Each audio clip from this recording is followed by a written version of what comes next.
Ryu-min was once just another player thrown into a brutal survival game by the gods. Granted 100 lives by the system, he died again and again, climbing the deadly floors of the game while countless others fell around him. And on his 99th try, he finally made it. Alone and undefeated, he stood at the gate of the final boss, ready to bring an end to the nightmare. But instead of victory, he was hit with the cruelest twist yet. The door required 5 players to open, and he was the only one left. He met immediate death. That death triggered the activation of his final 100th regression. The Rune of Time reversal rewound time one last time, sending Ryu-min all the way back to the beginning, to the moment before the game ever started. No powers, no allies, just his memories, and the knowledge that this would be his last chance. Now trapped in the body of his younger self on New Year's Eve, surrounded by classmates who once bullied and mocked him, Ryu-min doesn't plan to play the victim anymore. With everything he's learned from 100 lifetimes of struggle and death, he's determined to prepare, recruit the right allies, and tear through the game with calculated vengeance. This time he won't just survive, and he won't die again.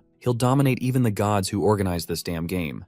An unfamiliar sound breaks through the noise. The voice mocks humans in a twistedly amused tone, calling them laughable for being so full of themselves despite having no clue about what's about to happen. Everyone freezes in confusion, and one by one they rush toward the direction of the sound, only to see a radiant woman slowly descending from the sky with an angelic glow. She looks down at them like they're nothing, casually comparing humans to pathetic monkeys trapped inside a cage. The humans watch in awe, completely drawn in by the surreal sight unfolding in front of them, many convinced it's just a high-tech hologram, while a few can't help admiring the angelic lady's stunning beauty. Even Min gazes at her, though for him it's far from fascinating since he's been through this exact moment repeatedly for the past 99 years, and frankly, he finds it more insulting than impressive by now. The angel lady smirks with that same condescending look and mocks the humans for falling in love with her so easily. One guy, clearly irritated by what he thinks is just some elaborate prank, points at her and demands to know who she is, asking if this is some ridiculous cosplay skit or a street drama with flying props. The moment he casually refers to her as a floating tissue paper,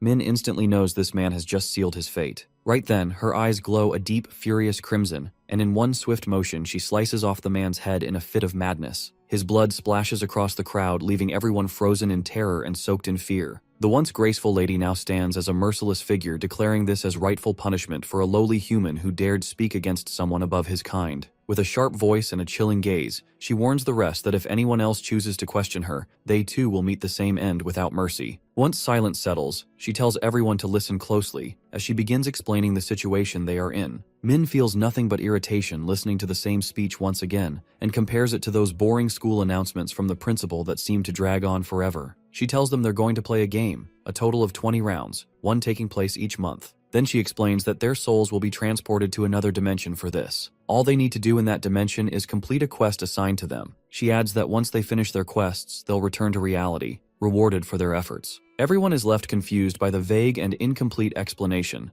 wondering if completing the quest might actually guarantee their survival. Just as they begin thinking too much about the idea of survival, the angelic lady speaks up, clarifying that while it might sound like they could survive by completing the quest, it doesn't actually guarantee their lives. She spills the truth that only half of them would make it out alive, depending on their ranks and accomplishments. As panic begins spreading through the crowd, she calmly adds that only humans aged between 15 and 29 will be taken, leaving everyone else behind. An old geezer bursts into laughter, shouting that he's made it through alive, which instantly ticks off one of Yongmin's underlings, who grabs him by the collar and starts picking a fight. Yongmin quickly steps in and shuts his man up, telling him he should try wrapping his head around the situation unless he wants it to literally blow up. Right after that, the angel woman announces that over 18 million people are going to participate in this game, and immediately begins the teleportation process. Everyone gets sent to a place where they can't see one another and are asked to create their avatar before the soul transfer begins. She warns them to be extra careful with what they choose, since there won't be a second chance to do it again. Min picks the same avatar he's been choosing for the past 99 lives and names it Black Scythe once again.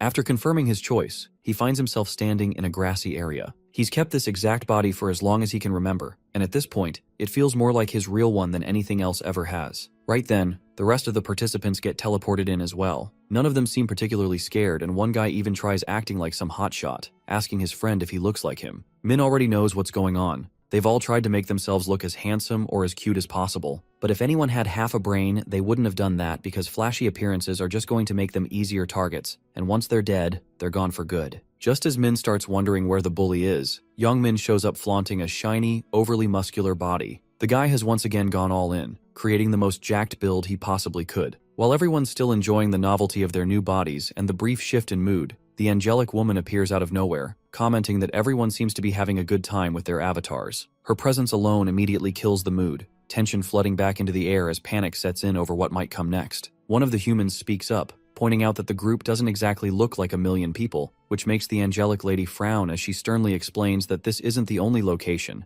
and that others are gathered in different groups with other angels. Before the first round kicks off, the big mad angelic lady gives them a quick rundown and tells them to picture a status window in their minds. Min brings up his own status panel and instantly feels annoyed, knowing he'll have to grind through all those levels from scratch again. Once everyone gets a look at their status window, the lady points out that they're basically noobs at the moment, which any gamer with basic experience could have guessed already. She tells them to start getting stronger and adds that if they somehow manage to clear all 20 levels, they won't just survive, but will also be granted a free wish. Then she instructs them to think of an inventory since she's left a little gift in there for each of them. Everyone checks and finds a single rune piece waiting inside. The big bad mad angelic lady explains that this random rune piece is a one-time use item and can only be activated while they're still at level 1. She tells them that it's a unique item given only at this moment and explains how they're supposed to use it. Yongmin wastes no time and activates his right away, looking genuinely amazed by the result. The big bad mad angelic lady casually remarks that everyone will be satisfied with whatever they receive, and once the runes are fully engraved, she finally reveals their quests. Right then, a quest window pops up in front of each person, instructing them to eliminate 100 goblins each. The goblins begin appearing all around, forcing the humans to stay on high alert. It suddenly starts to feel like someone managed to commercialize virtual reality, and they've all been snatched as test subjects for a new game. The big bad mad lady then unleashes a wave of 10,000 goblins against a group of 5,000 defenseless and completely inexperienced humans, ordering them to fight with the clear intent to kill. Min calmly steps forward and begins walking toward the monsters, drawing everyone's attention, and in a flash he crushes a goblin like it's nothing, making the whole thing look way too easy. Min knows that first impressions stick around almost forever, and for some reason, he wants everyone to remember exactly who he is. The reason is simple in his head. He just wants to keep all the annoying pests far away from him, and to do that, he needs to make it very clear how strong he is. On top of that, he also wants to catch the attention of the angelic lady. To hit all these goals at once, he puts on a performance so overwhelming that everyone watching starts wondering if he's some kind of elite soldier straight out of a secret military program. And to top it off, they even find his nickname, the Black Scythe, seriously cool. Watching Min go at it like a total pro fires up everyone around him, and they decide to give it a shot too, thinking that goblins should be the weakest monsters around anyway. Just when they start getting cocky, a goblin suddenly pounces out of nowhere and drives its dagger straight through a human, making it clear that this is no harmless tutorial fight. The moment that happens, panic explodes, and instead of helping, everyone just turns tail and runs for their lives. The goblins quickly swarm the crowd and start slashing through people, turning things into a chaotic mess. Min knows exactly what's going through their minds. Most of them probably thought this was just some kind of game, but he's sure their survival instincts will take over any second now, and when that happens, all they'll do is run, leaving everyone else behind without a second thought. Min had done the same once, and it took him 2 whole lives to finally understand that there was no point in running away from the monsters here. A girl who tries to make a run for it crashes straight into some kind of invisible barrier, making it painfully clear to everyone that they don't actually have any other choice. They have to fight. For modern humans who've never even had to kill an insect, being forced to slay goblins just to survive pushes them into a corner, and now the only way they'll make it through is by completely changing who they are. One after another, people start dropping, and those barely hanging on cry out for someone to save them. Meanwhile, the big bad angelic lady seems to be enjoying the massacre, fully aware that while goblins may be weak individually, they become terrifying when they attack in swarms and start using weapons. What's more, she finally starts to show a bit of interest in our boy, just as he had hoped. The lady finds it rather frustrating that she can't peek into the player's information beyond their quest progress, feeling it's beneath her, especially for someone of her caliber. Still, she finds watching Black Scythe quite entertaining. Min continues to cut through the goblins with ease, making it seem like a child's play. Only a quarter of his target remains, so he accelerates the pace, slaying them mercilessly until the remaining goblins start retreating, fleeing for their lives. This gives him a moment to breathe, and in that brief pause, he opens his status menu, discovering that he has reached level 4. Every time someone levels up, they gain 2 stat points, and Min allocates all his points to his speed. He knows that in this heavenly game, the speed stat increases both attack speed and movement speed, and from his past experiences, he's learned that there's no stat more important than speed at the beginning of the game. After putting on a show to grab the angel's attention, Min decides it's time to quickly finish things up. He hurls his blade like Mowgli's whip, and it returns, taking out a few of the monsters. The remaining goblins, realizing they stand no chance, stop in their tracks. Min approaches them and finishes the job, making sure they all kick the bucket, finally completing his quest. Just as he breezes through the first round with ease, Min takes a moment to reflect on his actions. He realizes that the reason he went all out on the goblins wasn't just to grab the angelic woman's attention, but also to be the first person on both the player and world map to complete the quest. A golden quest window pops up in front of him, revealing that he completed the quest in a total of 10 minutes and 21 seconds, making him the first. Min knows that the first 3 winners receive special rewards, and by placing first, he earns a base-tier rare weapon ticket along with a unique reward box for being number 1 on the world map.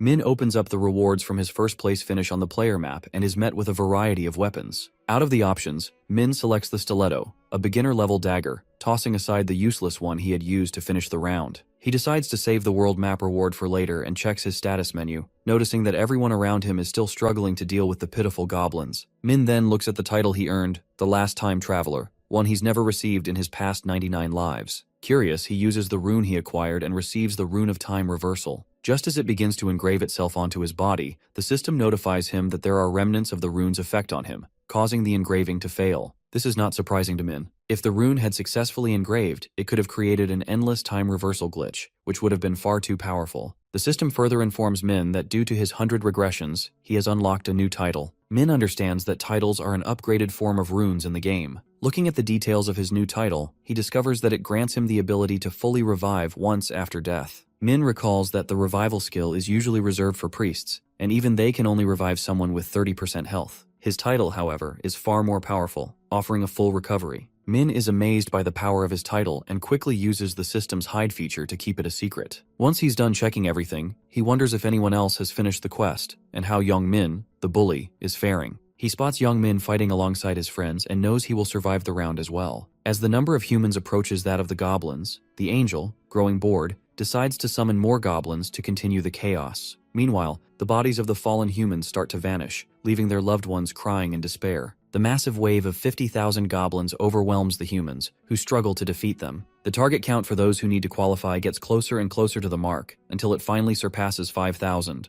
causing the goblins to disappear. Those who haven't qualified are bid farewell as they vanish into thin air, leaving no trace behind. One guy keeps shouting to the big bad angel lady that he only needs to kill one more, but the rules of the game remain unchanged. Only half of the people in each round are meant to qualify. The survivors, who manage to make it through to the next round, are struck with terror at the sight of their fallen comrades disappearing. The big bad angel lady tells them they should be grateful for their survival and urges them to try harder if they want to make it through the second round. Before she lets them go, the system displays their rewards and the leaderboard. Everyone gets 1,000 gold coins, which they can use to purchase items from the store once it unlocks at level 10. Thanks to the leaderboard, everyone now knows about our boy, just as he planned. His first place ranking catches the angel's attention, and she asks him how he's gotten so strong, wondering if he received some kind of broken rune. Our black scythe mocks her, asking if she can't see which rune he got. The lady immediately changes her tune, claiming that she knows everything, trying to maintain her reputation. Min then asks the angel if he can ask her a question too, insisting that the reward he received for being first is too little for his stomach. This infuriates the angelic lady when she's asked for a better reward. She demands that Min repeat what he just said, and without a second thought he does, only making her angrier.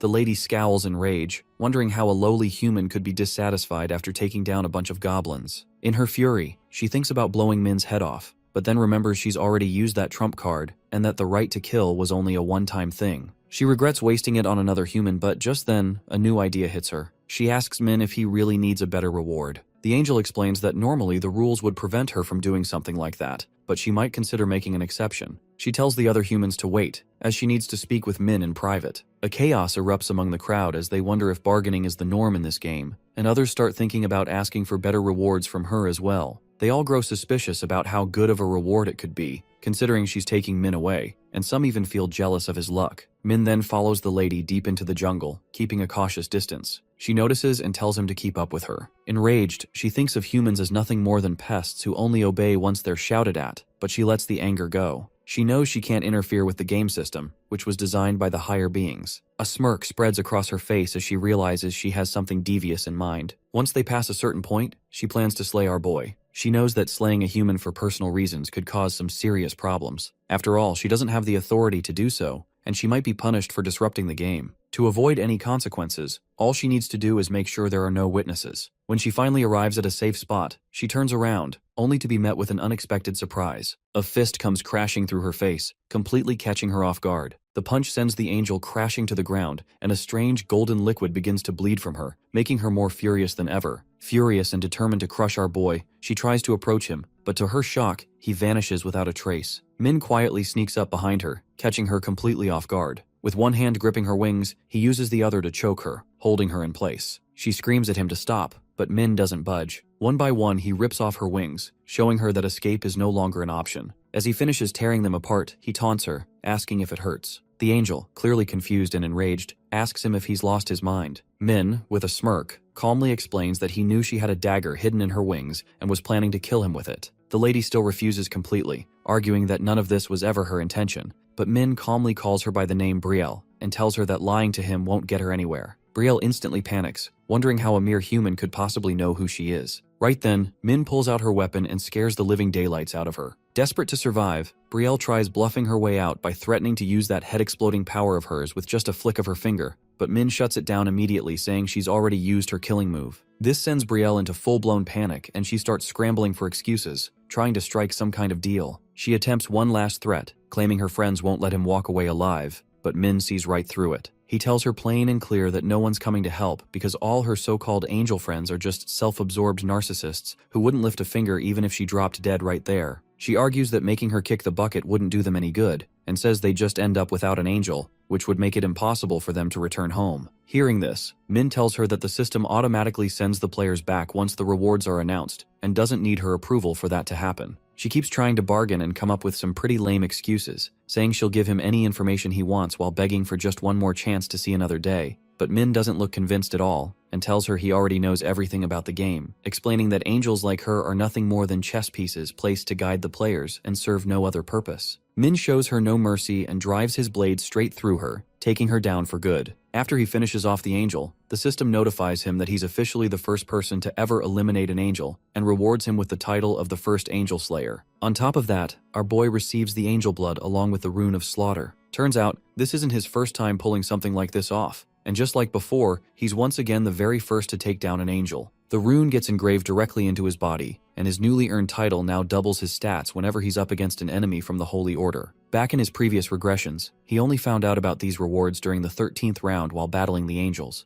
and since they're meant for just one person, the system designed them to be as unique as possible. Besides the double stat buff from the title, he also gains the rune's bonus, which increases his stats by 1% every time he kills an enemy, stacking up to 100%. However, this effect completely resets once the next round begins. Min smirks while holding a golden item, the angel's blood, which turns out to be the sole reason he went after the angel in the first place, since this item lets a player choose Grim Reaper as their profession. Professions are something every player gets access to once they hit level 10 and above, with 30 different kinds available overall, and there are several ways for someone to unlock one. One way to gain a profession is by obtaining a specific item, either through a hunt or by meeting certain requirements. But some professions fall under the unique class category, meaning they belong to just a single person, and as expected, these professions are in a completely different league compared to the rest. Min then checks the reward he got from the world map and decides to go with the experience boost for the next round, knowing that the most important thing right now is to reach level 10 so he can finally enter a profession. He's fully aware that this is his last regression, which means he has to become the strongest version of himself by making use of everything he can possibly get his hands on. Right then, the round comes to an end and every living soul gets returned to their original dimension. People slowly start waking up on Earth as their souls return, confused and wondering what just happened. For most of them, it all feels like a strange dream,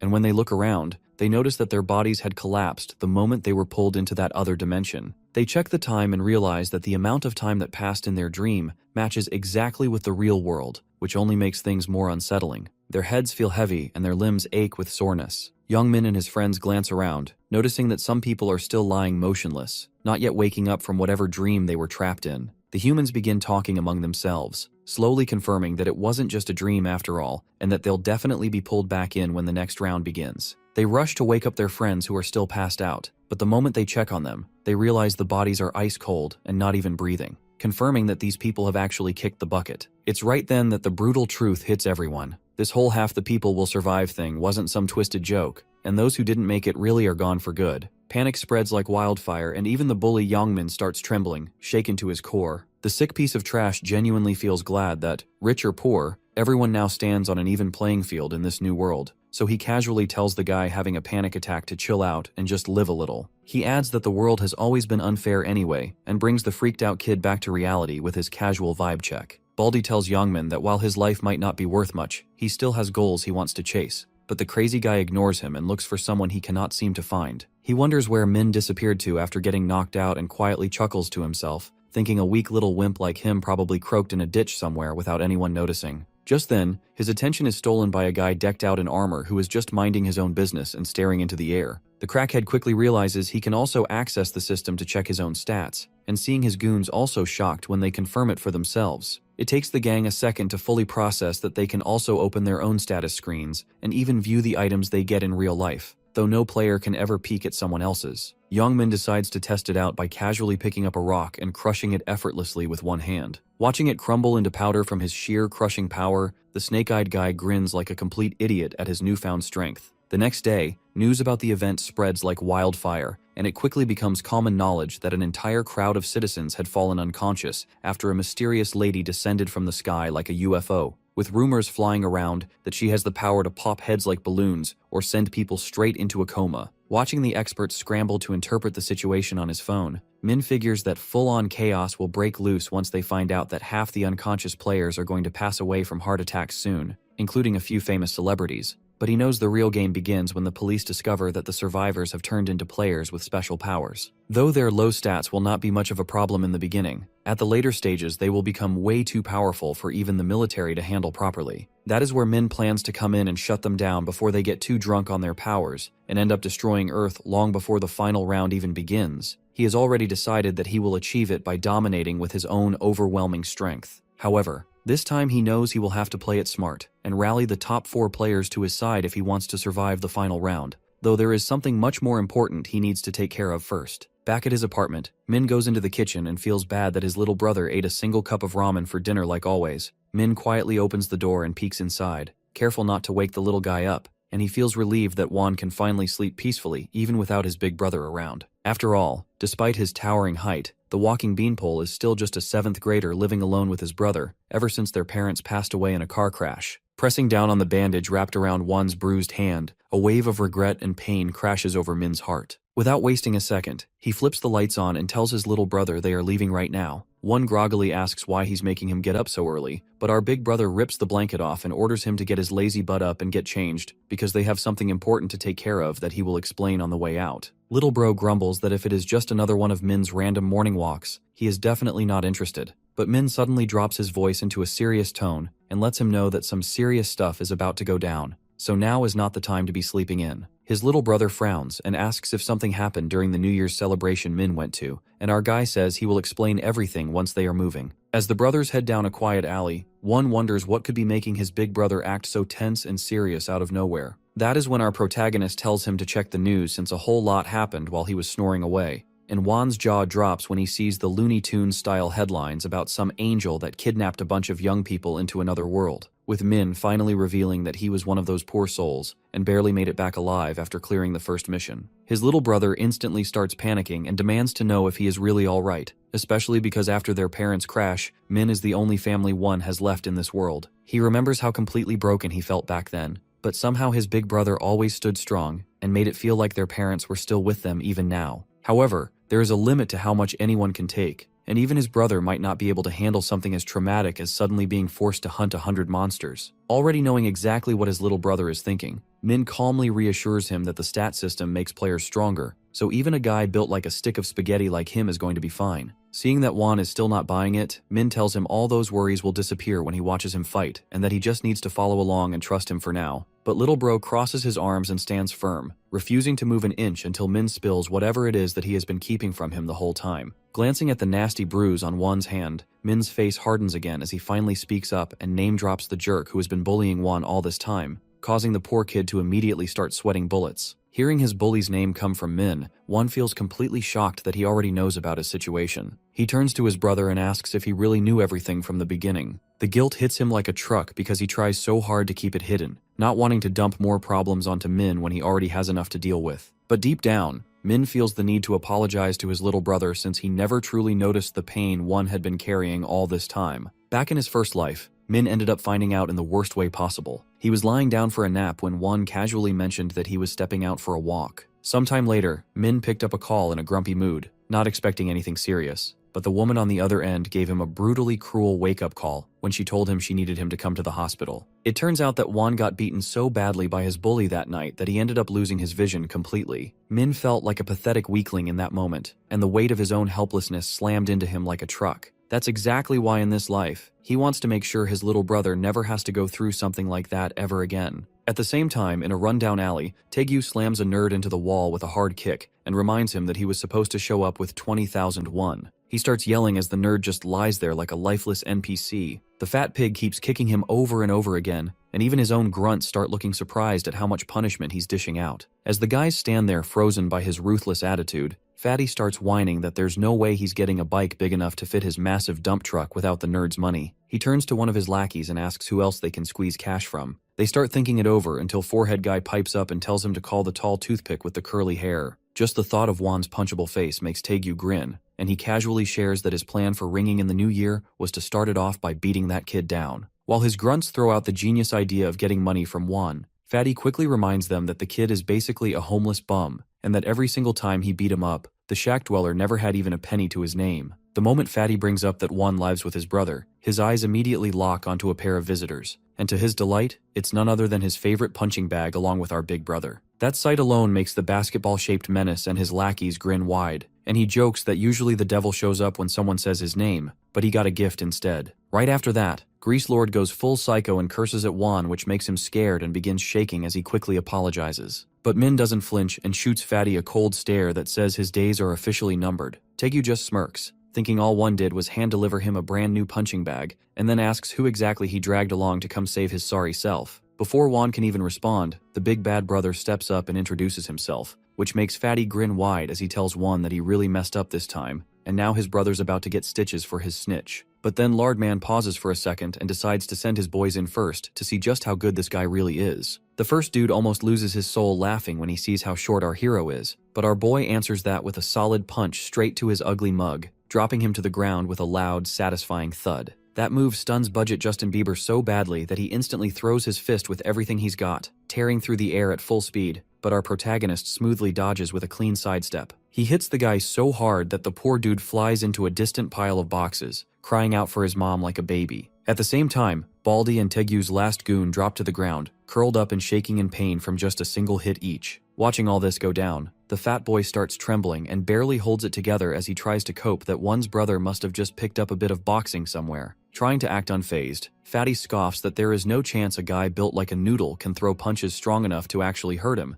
so he approaches him with full confidence, walking like a JoJo villain while towering over our hero. He smugly points out that those amateur boxing lessons probably forgot to mention how brutal a height difference can be in a fight. But Min just laughs at the oversized cutting board and asks if this guy even watches the news. Seeing Min smile to himself in that situation ticks Fatty off, and he throws his fist, ready to teach him a painful lesson. But our boy easily dodges the jab and makes the oversized bulldog stumble around trying to land a single hit, turning every dodge into a stylish move. Fatty's heart starts pounding like crazy, and he nearly gives himself a heart attack from moving around too much as he wonders why none of his hits land. Fed up with Big Smoke's tantrum, Min ends the show by knocking Taegyu out cold with one brutally satisfying punch, then tells him straight that he wouldn't have dared to step up if he actually watched the news. As the big guy struggles to stay conscious, he charges right back at Min, only to get his butt handed to him a second time. This time Min pulls a smooth move and vanishes like Naruto, appearing right behind the fat boy to land a clean jab straight into his oversized double chin. Clutching his mouth from the raw sting, the big guy starts cursing at our hero until he nearly loses it when he notices a tooth has gone missing from that punch. This sight fires him up even worse than a fat Fortnite kid losing a match, and he launches a wild, hopeless attempt to take out our boy. As always, Min shows zero mercy and starts pounding that watermelon-sized head with so many punches that Taegyu looks like he might fall over any second. His pathetic lackeys watch from a distance, too scared to even breathe properly as they practically wet their pants. Meanwhile, the budget bully gets furious and convinces himself that Won's brother only keeps winning because he keeps hitting first,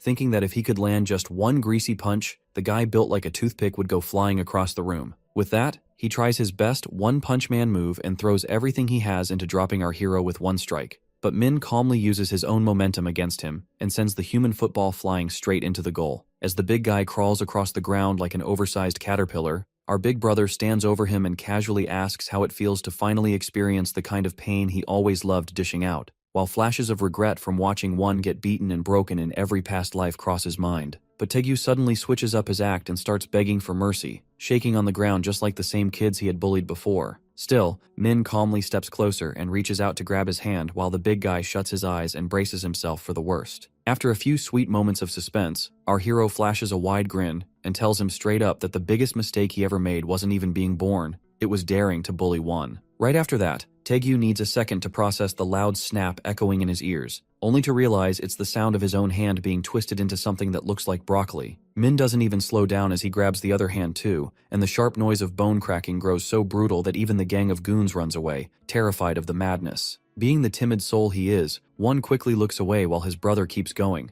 making absolutely sure that the so-called bully understands exactly what will happen if he ever thinks about messing around again. However, he flashes a wide grin at the begging bully for even thinking he might be gullible, and makes it clear that he would never trust scum like him, so he ensures that Taegyu will never again lay his filthy hands on another innocent kid by doing a few things that would definitely never be allowed on YouTube. Later, one asks his brother how he is suddenly pulling off such insane moves and wonders, if he has been secretly training for years without telling anyone. Min then explains that it's already been in the news that a few people have been selected as players who can use abilities from the other world, even while living on Earth. He casually shows one of his daggers, instantly making his brother fanboy over it like it's a legendary Counter-Strike knife skin. Min also shares that the crazy moves he pulled off during the fight are thanks to his boosted speed stat, which easily puts him above even world-class athletes, though he quickly stops talking as Juan starts getting too curious and throwing out more questions. Min simply shrugs it off, remembering how the last time he shared too much, it ended with Juan getting kidnapped by another player, and even though he made it out unharmed, our big brother has no intention of letting him go through anything else painful ever again. Suddenly he turns his head when an earth-shattering rumble comes from Juan's stomach, and Min quickly offers to take him to the convenience store for a special breakfast to celebrate what had been a pretty fine and non-violent day. Inside the store, Juan asks what might be the most genuinely depressing question ever as he looks around and sadly wonders where his brother is even going when the cup of ramen is already right in front. Our big brother tells him to hang on for a bit as he goes to withdraw most of his life savings in one shot, reassuring Juan not to worry about it. He then casually tells his little brother that he can pick out anything he wants from the expensive food aisle. Juan hesitates for a second, thinking they might run out of money before New Year's, but he folds right away and grabs a box of chicken nuggies without a second thought. His whole face lights up as he says he's always wanted to try them, and seeing that precious smile makes Min so happy that he promises to take him to a restaurant next time so he can finally try beef. Watching Juan gushing over $5 budget nuggets makes Min think to himself, Juan has to hang in there just a little longer until he's rolling in big money. After that, Min watches Juan practically explode with happiness like his life's mission has been completed. But then he suddenly remembers something important. Big Brother comes back, slams a pen down on the table, and stuns Juan by announcing that he spent almost all his life savings buying lottery tickets. Sweat bullets roll down Juan's face as he nervously asks Min exactly how much he blew on them, only for Min to casually reveal he emptied his whole account, sending Juan into a full-on panic attack. Min doesn't waste a second and starts scribbling furiously, and Juan, looking over, notices something strange happening and asks why he wrote the same number on all 20 tickets. With a cheeky grin stretched across his face, our hero proudly tells him that it's his lucky number. Back in their apartment, Juan sits there dreading every second as he watches the lotto announcers slowly reveal the winning numbers. He practically starts chewing on his nails, thinking about the fancy dinner they could have enjoyed instead of blowing all that money, but his worry starts fading fast as the announcers call out the lucky numbers. He stares at the screen, completely stunned as he realizes they match perfectly with the numbers Min had written down, and the announcer even says they are the #1 winner. Feeling like he might be stuck in some crazy dream, he gets all teary-eyed and asks his brother to pinch his cheek just to make sure it's real. Our big brother just teases him to stop panicking like a baby and flashes a wide grin while telling him it's all real and that they are now rich beyond belief. Min casually tells Juan to calm down a bit and stop going crazy, or else they'll disturb the neighbors, while silently laughing to himself as he remembers how he once screamed like a little girl the first time he lucky guessed the winning numbers. But now, with everything happening and the economy getting wrecked by players, making a fortune feels like a total piece of cake. After that, our protagonist strolls into the bank without a care and casually tells the clerk that he is the top winner and wants to claim his prize. The clerk congratulates him while quietly thinking that the first place winner looks suspiciously young, almost like a regular student. He asks Min where he bought his tickets from, and the moment he hears the branch number, the guy starts panicking because he remembers a man once mentioning that over 100 winning tickets came from a single store. The clerk instantly realizes this could only mean that one person bought them all, and he also remembers the man telling him to call the director immediately if the top winner ever shows up. So he politely tells Min to wait for a moment, and before long, the director himself shows up. The old man introduces himself with a smile that looks a little too eager, almost like he's ready to pick Min's pockets, but he still congratulates him and personally escorts him upstairs to his office. Inside the office, his secretary immediately bows deeply to the two of them, clearly thinking the director has brought his own son along. However, the director quickly corrects her, saying that Min is actually a very special guest, and she should be extra nice to him today. The woman instantly catches on that this must be the living legend who scored 100 winning tickets, and tries her best not to completely lose it.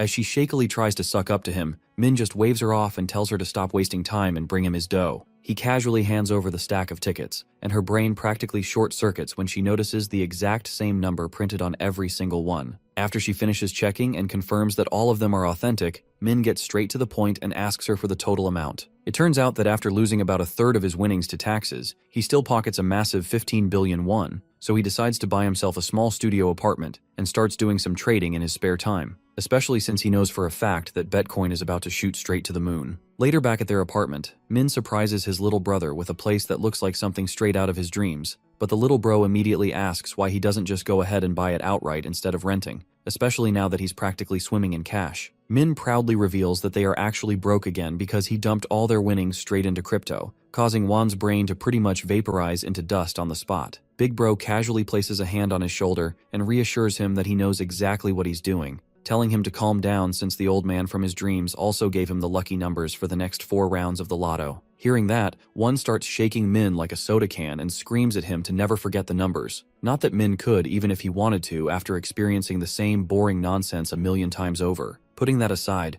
Min tells him to hurry up and start packing, because they are moving into the new place immediately. Meanwhile, on the other side, we catch a glimpse of a player smashing a concrete wall like he's the Hulk, while the man proudly thinks there is no one smarter than him for putting every single one of his points into strength. Though he is a little different from others, since he possesses the Rune of Power which doubles a player's strength and gives him the kind of confidence where he believes he could probably send both Mike Tyson and Jake Paul home crying. Clenching his monstrous fists tightly, he decides that it is finally time to put those big guns of his to the test once and for all. He shows up at our hero's old place and starts hammering on the door, yelling at the top of his lungs for Min to stop hiding like a scared little wuss. When he gets no response, he wonders if the guy died in a ditch somewhere, and just thinking about the smug, condescending look Min once gave him makes his blood boil even more. He keeps bashing the door like a lunatic, ready to break it down and pummel him, but finally stops when it slowly starts to click that maybe Min simply isn't home. The madman then shouts that if he hears even the slightest footstep from inside, he is going to bust the door down like a full-blown SWAT raid.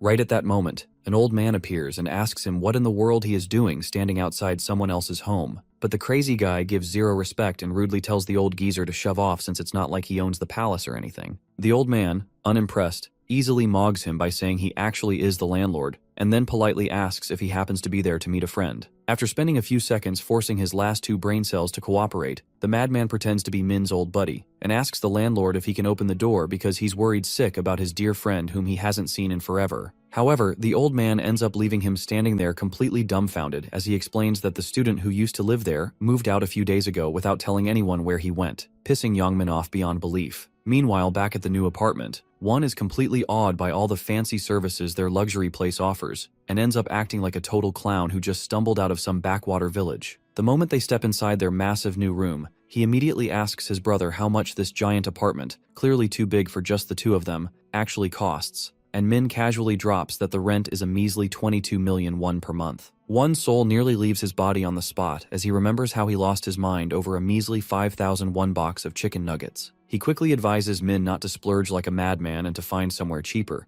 but our big brother points out that they seriously need the top-tier security this place offers, especially because players end up falling into a deep sleep on the first of every month, which leaves them completely helpless against anything from natural disasters to hitmen sent by their enemies. Min knows very well from hard-earned experience that all the strength in the other world means nothing when you are comatose in real life. After laying it all out, he asks his brother how he likes the apartment, and One is honestly pretty happy with it, though his smile quickly fades as he ends up apologizing to Min for making him waste time and energy on his sorry self when he already has enough threats to juggle in the other world. Our big brother laughs it off, gives him a hearty slap on the back, and asks the cheeky little bugger if he really thinks he won't come back after the next round. After that, he tells his little bro to relax for once and enjoy the 5-star restaurant right there in their building while he goes off to check his messages. He scoffs at all the angry rants and rage messages sent by Youngmin, but he ignores the madman without a second thought because no matter how loud he barks, Min is practically untouchable now as Black Scythe. The next day, Min steps out of his room and finds his little brother all packed up and ready to head out somewhere. One cheerily tells him that he's going to pick up some rice cakes he ordered, which completely throws Min off, because his little brother never did anything like this in even one of the 99 lives he remembers. Curious, he asks what the occasion is, and Won explains that he wants to be nice to the neighbors since they just moved in. Thinking it's a pretty good tradition, Min feels proud of the little guy and suggests they go together just to be safe,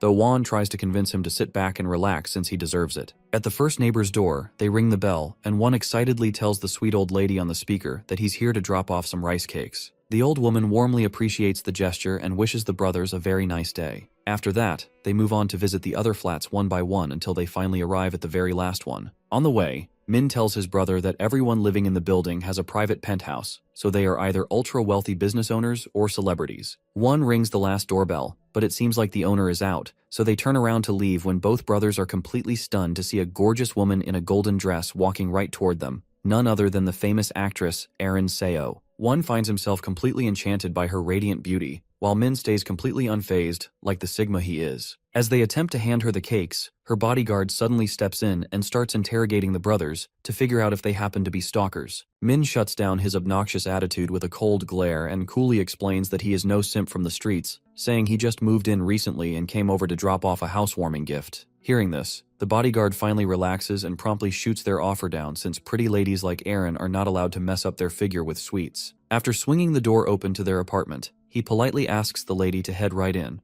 although she glances back at the brothers as if apologizing for her bodyguard's terrible manners. Min remains unimpressed and tells Won that he is not a fan of their overall attitude and suggests he should just ignore them from this point on. But Won ends up becoming the simp of the year and starts fangirling so hard that Min gets completely confused about what has him so worked up. The tall toothpick grabs his big brother and starts shaking him like crazy, absolutely flabbergasted that he does not even know what a legend the celebrity Erin Seo really is. Meanwhile, Seo keeps reading headline after headline that says over half of the celebrities targeted in the other world have either been offed or unalived themselves, which makes her worry deeply about what in the world might end up happening to her. Right then, she receives a message from a friend who tells her that one of their seniors passed away just a while ago and asks if she is going to come to the funeral the next day. With that, she tunes out of her phone for a second and starts thinking that without her rune, she would have no doubt been just another casualty in the news. The lady then feels bad for ever being arrogant enough to think she was special enough to even get mentioned on a headline since she is just an up-and-coming one-hit wonder whose success and even her studio apartment are all sponsored by her company. Seeing her all stressed out, her bodyguard Seong-chul gently asks her what is weighing on her mind,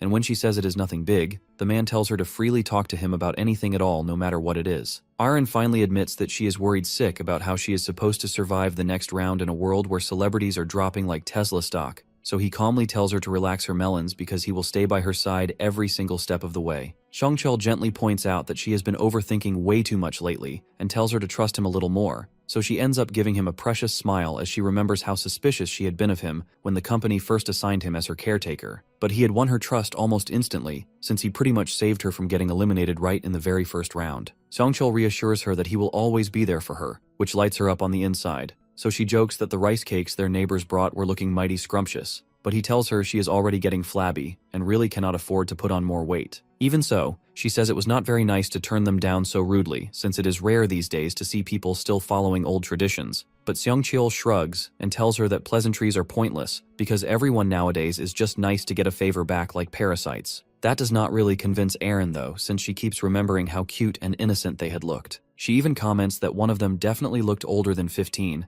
and wonders aloud if they might be a player too, thinking it is honestly amazing how kids these days can massacre 100 goblins and then just move on with their lives like nothing ever happened. Seong-chul laughs at her and says that anybody should be able to take out 100 goblins, but Erin insists that no average person could ever be that talented at fighting unless they were a bodyguard like him, and even then, he had still been no match at all for the eerily scary player called Black Scythe. Seeing him go on a murder spree makes her feel genuinely bad for the goblins, and she thinks it is not even far-fetched to believe he might actually be a real-life hitman. With players like him basically guaranteed to survive the next round, Erin cannot help but worry if a weak little girl like her will even manage to make it out of the second one alive. The next day, while Juan cleans up the apartment like the good boy he is, Min finally gets back home and tells him that he did not pull as much money from the 4th round of the lottery compared to the last time. When Juan asks how they reacted about him winning so many times in a row, Min says he gave them the classic excuse that some old man tells him the winning numbers in his dreams. He then asks if Min is still dumping all his savings into Bitcoin, and Min proudly brags that it has more than doubled by now. The little brother warns him not to get greedy and says it is about time they cash out, but our big brother tells him not to worry his little head because he has got everything under control, and they head over to the dining hall to feast on the 5-star grub like a Mexican man feasts on tacos. A few more days fly by, and it is 5 minutes until the first day of the next month. One holds onto his big brother's hand real tight and tells him that no matter what happens, he has to come back to him. Min reminds him of how badly he had crushed his bully before and pats his little brother on the head, saying there is no need to be so worried. He tells him to just sleep since they will both wake up again once the sun is shining. With that, he bids his brother farewell, and Black Scythe gets summoned to the other world along with all the other players. Everyone quickly grows confused about where they are since it looks completely different from the first round, and one of them shouts out the moment he spots the top ranker walking straight through the crowd with that overwhelming aura. Black Scythe notices right away that everyone is keeping a bit of distance from him, and just as he starts wondering when the angel will show up, a new one appears who barely looks any different and casually asks if everyone has already arrived. Picking up on the murmurs, she cheerfully explains that the angel from the first round is currently on vacation after her little accident. Flashing a grin nastier than the devil himself, she tells them not to worry because they are all now in her very good hands. With that, the angel spreads her radiant wings and announces the quest for the second round. Quest windows float down in front of every player, each one showing the mission to select a zone representative within the next 3 hours. Everyone stares at the quest window, caught off guard and unsure how to react since many of them expected to be thrown into a fight against monsters. One of the players remarks that the total number of survivors will stay exactly the same after the quest, which spreads a wave of excitement through the group. The majestic angel notices their confused reactions and decides to explain the nature of the current round. She confirms what they're already starting to suspect, that there won't be any battles this time, and instead tells them they'll need to choose a leader from among themselves. The angel tempts them with the promise that the zone representative will gain the authority to command others to obey their every word, whether that means ending their own lives or crawling around like worms. She seems genuinely thrilled by the sheer weight of such power, while the others exchange confused looks, not sure how to feel about her excitement. Bathed in sunlight that wraps around her like an aura, she announces that after 3 hours pass, everyone will be allowed to cast their vote, and all they need to do is select a leader. A blue-haired player speaks up and asks if there's any hidden condition they should know about, but the angel easily puts his worries to rest by confirming that nothing else is involved. She assures them that once they cast their vote, they'll all be sent home, openly calling it a simple and relaxing rest round. The players break into cheers, relieved that this time no one has to die, with some laughing about how easy the round seems. But as the others celebrate, Min stands silently and stares ahead with an unreadable expression. Giving them an eerie smile, the angel then tells them to make their decision within the time limit, then vanishes in a sudden burst of radiant light while a glowing timer takes her place. Everyone continues celebrating, thrilled that all they have to do is pick an option and even have a shot at becoming the leader themselves. Meanwhile, Yongmin clenches his teeth in frustration, already fired up and ready to start swinging. One of his lackeys tries to calm him down, but the thug keeps ranting that he dumped all his points into strength and now won't even get a chance to put that power to use, which only makes him angrier. Min catches their conversation from nearby and quickly figures out that Yongmin must have picked up the strength rune. He casually remarks to himself that all of this is playing out just like canon, and nothing so far has actually changed. On top of that, he hints that while everyone is going to argue over who deserves their vote, there's something much more important that nobody is paying attention to yet. Our hero thinks to himself that if there are main missions, then there must be side missions as well as he walks into the forest. The second round's hidden side quest is revealed to be a class selection mission. Our boy brandishes his knife as he sets his goal to reach level 10 as fast as possible. He spots the hobgoblin in the distance and makes short work of it. His skill increases both his experience points and the rewards he receives, which reassures him that choosing to hunt was the right call. He notes that if there's one goblin nearby, there are bound to be more hiding just out of sight, and right then he spots several pairs of sinister eyes glowing in the bushes. Min lets out a small grin as he gets ready to take on the approaching horde. He cuts through them with ease, and the system promptly notifies him that he has leveled up. Opening his abilities window, Min sees that he has reached level 9. Though the idea of boosting strength is tempting, he chooses to allocate all his points to agility instead. He tells himself that raw power is useless if the enemy manages to land a fatal blow first. Min figures that every skill has its own value, and since the Grim Reaper class he's aiming for uses both physical and magical attacks, it makes the most sense to balance out all his stats evenly. Suddenly he stiffens as he senses another presence nearby, Realizing too late that he had been so caught up in the fight he didn't notice them earlier, he raises his sword, pointing it directly ahead, and warns whoever is hiding to come out now or be ready to suffer the consequences, making it clear they'll pay with their lives if they choose wrong. From behind a tree, a stunning girl steps out of the rustling bushes, and Min blinks in surprise when he sees that his stalker turns out to be none other than the famous Co Aren. She apologizes for following him, and before he can react, another person emerges behind her. This second figure also apologizes and quickly tries to explain that they never meant any harm, and that there's no reason for him to stay angry. Min recognizes the NPC instantly as An Seong-chul, who is one of Plus Ma's most loyal underlings. Ma is a major player known by the name Heavenly Demon, and Min plans to recruit him later down the line, though he's also after a priest connected to Ma for something important in the 20th round. Running into him this early throws Min off, and he can't help but wonder what he's doing with a celebrity like Aaron. After thinking it through, he figures Seong-chul must be the same bodyguard who was assigned to her, probably under Ma's orders. Min demands to know how long they've been following him, clearly frustrated that the future seems to be shifting in unexpected ways. Aaron admits they've been tailing him since the beginning, and apologizes again if they stepped out of line. When he presses further, she suddenly blurts out that she has a proposal. Since he breezed through the first round, she wants to form a gang with him. Our boy laughs at her request and points out that a deal only works when she actually has something worth offering in return. Min replies with an icy tone that he has no use for either of them and feels perfectly fine handling things on his own, so they should rethink this and return to the clearing. Our protagonist turns and walks further into the forest, repeating with a cold edge that he doesn't need them. Seong-chul mutters about Min's annoyingly smug attitude while Aaron drops to her knees, overwhelmed just by being in his presence. She declares without hesitation that his frontline status is clearly not for show and radiates raw dominance, but Seong-chul stays completely unimpressed by any of it. Aaron feels crushed that her charm had no effect, yet Seong-chul takes the chance to scold her, saying he already warned her that people like him never fit well in a group. He continues tearing into her for wasting valuable time chasing after someone so obviously unwilling to join. Aaron never expected to run into monsters in such a peaceful-looking stage, and now decides to hunt them down with her bodyguard by her side. Deep in the forest, a hobgoblin scans the area in panic, completely unaware of Min as he drops in from above with a silent strike straight out of Assassin's Creed. Our boy still fumes over the idea of teaming up, convinced it would only drag him down, all while casually sending the goblin into an eternal nap. The system pops up with an update on his kill count, but the brief moment of peace ends quickly, as snarling, hyena-like creatures begin crawling out from the bushes. Min blinks in disbelief at how many of them there are and figures luck might finally be on his side. The gnolls charge in, ready to rip him apart,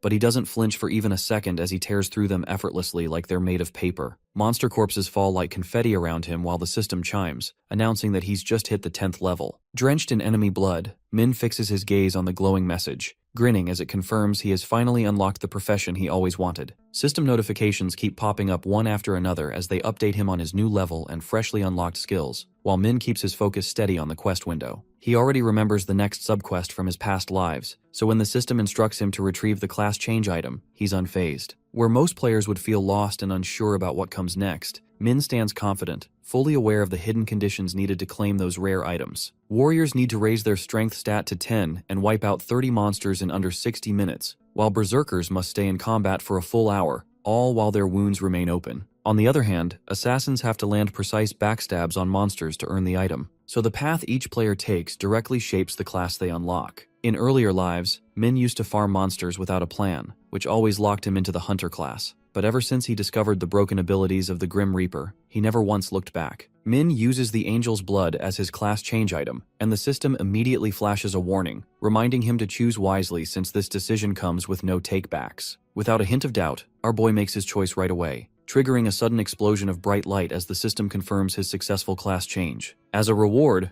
our hero receives the Grim Reaper rune, which grants a stack of insane perks that instantly bind to his body. The system throws in a bonus Wicked Scythe along with a 50% discount voucher for any one item in the shop. But that's not all. He also gets bumped up to the Apprentice rank, which is the second last out of 6, and unlocks a rank-exclusive skill called Seal of Death, plus the power to wield the Grim Reaper's scythe. Min remembers that if someone fails to secure a class, they risk being stuck as a forever newbie, so in his case, charging ahead without delay definitely paid off. For being the first player to unlock a class, Min earns a hefty bag of gold along with a rare general skill called Tracking, which lets him follow anyone he wants as long as he knows who they are. Our boy decides to give the skill a test run by using it on the overly edgy bodyguard Yongmin Huang, the one he came across earlier. The system lets out a beep as it locks on and lights up a glowing trail for Min to follow, while also displaying the exact distance between them. He finds it weird that the lady and her manager are less than 200 meters away, and figures they must have tailed him deeper into the forest. Min feels annoyed since this has never happened before, and makes up his mind to go pay them a quick visit. Back in the forest, the odd duo is seen running from something, but Aaron suddenly drops to the ground, completely drained and unable to go any farther. She starts complaining loudly to Seong-chol, who tries his best to get her back on her feet before the goons behind them catch up. He offers some words of encouragement while helping her up, but she keeps whining that her arrow wound still hurts like hell. The bodyguard mentions that it's possible their real bodies won't be harmed as long as they manage to survive in the game. Aaron pulls herself together and agrees to keep running, but right then, a nasty voice cuts through the air, calling out to them. They both freeze and turn around in panic to see the thugs chasing them, led by none other than Youngmin himself. Seong-chol silently curses the dramatic actress for wasting so much time and gets ready to fight, knowing there's no other choice now. Youngmin throws out a taunt, mocking the bodyguard and calling him a doofus boomer for even thinking he can take them all on. Seong-chol tries pulling a talk no jutsu, claiming they're completely innocent, but Youngmin casually confirms that they actually haven't done anything wrong, which throws them both off completely. The thugs then reveal the real reason is that they want to get their filthy hands on the beautiful lady. Somehow, the musclehead actually uses a few brain cells and figures out they're not after him but Aaron. The goons begin drooling openly while ogling her body, clearly not caring whether she's the actress or just someone who looks like her, and Aaron can only stare back in pure horror. Youngmin smugly offers to let the bodyguard walk away unharmed if he just turns and leaves right now. He pauses for a second, thinking that if he had known what they were really after, he could have ditched her at the very beginning since he's not exactly rushing to die anytime soon. But one thought keeps pestering him that he can't face his boss after abandoning her, and that fear alone is enough to push him to risk it all. Youngmin keeps up his taunts, ready to fight, but the bodyguard makes one last attempt to reason, claiming what they're doing is illegal. The thugs burst into laughter, and the musclehead asks which laws apply here and who Seong-chol is going to report to. Youngmin mocks him further, questioning how he'll prove anything or track him down later. This frustrates Seong-chol, but deep down, he knows there's some truth to what Youngmin says. Since threats haven't worked, he decides to face them head-on, but just before he can throw a punch, a figure in the distance catches his eye, breaking his focus. Min steps into view leaning against a tree, farming his aura. His sudden appearance catches everyone off guard. Black Scythe walks toward them slowly, demanding to know what's going on. Youngmin tries to speak up, but Min shuts him down, asking the duo about their situation. Seong-chol quickly explains that the thugs are after Aaron and begs for Min's help, promising to repay him later. Min glances at Youngmin, who starts to sweat under the pressure, and asks if what they're saying is true. Youngmin tries to brush him off, telling Min to mind his own business, but our boy isn't having it. He begins to glow with an ominous aura, declaring that the duo are his friends. The thugs stare at the black fire in fear, but Youngmin dares to question him. Min brandishes his scythe, coldly stating that he will not abandon them in their time of need. Youngmin feels completely terrified, wondering how our protagonist plans to handle the situation with them. The duo breathes a sigh of relief and expresses their gratitude toward Black Scythe, but our boy is far from satisfied. He wants something for himself as well, and does not intend to leave empty-handed from this encounter. He contemplates that by saving Ma's subordinate, he could earn some valuable favors, and that would mark the start of a strong and prosperous relationship between them. The cherry on top is that he never liked the thugs in the first place, so taking them down is just an added bonus, killing two birds with one stone. The goons panic as Min steadily advances toward them, and they threaten him to stay back. Min halts for a brief moment, smirking at them as he asks if they're all bark and no bite. Youngmin quickly realizes that he has no chance against Min, recalling how he massacred those goblins and claimed first place. He knows only an absolute fool would dare to fight him after seeing what he's capable of. Min taunts them once more and demands that they be honest with him. Youngmin wonders if Min will let him go, but Min replies that he will only consider it if they crawl like dogs and beg for mercy. The musclehead struggles to process what's happening, and it dawns on him that Min is simply mocking them and wants him to kneel while his friends and Aaron watch. Youngmin feels the urge to back down, even though his reputation is on the line. Suddenly, a less than brilliant idea crosses his mind, and he convinces himself that his training has made him strong enough to crush our boy like a can. A surge of misplaced confidence fills him, and he insults Min openly, warning him to prepare for the beating of his life. Youngmin, now fuming, moves toward Min, telling him to take his sorry self somewhere else because he's about to get cooked. The musclehead steps closer, thinking he can close the gap enough to land a hit on Min's head, believing that a well-placed strike will be enough to deal with Black Scythe. Youngmin can almost taste the sweet victory but is caught off guard when Min suddenly puts his scythe away and asks him what he plans to do now. Min teases him, mentioning that the fight would end quickly if he used a weapon, so he decided to make things fair. The musclehead grins in confusion, but his expression shifts in an instant when Min vanishes from his line of sight. Our protagonist dashes forward at full speed toward Youngmin, who smirks, thinking that a barehanded fight will be in his favor. The musclehead throws a wild haymaker, but to his surprise, Min manages to dodge it effortlessly. Before Youngmin can think of anything else, he suddenly lurches forward in pain as Min connects his knee to his stomach, sending him flying backward. The brain-dead guy groans in agony, struggling to get up, but still manages to spit out a curse toward Min. Unimpressed, Black Scythe approaches the thug and punishes him for his swearing with a brutal, merciless kick to the face. The one-sided beatdown doesn't stop there as Min lifts the goon by his collar, delivering repeated smacks that echo in the air. Youngmin is left confused, unable to process how Min can hit him so hard, as if he were a jackhammer. It suddenly hits him that Min is not only as strong as him, but he might even be stronger. Even though Min doesn't have the strength rune, Youngmin wonders how our boy got so strong as he collapses to the ground, beaten to a pulp. Min stands there staring at his handiwork, but his moment is quickly interrupted by the goons, who are preparing to launch a sneak attack. One of the thugs fires a powerful arrow, causing Eren to scream at the top of her lungs, urging Min to dodge it. Despite his overwhelming power, our protagonist effortlessly evades the arrow, leaving the thug in a panic as he quickly loads another one. Min weaves left and right with precision, perfectly dodging each arrow. He closes the gap between them in no time. Reaching the archer, he faces him directly and commends him on his skill, but warns him to pray to whatever deity he worships because his luck ran out the moment he crossed paths with Min. Without hesitation, our boy slashes with his scythe, dismembering the archer with a clean cut that sends a scream of pain into the air. The other thugs panic, but they still make the mistake of challenging him, even after witnessing what happened to their comrade. One of them dares to rush at Min with a knife, swearing like a maniac that he will end his life. However, Min remains calm and collected, unbothered by the thug's words. With a casual motion, he activates his skill Seal of Death as he swings his giant scythe. A deadly look flashes in his eyes as the blade cuts through the air. The thug barely gets a moment to react before the scythe slices clean through his legs like butter, dropping him to the ground like a domino while his friend stands there frozen in horror. Panic takes over the poor guy as he stares at the severed limbs, but before he can even process it, Min lunges at him with his scythe raised high. Since he already has his weapon drawn, our boy calmly asks if he's ready to deal with the consequences of what he started.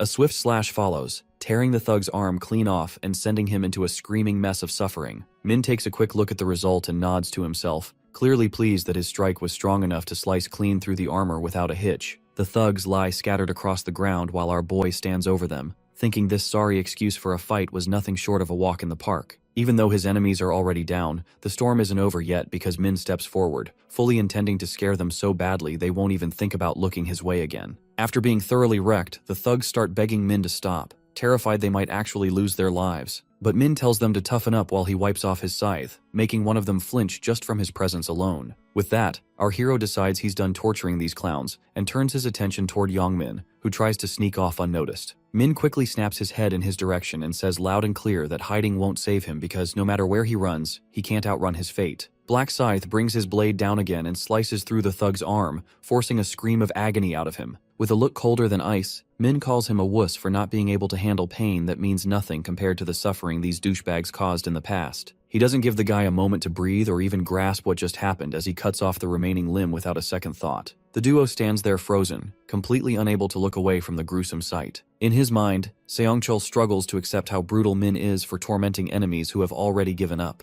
While others might see his actions as unhinged, but his calm and focused demeanor surprises the bodyguard and makes him think that Min stands on equal ground with his own boss. Seongchul snaps back to reality as Min asks if the two of them are all right. The bodyguard thanks him once again on their behalf, and Min reassures them not to worry about the thugs anymore. He points out that they don't have the mental or physical ability to move, so the only thing left for them to do is vote when the time comes. Both of them bow their heads in gratitude, but Eren hesitantly asks, what if the thugs bleed out all alone? Min tells her to leave it to fate while thinking she's too soft-hearted for her own good. He's curious about why she's concerned for their attackers, and wonders if it's connected to her desire to maintain her nice girl image. Seongchul interrupts his thoughts, raising his hand to ask something. He questions Min's decision to let the thugs live, so he repeats the thug's words that taking others' lives should have no real consequence in the world, which sends a chill down Youngmin's spine. He smiles at the question, pleasantly surprised by Seongchul's big brain, and answers that eliminating them serves no purpose to him. The bodyguard tries to argue that they might come after him in the future, but Min disagrees looking at their terrified expressions and says they won't be causing any more trouble. He explains that finishing them off would actually be a disadvantage, since reducing the number of contestants means fewer spots for players down the line. Realization hits Seongchul, who can't believe that Min is not just brawn, but also sharp-minded. He silently stares at him, impressed by both his strength and intellect. The bodyguard unwillingly agrees with Min to leave the pile of trash alone. Satisfied that his work is done, Min then turns to leave, but the duo stops him to ask for his account details so they can repay him for all the help. Our hero casually tells them not to worry about it as he walks away with a confident stride, leaving the two of them stunned that he didn't demand anything in return. As Seong-chul thinks he should report the incident to his boss as soon as possible, his thoughts are interrupted by Youngmin's painful groans, as if he got kicked in the nads with a bat. The bodyguard is tempted to end him right there, but he decides to follow through on Black Scythe's advice. He spits on the thug and then escorts Arin out of the area. Meanwhile, back at the clearing, the crowd is in an uproar as everyone fights to become the zone representative. The shouts quickly escalate into insults, with threats of fights breaking out that cause the other onlookers to step in and try to calm things down. A few players attempt to seize the moment, claiming they would be better leaders who can actually stay calm under pressure, and one of them even brags that his daddy is a big shot in politics, but the others are skeptical since he has no proof to back up his bold claim. Amidst the chaos, a charismatic voice calls out to them to stop their fighting and draws their attention to the timer, urging them not to waste time bickering like children.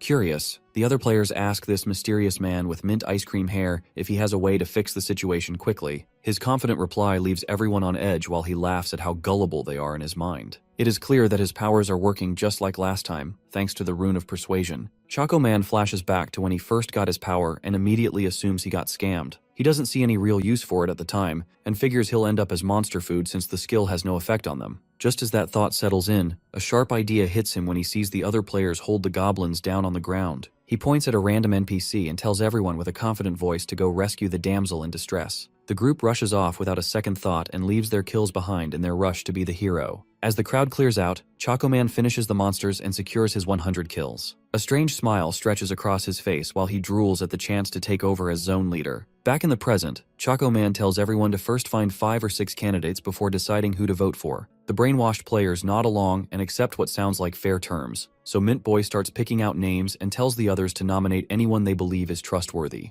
A chubby noble player tries to put himself forward, but Choco Man shuts him down and trashes his logic, pointing out that if self-nominations were allowed, then everyone would do it. He brushes off the arrogant player without a second thought. Everyone agrees to the terms without question while Choco Man laughs to himself, knowing just how easy it is to fool them. Confusion spreads through the crowd as no one knows who deserves their vote. But Mint Choco Man has already counted on this, and knows they'll go for whoever stands out the most. One of the players falls for the trap and nominates the blue-haired player, praising how naturally he commands a crowd with his leadership. Choco Man puts on an innocent act while the NPC stands by his decision to approve the nomination, unaware he has walked right into Choco Man's plan. He thanks the player with a smug grin, pretending to be grateful for the easy setup, then asks the crowd if anyone has more candidates to offer. One player suggests Black Scythe, which makes perfect sense since he topped the previous round. 2 more voices speak up, naming the second and third place winners from that same round. With 4 nominees now chosen, Choco Man asks one last time if anyone has more names to add, but the crowd stays quiet. He claps his hands to wrap up the selection and invites the nominees to step forward and give their speeches. Feeling overly pleased with himself, he takes the lead and steps up first, certain he has already made a fool out of the entire group. Mint Boy begins his speech but barely manages a word before someone shouts at him to shut his mouth. He pauses and turns his head, confused as he tries to spot the source of the voice. Jo Jung-sik, better known as Life as a Documentary, steps into view and strolls toward him with a look that says he's not here to play nice. Clearly angry, Joe questions what kind of scheme Choco Boy thinks he's running. Mint Boy steps in and tries to diffuse the tension, but Joe brushes him off and demands to know who put Choco Man in charge, asking why he gets to decide anything. Mint Chocolate feels a wave of panic as it seems Joe has seen straight through him, though he quickly tries to convince himself it might just be a lucky guess. Joe keeps pressing and calls him out for his obvious lies, but Choco Man fires back, taking shots at Joe's background and lack of basic manners. Still hoping his powers will finally take effect, Mint Boy attempts to calm the situation, but instead ends up pushing the wrong buttons. Mr. Documentary snaps and threatens to take him out, clearly past the point of holding back. He stands frozen in shock as he realizes his skill has no effect on the brute, but Joe no longer pays him any mind and shifts his focus to the crowd. With a glare, the gangster threatens the players, shouting that they'd better vote for him unless they want to regret it. Mint Boy fires back, calling him an idiot and saying no sane person would follow someone like him. He mocks Joe, telling him to run off like a good little boy. For a moment, Joe goes silent before suddenly stepping in and dragging a dagger clean across Choco Man's throat. Mint Boy tries to say something, but blood pours too fast for words to form as he clutches his neck in desperation. Joe mocks him, saying that resisting was a stupid move, while the helpless player slowly slips into unconsciousness and drops to the floor. Mr. Documentary turns to face the others and announces that this is what happens to anyone who refuses to listen. Panic spreads across the crowd as everyone stares at Choco Man's lifeless body and starts screaming at Joe, calling him a murderer. This doesn't bother him in the slightest as he lifts his blade and dares anyone bold enough to try and take him on. One NPC clearly misses the warning and keeps running his mouth, giving Mr. Documentary all the excuse he needs. With a wild grin spreading across his face, he charges forward and cuts down a few players who still have the nerve to speak out, painting the area in blood. His face twists into something completely unhinged, fully embracing the thrill of tearing through whoever he wants with no one around to stop him. To him, this chaos feels like paradise, a place where he can do whatever he pleases. With blood dripping from his blade, he raises it once more and challenges anyone to defy him, but the crowd stands frozen, too terrified to make a move. The gangster starts thinking to himself that no one in their right mind would dare challenge him now, and nothing is going to stop him from claiming the spot as representative. In his mind, the moment he takes charge, there's only one thing left to do: to fold Black Scythe into two like the iPhone 6. He figures once Min is out of the way, no one else will have the power to block his rise to the top. Meanwhile, Min is out grinding for points and wiping out monsters one after another while squeezing every bit of advantage out of his rune and buffs. A system notification pops up, congratulating him for reaching level 16, but the perfectionist isn't impressed. Progress has started to slow down, and even though he's been tearing through monsters at a rate of 100 an hour, he's only managed to climb 6 levels. At the very least, hunting the smaller critters has become much easier. Now he has both the Grim Reaper and the Slaughter rune. Min glances at the time and notices that 3 hours have already gone by, so he figures it's about time to head back. Before he can take a step though, a golden light begins to shine above him and saves him the trouble, teleporting all the players back to the starting point. Seongchol and Arin are left completely shaken by the destruction and chaos left behind by Jungsik Joe. Min tries to make sense of the situation, thinking that Joe, being the leader of the Jungsik gang, is obviously a seasoned fighter who's always managed to hold second place on the local rankings, although his personality is absolute trash. He figures that someone this unstable needs to be dealt with at the right time, all while that maniac casually walks up to him. Our guy asks what he wants, and Joe answers with a suggestion that Black Scythe should work under him unless he wants to die. Our guy clearly takes that as an insult and fires back by telling Joe to kneel and beg for his life if survival is what he's after. Joe clearly doesn't get the hint and keeps running his mouth about becoming the representative, but our boy quickly shuts him up and pulls out his scythe, asking if he'd listen better after being sent to the afterlife. Joe stares in shock, completely dumbfounded at the sight of the weapon, and instantly realizes he picked the wrong guy to mess with. The protagonist makes his stance clear and demands an answer, but the thug stays stubborn, declaring that the leader of the Jungsik gang kneels before no one and throws down a challenge. Our boy acknowledges the guts, but knows it's time to stop playing around since he doesn't want too many eyes on him right now, especially if he wants to secure votes. He decides it's better to let Joe become the representative so he can pull the strings from behind in the next round. Right then, the angel makes her entrance and everyone's attention naturally shifts to her. Min takes the chance to whisper to the thug that he just got lucky this time and should watch his back if he doesn't want to die a stupid death. Jonsik breathes a little easier now that the tension breaks and slowly realizes how close he came to dying, swearing to himself that he'll take revenge once he becomes the representative. The angel looks over the crowd and asks if the humans have picked a representative yet. She seems a little surprised by how chaotic things got, but casually says it makes no difference whether they're dead or alive, calling them nothing more than insects. She then begins the voting process as a translucent screen pops up in front of everyone, explaining that to vote, all they have to do is stare at the person they've picked and think about voting for them, warning that anyone who doesn't vote within 5 minutes will be killed on the spot. The players begin locking their gaze on someone, and Joe instantly assumes that he's the center of attention. But the moment he notices that people aren't actually looking at him, he starts throwing threats around,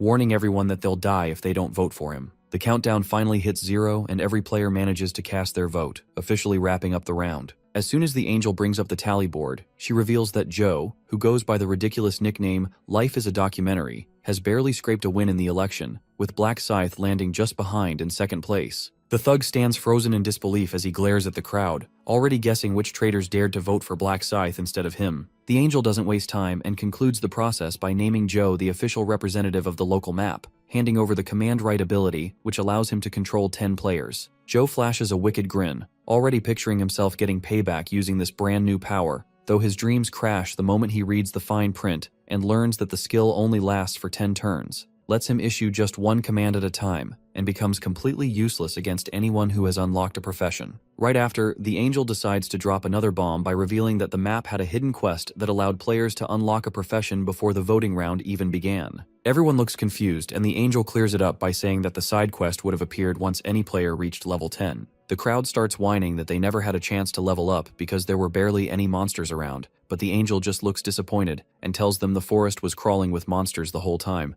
though she softens the blow by adding that only 8 people in the entire world had actually managed to finish the side quest. She goes on to mention that someone from their local map has also managed to gain a profession, and then pulls up the side quest results to reveal who it is. Once again, Black Scythe has come out on top, ranking first both in the local map and worldwide, earning the profession of Reaper. Everyone turns to stare at our guy in complete disbelief while he casually strikes a pose, taking the chance to farm a bit of aura from their reactions. People start thinking about what the Reaper profession could actually mean, and a few assume he probably got that scythe because of it, while Joe just stands there dumbfounded since he had planned to make Black Scythe end his own life using the command right, only to realize now that it won't even work on him. The angel then explains that the ranking is based on how fast players manage to complete the side quest, and seems genuinely impressed that not only did our boy unlock a profession, but he also managed to rank first on the entire world map. She begins to wonder if his name lining up so perfectly with his unique profession is nothing more than a coincidence, or if he already knew it was going to matter. Our protagonist replies that it's just a coincidence and flashes a smile, fully aware that the angels don't actually know the conditions required for that profession. The angel finds it amusing and wonders aloud if this is what humans refer to as fate, then points out how crazy it is that he's now immune to the command right, something that clearly surprises the rest of the players. After catching their interest, she explains that anyone who has unlocked a profession can't be commanded by the representative, and just when it seems like she's done, she totally blows up the thug's entire plan like she's been waiting to take a shot at him, pointing out that he can only use the command 10 times in total, which brings a wave of relief across the players, while Joe clenches his teeth in pure frustration. The angel finally turns to our guy and hands over the rewards for completing the side quest and ranking first in the world, giving him a low-tier armor ticket along with a special reward chest. He redeems the armor ticket and gets the option to pick between 3 different kinds of armor. He picks the Skilled Hunter's leather armor since it offers the perfect balance between defense and agility. As for the special rewards chest, he gets to choose between an XP buff, 3,000 gold, and information about the next round. And knowing that there will be loads of monsters to slay in the upcoming stage, he confidently goes for the experience buff. With the rewards now distributed, the angel sends everyone back into the real world and casually announces that the next round is going to be a lot more fun. Youngmin wakes up in bed completely shaken, only to realize that his arms and legs are all still there, and he lets out a sigh of relief knowing that the injuries sustained in the game won't carry over to the real world as long as he survives them. He grits his teeth and swears to never go up against Black Scythe again, not even wanting to be in the same space as the terrifying protagonist. Back at the hotel, Seongchul praises Arin for doing well, though she admits she had been more of a burden, and sincerely thanks him for protecting her. He stays composed and tells her he was simply doing his job. Arin then brings up her wish to thank Black Scythe for saving them, but says she has no idea how to go about it. Seongchul argues that it would be nearly impossible to track down Black Scythe since he hasn't revealed his identity, and given that he didn't provide his bank account number for compensation, it's clear that he doesn't want to be found. Maybe he knows his identity could be traced through something like that. He goes on, suggesting that giving Black Scythe an item in the next round might be a good way to show gratitude, which Arin agrees with. Seongchul wishes her good night, and the next thing he knows, he's in the elevator, calling Kyungrok Ma. He asks why Ma is still awake, to which Ma responds that he just needed a drink. Seongchul congratulates him on getting the Dark Knight profession. Ma then asks about their progress, and Seongchul explains that he and Arin only made it to level 8 because they got injured mid-level. Ma shows interest as Seongchul mentions he's planning to report the matter and asks if Ma has time. Upon hearing that it's about Black Scythe, Ma tells him to head to the hotel to discuss it. Min watches from a distance as Seongchul gets into his car and drives off, quickly deducing that he's heading to Ma. A while ago, he had been using his tracker ability to locate Seongchul, and the system had shown that he was nearby. But then, when the distance begins to increase rapidly, Min realizes that Seongchul is on the move. Wondering if he's meeting Ma, Min decides to head out and see for himself. Back at the hotel, Ma marvels at how perfect the Dark Knight profession is for pet projects, but he knows the report should be his first priority. Sitting down, he starts to think about Black Scythe, wondering what the report related to him could possibly be. Assuming the worst, Ma jumps to the conclusion that the protagonist must have assaulted his manager, Seongchul, and vows revenge. For him, assaulting his manager is like assaulting him, and he affirms that he will break anyone who dares to get in his way. Just then, manager Seongchul knocks on the door, and Ma lets him in. They greet each other, with Seongchul saying he's doing well, all thanks to Ma. Ma replies that he's not even on the same map, Seongchul flatters him further by saying that having him around is motivation enough, which Ma immediately calls out before telling him to sit. Seongchul continues, congratulating him on his survival, which Ma dismisses, and then desperately congratulates him again on getting a profession, calling it just luck. Seongchul argues that luck depends on the person and points out how difficult it is to rank second in the world. He tells Ma that it's an honor to serve him, but Ma directly cuts to the point, calling out Seongchul for his flattery and saying that the manager must want something from him. Ma allows him to speak, and Seongchul hesitates. He asks Ma how he got his class item, to which Ma replies that he got it by hunting monsters. In reality, he had received it from the random rune piece granted to all players at the start of round 1 by the first angel. It was then that he discovered he could enter the Dark Knight profession once he reached level 10. Ma knows he got extremely lucky at the start, but despite that, he understands he can't reveal such sensitive information to his manager, since humans can change sides so easily. He quickly changes the subject, asking Seongchul who injured him, and whether it was Black Scythe who did it. The manager quickly clears things up and tells Ma that he actually owes Black Scythe. Ma's curiosity peaks as Seongchul explains the entire situation. He recounts how a group of troublemakers had gone after Aaron, nearly costing both of their lives, and how Black Scythe stepped in to save them. He points out that even if Aaron could have survived physically, the psychological toll would have been so great that her career would have been over. Realizing that he nearly lost his most loyal man and his business, Ma falls silent for a few minutes. Finally, he asks about the fate of the people who hurt them, wondering if they were killed, but Seongchul explains that Black Scythe didn't kill them. Despite Ma's protests, the manager clarifies that Black Scythe argued that killing them would be pointless and would only harm everyone's chances of surviving the next round. Seongchul starts to worry whether those thugs might come back to cause trouble in the future, but he admits that Black Scythe did protect both him and Aaron, and in that sense, even CEO Ma is indebted to him. He decides they should compensate the hero, but Seongchul tells him that Black Scythe had rejected compensation right then and there and simply walked off. Ma instantly realizes that Black Scythe is trying to keep his identity hidden by refusing any compensation, showing just how cautious he is. He tells Seongchul to send his regards in the next round, and to keep an eye on Black Scythe, helping him out whenever he can, because Ma hates owing anyone. Just as he's about to leave, Ma pauses, turns around, and asks for the names of the people who had attacked them. Outside the hotel, our protagonist takes a moment to assess the situation, feeling satisfied knowing that the manager led him to Kyungrok Ma like a little birdie. He heads out to avoid drawing any attention,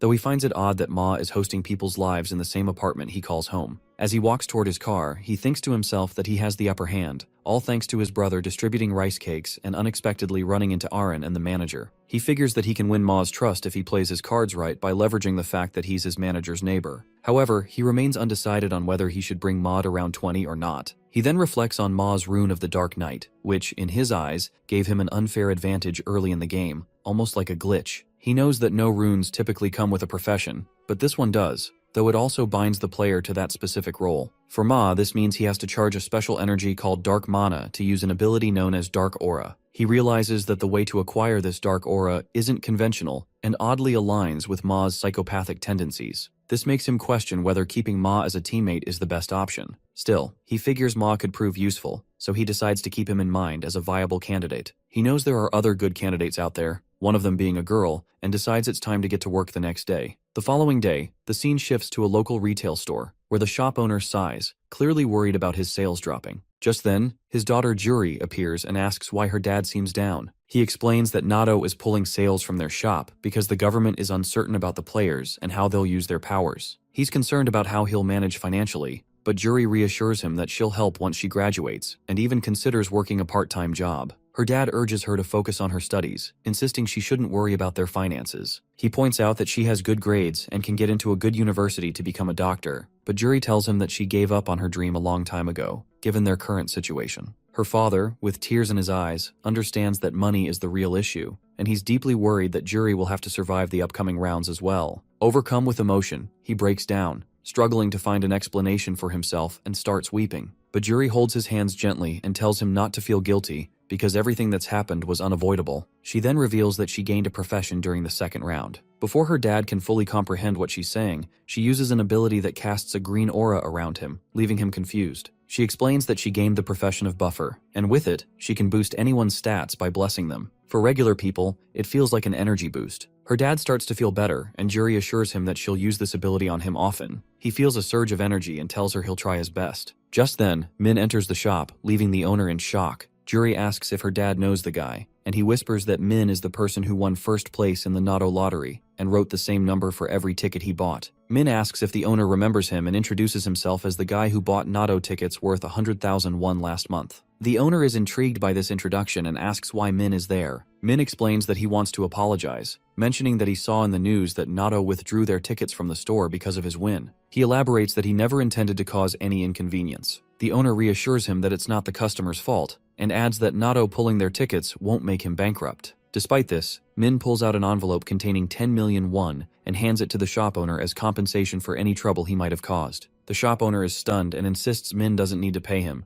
but Min firmly tells him to take the money because he wants him to, before leaving the store. The owner is overwhelmed by the situation and refuses to accept such a large sum. Juri volunteers to run after him and give the envelope back, and her dad agrees. She rushes after him and eventually catches up, calling out his name. However, Min doesn't recognize her. She tells him they're in the same class, but Min claims he isn't good at remembering faces and doesn't know her. In reality, he knows exactly who Juri is. She's the store owner's daughter and has the buffer profession. He recalls the first time he met her and how he discovered they were classmates, which surprised him. He had intentionally made their first meeting during this regression seem like a coincidence so that Juri would join his team without hesitation. Juri asks if they can talk somewhere and Min agrees. The scene shifts to a local park where they're sitting on a bench. Juri hands him back the envelope. Min recognizes the envelope as the one he gave to the shop owner, and Juri explains that they can't accept such a large amount. Min smiles, knowing they wouldn't have taken it because Juri despises owing anyone, even when she's in a difficult situation. Juri urges him to take it, but Min refuses, saying the money was meant as an apology, and his moral compass won't allow him to take it back. Juri repeats that the amount is so large it's uncomfortable to accept, which Min knows all too well. He counters by saying the amount isn't big for him, so there's no need for them to worry. While Juri wonders why Min is being so stubborn, he stands up and begins to walk away. She stops him and negotiates, asking if it would be okay to return 9 million and keep 1 million instead. Min challenges her, asking how she can decide that without the shop owner's approval. Juri reveals that the owner is her father. Min pretends to be surprised and calls it a coincidence. Juri also finds it strange that the Natto winner turned out to be her classmate,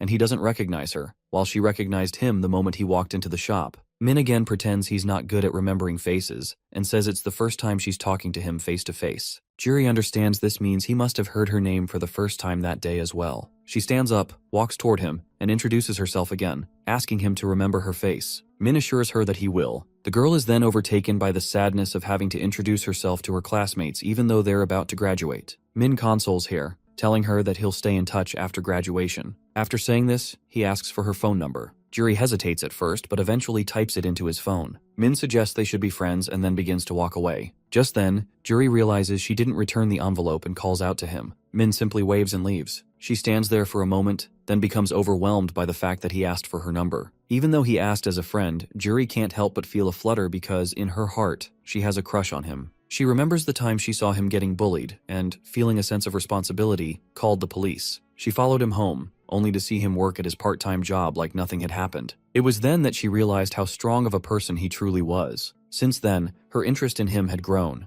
but she was too hesitant to talk to him and couldn't even bring herself to approach him. Now she feels she shouldn't hesitate anymore. Fate has brought them together, especially after he gave them 10 million won. Determined, she decides to be brave and plans to invite him to lunch. The scene shifts to our hero sitting in bed at home when he gets a text from Juri asking if he's available for lunch because she has something to talk about. Min tries to pay for the meal, but Juri insists it's on her. He smiles, knowing his plan is working perfectly. Juri doesn't want to feel indebted and is more likely to help him when he needs it. He gets up to get ready, thinking to himself that he'll keep Juri alive until the 20th round this time. As he's about to leave, Won asks where he's headed. Min replies that he's going to meet a friend. Won then asks if the friend is a girl, and Min agrees, telling his brother that he'll be eating out, so Won should have something without him. This leaves Won in a confused, amusing state, thinking his brother is in a relationship. The scene shifts to a restaurant where Min and Juri are having steaks for lunch. Juri still can't believe she's having one-on-one lunch with him and hesitates to speak for a while. Finally, she gathers the courage to ask how he managed to win Natto 4 times in a row. Min casually replies that the numbers were revealed to him in a dream. She then asks how much he earned from the cards, and Min confidently tells her that he doesn't have to worry about money for the rest of his life. Juri remembers something and asks Min how his first round went. Min tells her that he had a hard time catching all the goblins. She gets curious about his player map location, and he mentions that he doesn't remember the exact number, but that the last digit is 5. She laments that her map number ends in 7, so they won't be able to meet in the other world. But Min knows that they will meet when the maps merge once fewer players are left. Juri then asks about his level, to which Min lies, saying he's at level 10. She's ecstatic, revealing that she's level 10 too. When she asks about his profession, he replies that he doesn't have one yet. Juri claims she's been lucky, having gotten the profession of buffer. Min asks her if it works like a game character, although he already knows what it does. Juri explains that her ability is called Bless, and it can raise anyone's stats. She then asks if he wants her to use it on him. Min agrees, and Juri boosts his stats by 50% for 3 hours, leaving him amazed. Min marvels at the results and realizes that once she reaches max level, her ability will upgrade to double the current buff. The reason he wanted her to buff his stats is that he had received a random gold pouch in the previous round, which gives the user gold based on their luck stat. The higher his luck, the more gold he would receive. Min thanks Juri for the buff, and she tells him she can do it for him anytime he wants. Min then asks what she wanted to discuss. Juri explains that her father wanted to send his thanks for the money he had given them, and promises to return it when she's able to do so. Min reassures her that she doesn't need to return anything, so she tries to compensate him with an item she got in the previous round. She hands him a purple crystal. After leaving the restaurant, they both wish each other good luck for the next round. Later, Min goes to a local park and opens his inventory. To his surprise, the crystal Juri had given him is a mana crystal, which turns out to be an A-tier item. This was unexpected for him. He judges that the item's description doesn't do it justice, and players will only truly understand its importance when they reach level 20. The crystal allows players to combine it with their weapons, granting them different enhancements. There are 7 types of crystals in the game: red, orange, yellow, green, blue, navy, and purple. Each crystal has a different effect. Red increases damage, orange increases power, yellow boosts luck, green raises speed, blue enhances intelligence, navy reduces incoming damage, and purple, the rarest, increases all stats on a weapon. He feels lucky, and then remembers that his luck stat is boosted by the buff, so he realizes he needs to act fast if he wants to open the random gold pouch. He pulls out a bag of mealworms, planning to crush them to activate his Rune of Slaughter, which boosts his stats by 1% with every kill. He stomps on the worms repeatedly, watching his stats increase by 100%, which raises his luck stat from 15 to 45. Afterward, he opens his inventory, pulls out the random gold pouch, and uses it, expecting to get anywhere from 3,000 to 6,000 gold. However, he's caught off guard by what he actually receives. The system chimes as Min pulls open the gold pouch reward and freezes for a second, completely floored when he sees a massive 10,000 gold prize sitting inside.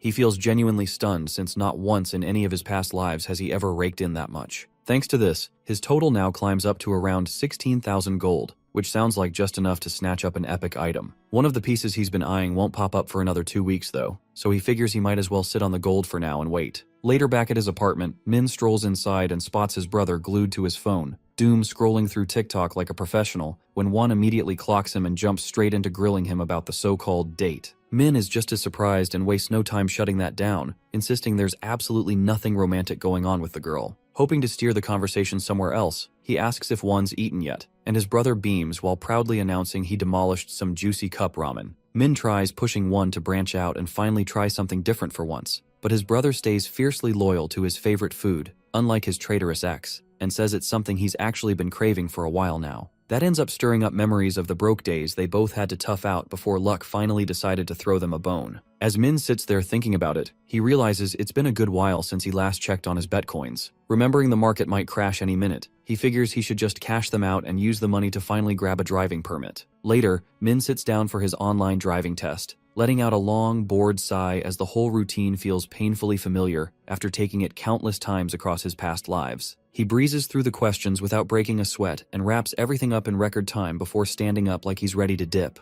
The supervisor watches him go, probably assuming he's just another newbie giving up halfway, but his face freezes completely when the system suddenly announces Min's nearly perfect score. Thanks to everything he's already got burned into his brain, Min ends up landing his license in under 4 days without breaking a sweat. This ends up throwing our boy into a tiny crisis since, after thinking back on all his regressions, he figures he should honestly be some bald old geezer by now. The second he gets his shiny new license, Min doesn't waste even a second before locking his sights on his dream car, a limited edition Lambo so wild it could make even Tate die of jealousy. He asks the salesman how long it'll take to get one, and the man tells him it'll be about a month. Not missing a single beat, Min slaps down the order, and the salesman, looking like he just won the lottery, immediately starts showering him with congratulations. 2 weeks roll by, and the big moment finally arrives for Min to dump all his Bitcoin and dodge the crash like a boss. Won catches sight of his brother's weird little grin and asks if he somehow just hit the jackpot. Staying cool as ever, Min casually drops says he sold off all his crypto for a mind-blowing 300 billion, nearly making Won spit his coffee everywhere in pure shock. He just stares, totally baffled at how their tiny savings skyrocketed to the moon.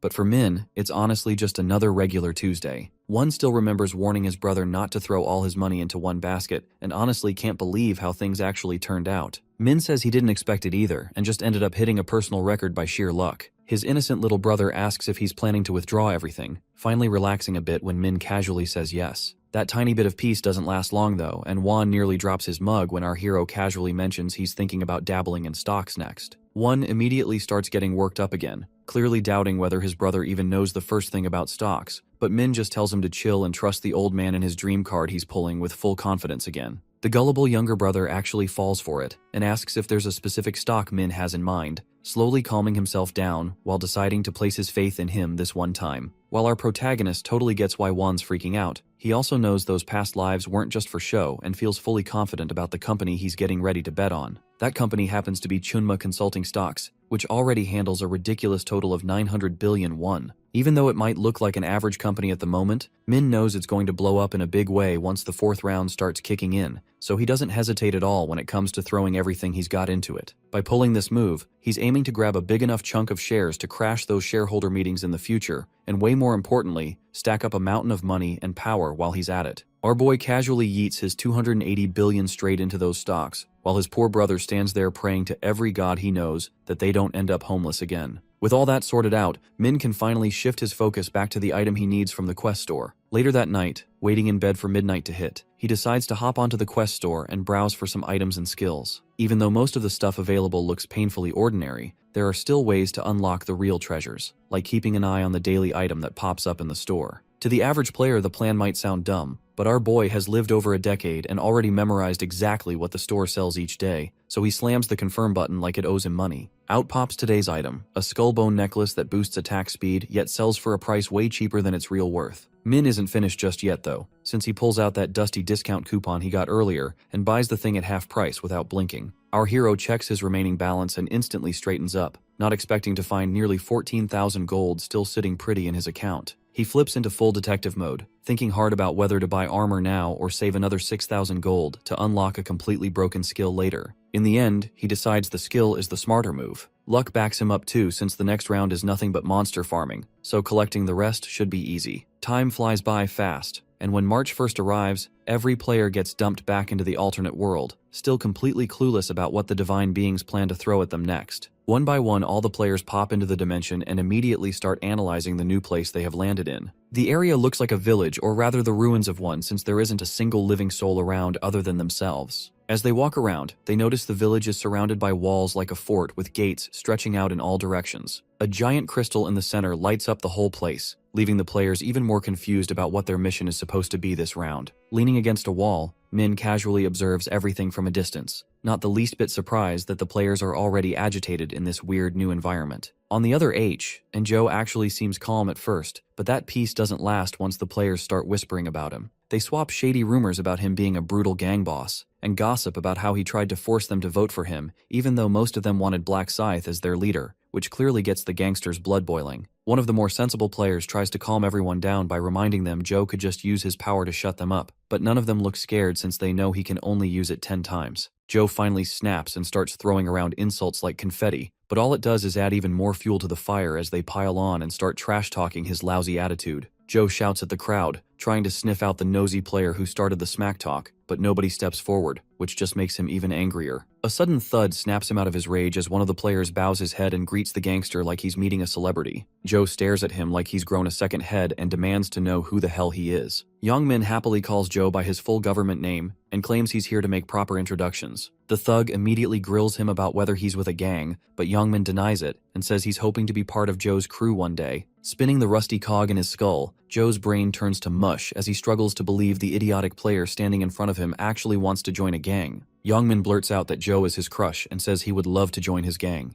The gangster tries to understand the situation better, but Youngmin suddenly drops to his knees and declares Joe to be his senpai for life. Joe cracks a twisted smile, not expecting anyone to top his level of crazy, but he finds himself liking how bold Youngmin is. Joe orders the wannabe thug to get up and spit out exactly what he wants, since no sane person would ever suck up to him after what happened last round. Youngmin pumps his chest proudly and declares that the past holds no importance for him and that he truly honors Joe for the king he is. He says he doesn't care what other people yap about and that becoming Senpai's lackey is his dream in life. Joe easily takes the bait and agrees to make him an aura-farming gangster that would put Pablo Escobar to shame. Relieved, Youngmin nearly breaks his back with another bow and thanks Joe for his overwhelming generosity. The rest of the players are left shocked seeing Youngmin cozying up to such a brutal person and thinking of him as completely insane, while Min's side eyes the situation, satisfied that history is repeating itself again. In a sudden burst of light, the angel appears floating above the players and calls out to address them. The angel acts surprised as she casually mentions the decreased number of players compared to the end of the last round, which leaves the players confused as they try to make sense of her words. However, the system notification captures their attention instead, as they realize many players are missing. The angel then muses that since it is unlikely for them to attack each other this early on, it must mean they fought in real life instead.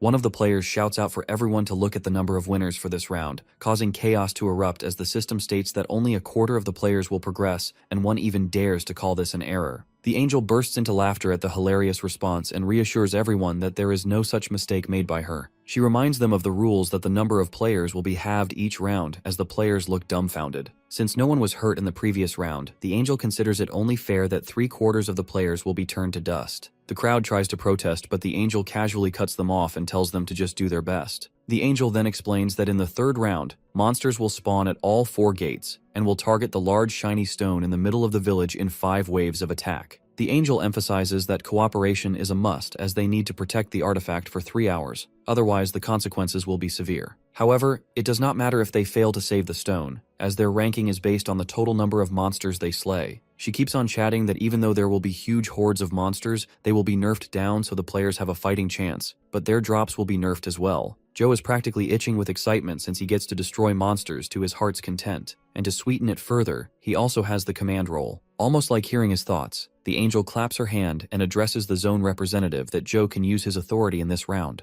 At the same time, she satisfies all the curious glances thrown her way as she drops the bomb on what actually happens when the zone representative gets wiped out. An eerie smile slowly stretches across her face as she explains that if the leader ends up dying from a monster attack, the authority itself gets erased from existence. But if a player is the one who kills him, then that player takes his place as the new representative and also gains full command powers. Everyone immediately starts eyeballing Joe like he is the last cookie left in a jar, while the angel casually announces that the monsters will arrive in 10 minutes. Flashing a nasty grin, she throws in a suggestion for the players to be good buddies with each other before she vanishes into thin air. Understandably, Joe cannot help but curse at the sky with his foul mouth, but he quickly shuts up the moment he hears the unmistakable sound of blades being drawn around him. The gangster immediately summons his own dagger and dares the chumps to come at him if they think they can. The players start taunting him and get ready to pounce, completely blinded by the greedy dream of snatching his power. However, Min seems to have other ideas as he casually steps out from the crowd with not a single player daring to move a muscle. Joe demands to know what Black Scythe thinks he is doing, but our boy calmly reassures him that he is just there to have a little chat. Mr. Documentary tries his best to act like he is not rattled by our hero and demands to know what he is planning, but Min smoothly cuts him off as he casually brings up a trade offer. Spotting that Joe has gotten himself stuck between a rock and a hard place, Min swings his scythe lazily over his shoulder and throws out an offer to protect the gangster. Joe can only stare at him in confusion while Min calmly repeats his offer to protect him from the other players, and the crowd looks on in shock and disbelief at the idea they might have to throw hands with Black Scythe. The other players immediately start whispering among themselves about their survival chances, while Joe struggles to believe that our boy's name carries that much weight and actually considers taking the deal. Using his non-existent brain for once, he realizes there has to be a catch and decides to confront Min about it. Our protagonist casually lays it out that in exchange, Joe will have to obey his every single command without a shred of complaint. Joe stands there baffled at how even though he is the zone representative, Min is basically asking him to hand over the reins and play the role of a good little puppy. The gangster questions the reason behind such a ridiculous demand,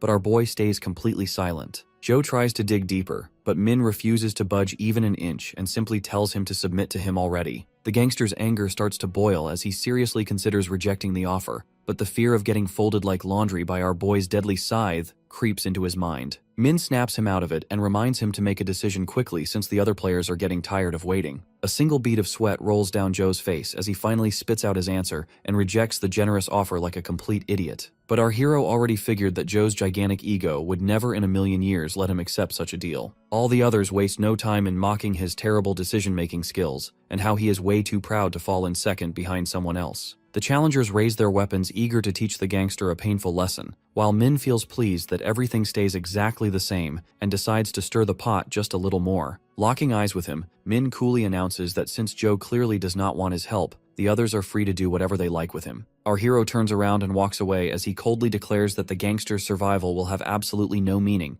while the other players eagerly start closing in with their weapons drawn, hungry to tear Joe apart. Mr. Documentary grips his dagger tightly and starts to seriously wonder if he made the right call. Before things have the chance to get truly ugly, Joe is unexpectedly saved by the system, which alerts them that the stampede is about to kick off, sending everyone scrambling to battle positions around the crystal. Joe realizes he cannot afford to fight while a bunch of players are thirsting for his blood, and anyway, this is not supposed to be a team mission in the first place. The gangster catches sight of Min walking toward a secluded area and, feeling curious, decides to follow him. He quietly stalks our boy and wonders whether he plans to take on the incoming monsters all by himself. But the brief silence does not last long as loud, bloodthirsty growls suddenly fill the air and send a wave of dread through the players. The system casually drops the bomb that they will be facing off against 10,000 goblins, chilling everyone right down to their bones. The gangster immediately bolts for high ground but cannot help feeling confused at how Black Scythe remains so ridiculously calm. Taking a closer look at the situation, Joe notices that even though the gates only have a small opening,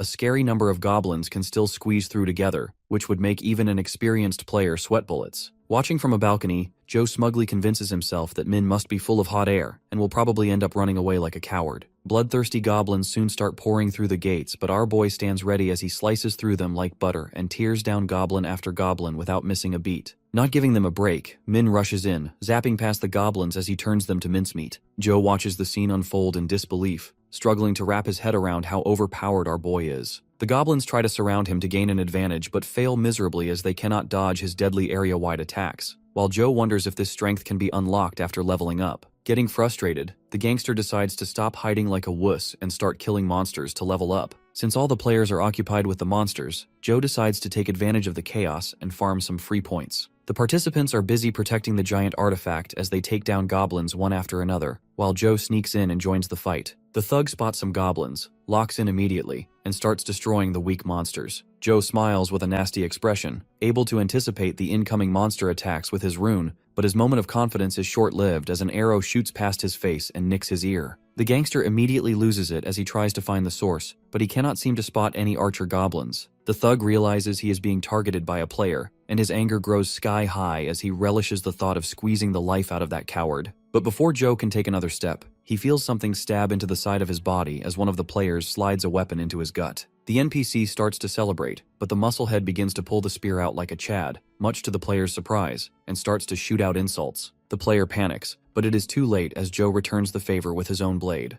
As he starts going ham with his tiny sword, another arrow flies past his face. Spotting the cowardly archer, Joe wastes no time and takes aim with the spear he pulled out. The player tries to shoot again, but a quick spear to the head stops him in his tracks. Joe holds his injured side, pissed off at his carelessness and cursed title. Mr. Documentary is desperate to get rid of his title and regrets rejecting the deal Min offered before, but decides a real man like him values his pride more and serves nobody like a little dog. So he scans his surroundings, desperate for a way to escape the relentless players and hunt safely. An opportunity presents itself in the form of the third strongest player as he spots Blackbeard Dragon destroying the goblins. A nasty smile spreads across Joe's face as he approaches Black Dragon, activates his authority powers on him, and orders him to be Mr. President's personal bodyguard. Meanwhile, Min is gobbling up experience points as he continues to eradicate the goblins without even breaking a sweat. Our protagonist opens his inventory and is pleasantly surprised to find he has already collected his desired amount. The grind doesn't stop there, and he decides to gather another 2,000 gold just for fun. Min has a big brain moment as he realizes he can buy 2 skills and obtain the Rune of Thoughts earlier than expected. The goblins try to sneak up on Black Scythe while he is distracted, but they cannot catch our boy lacking as he makes short work of them with a quick swipe of his scythe. The other goblins hesitate to step further after watching their friends get massacred, but Min is not done yet as he taunts the monsters for being weak and rushes towards them instead. After that, a beam of light suddenly illuminates the night sky, distracting the players from their ongoing fights. One by one, the goblins start to glow and slowly vanish into thin air. The remaining players begin celebrating their win in the first wave, although they are completely wasted to continue fighting. Min realizes that nearly 1,000 players died and rethinks how dangerous weakened goblins actually are. Our boy searches among the survivors, spotting Joe, and is surprised that he managed to survive, but he might not be so lucky in the next round. The gangster is pissed off that instead of fighting the monsters, the players decided to target him instead, as one of them tries to sneak up on him. The NPC lunges forward to attack but is struck down by the brainwashed Black Dragon and Young Min. Joe is relieved he managed to survive because of these two pawns protecting his sorry self. Young Min expresses his worries over his senior's wound, but Joe is more intrigued by the fact that he did not even have to use his mind control powers over this fool. He groans in pain as he clutches his wound tightly in a desperate attempt to stop the bleeding and wonders if he will even survive the upcoming round. He grits his teeth and tries to motivate himself to survive out of spite so he can stick it to all those people who doubted him. A sudden siren alerts all the players and informs them that the next round is about to start, and will include hobgoblins as well. The second wave of monsters rushes in without a moment's notice while Min stands there farming aura, getting ready to rack up some free EXP. Our boy unpauses the goblin genocide and resumes swinging his deadly scythe, taking out a bunch of goblins like it's child's play. Soon after, the system notification informs our boy that he has reached level 20. His rank upgrades to regular, filling him with satisfaction now that he has unlocked crafting that allows him to combine skills and fuse all his trash to make some high-quality gear. Furthermore, the system rewards him with a new skill and upgrades his previous one, Seal of Death, which satisfies Min as his skill set pairs well with his runes. The brain-dead goblins try to attack our boy again but instantly get caught in total darkness as Min activates his newly acquired skill, Night of Death. Black Scythe flashes past the blind goblins with ease, sending them to permanent sleep one by one. The darkness melts everything in its path and leaves behind a mountain of monster bodies while the system notification pops up to announce that the second wave is over. Our protagonist drops his scythe with a thud and decides it is time to use the quest shop to grab a new skill. He scrolls through the store for a bit and eventually picks Sixth Sense, which lets him sense anything within 100 feet of him. Min activates the skill and only picks up the dead goblins around him, which reminds him that he still needs to gather another 20,000 gold. The third wave kicks off with Min slaying goblins like usual, while Black Dragon continues running around under Joe's mind control. After the third wave wraps up, the players find themselves facing gnolls in the fourth attack. Joe makes full use of his mind control powers and shamelessly uses his fellow humans as meat shields to save his own skin.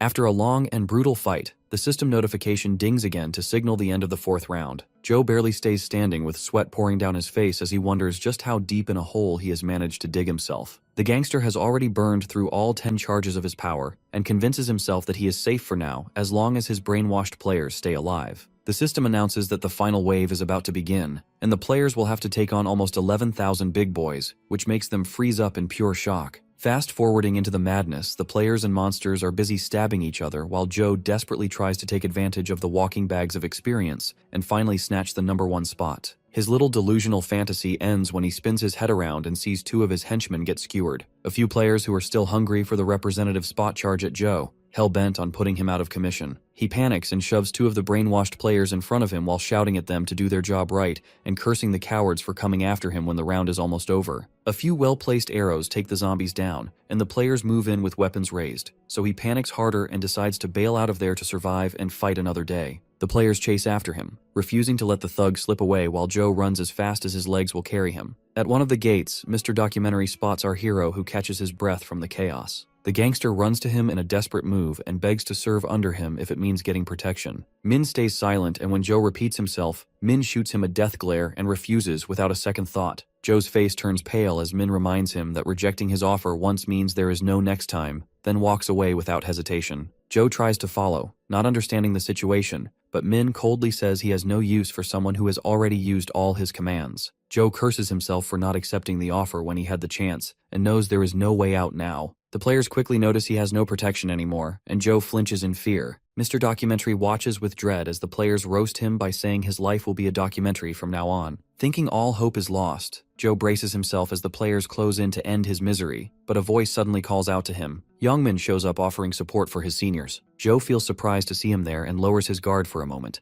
only for his junior to fold him with a brutal right uppercut. The blow sends Joe crashing to the ground like a sack of potatoes. Clutching his broken jaw in agony, he watches Youngmin grin like a devil and warn him to say his prayers. The gangster tries to spit out an insult, but Youngmin silences him with another punch. The junior pins him down and keeps pounding the life out of him with hit after hit. Mr. Documentary stares at his underling in horror, unable to speak through his shattered face as his miserable life flashes before his eyes. Youngmin rises with a menacing aura and stomps on Joe, ending his subscription to life for good. He bursts into laughter as the system declares him the new zone leader and immediately starts dreaming about all the fun he plans to have with his celebrity crush. Looking down at the failure of a senpai, the thug thanks Joe for handing him new powers and blames him for this disaster, saying none of it would have happened if Joe had not been such a coward. After that, the new leader faces the crowd and acts like everything went exactly how he planned, which leaves the players completely mind-boggled. Everyone feels disgusted and shocked at the same time that a guy would stoop so low, sucking up to the gangster only to betray him at the very end. The players quickly grow angry that a backstabber like him will be their new leader and decide to get rid of him right away. Youngmin expects this though and bolts straight toward our protagonist. As Min turns to look at him, Youngmin excitedly shouts that he holds the command now. Min looks completely uninterested, so the thug repeats the same offer he once made to Joe and insists he will do whatever Min wants. Youngmin has a big brain moment thinking that Min rejected Joe because he had already burned through his powers, but he believes that is not the case for him, so there should be no reason to turn him away. Our boy bluntly tells the thug that his face is ugly and says he might spare his annoying butt if he gets down on his knees. The gangster stares in confusion, wondering why he is still being treated like trash, but Min calmly reminds the snake that he is the one who needs him. Our boy orders him to kneel again, which seriously ticks him off. But one glance at the angry mob ready to tear him apart makes him swallow his pride and drop down in an instant. The thug be Daddy Black Scythe to show mercy and save a weakling like him while Min watches, barely interested, since he remembers all the times he humiliated Youngmin like this before. Still, he admits that even a steaming pile of trash like him might have some use. Black Scythe agrees to take him under his wing while Youngmin spams the bow emote and thanks his master for showing mercy. Min tells the thug to knock it off and walks toward the crowd, standing right in front of his new lackey. The players immediately start sweating bullets, scared of going toe-to-toe with our hero. One of them suggests rushing him together but quickly takes it back when his friend reminds him about the Goblin Massacre. The players huddle up and start brainstorming ideas while Min throws one out himself, saying they can either be good little boys and scatter or stay and eat his blade. He advises them to take the first option since he might forget the difference between humans and monsters if they don't. The threat makes all the players flinch hard, and they retreat one by one, not willing to throw their lives away for nothing. The thug watches in awe at how powerful our hero's presence is, and feels relieved he switched teams, even if their start was rocky. Our boy looks around and figures out the 5th round is about to end peacefully since all the monsters are almost wiped out. Wanting to spice things up, Min flashes a cheeky grin and calls out to his new underling. Youngmin stands at attention, ready for orders, and Min tells him to follow exactly what he says without a single word of complaint. Our boy casually announces that he uses all 10 of his commands and orders everyone to smash the large shiny stone. The brain-dead guy stupidly asks what the artifact even is before it hits him, that the angel warned them things would get really bad if anything happened to it. But the gangster worries more about why he has to use all 10 of his commands and demands an explanation. He begs Min to spare at least one, but our boy stands firm on his decision. Youngmin agrees to follow his master's will while Min adds that he will choose the names himself. Black Scythe calls out the list of players, and Youngmin does a double take as he spots a pattern. Most of the names belong to his own buddies, making him wonder if this is some kind of sick joke. His so-called friends ask if he really plans to go through with it, but the thug just throws out a fake apology and claims it is nothing personal. Youngmin activates his mind control powers and orders the players to attack the artifact. This is when chaos breaks loose as the system warns all remaining players that their lifeline is now under threat. The zombies start hammering their weapons into the artifact while the survivors shout and plead for them to stop. They sprint toward the crystal, desperate to snap the victims out of it. When words fail, they turn to violence, but it is already too late as the giant crystal shatters into pieces. The crowd immediately spirals into panic when the system announces that their punishment for failing to protect the artifact has begun. A divine punisher will descend and rain hell down on them while they scramble around like mice for half an hour. Min stands still with an evil smile since the system has unlocked the hidden quest and put up a 3,000 gold reward for completing it. A hidden quest and a side quest suddenly appear, prompting the players to survive the deliverer of punishment for 30 minutes. Afterward, they will be rewarded with 3,000 gold, a better payout than the 2,000 gold they would have earned for protecting the artifact. Everyone celebrates, but Min, knowing better, realizes that destroying the artifact comes with its own cost. The stats of the players who attacked the artifact decrease by 50%, making them understandably furious with the map representative. At that moment, the artifact penalizes Youngmin by permanently reducing his stats by 50%. which Min considers a death sentence. Our protagonist decides to open the store and buy some basic items with the remaining gold he has to boost his stats for the upcoming challenge of defeating the Deliverer. He uses craft combinations, first combining a necklace with the purple crystal to increase all his stats by 1 point. Next, he combines his armor with the navy crystal to reduce incoming damage by 1 point, and then pairs his scythe with an orange crystal to enhance its power by 2 stat points, knowing he'll need every bit of help he can get. Suddenly, a whirring sound fills the air as everyone braces themselves, preparing to face the Deliverer of Divine Punishment. It's a tough task, as Min already knows from his previous game where only 500 players survived. Surviving the Deliverer is so difficult that it typically requires 5 level 40 players to take him down. But Min is determined to handle the challenge alone, aiming to claim the rewards for himself. As the sky splits open and golden light pours out, Min remains confident. He knows he can succeed because he holds the title of the first angel killer,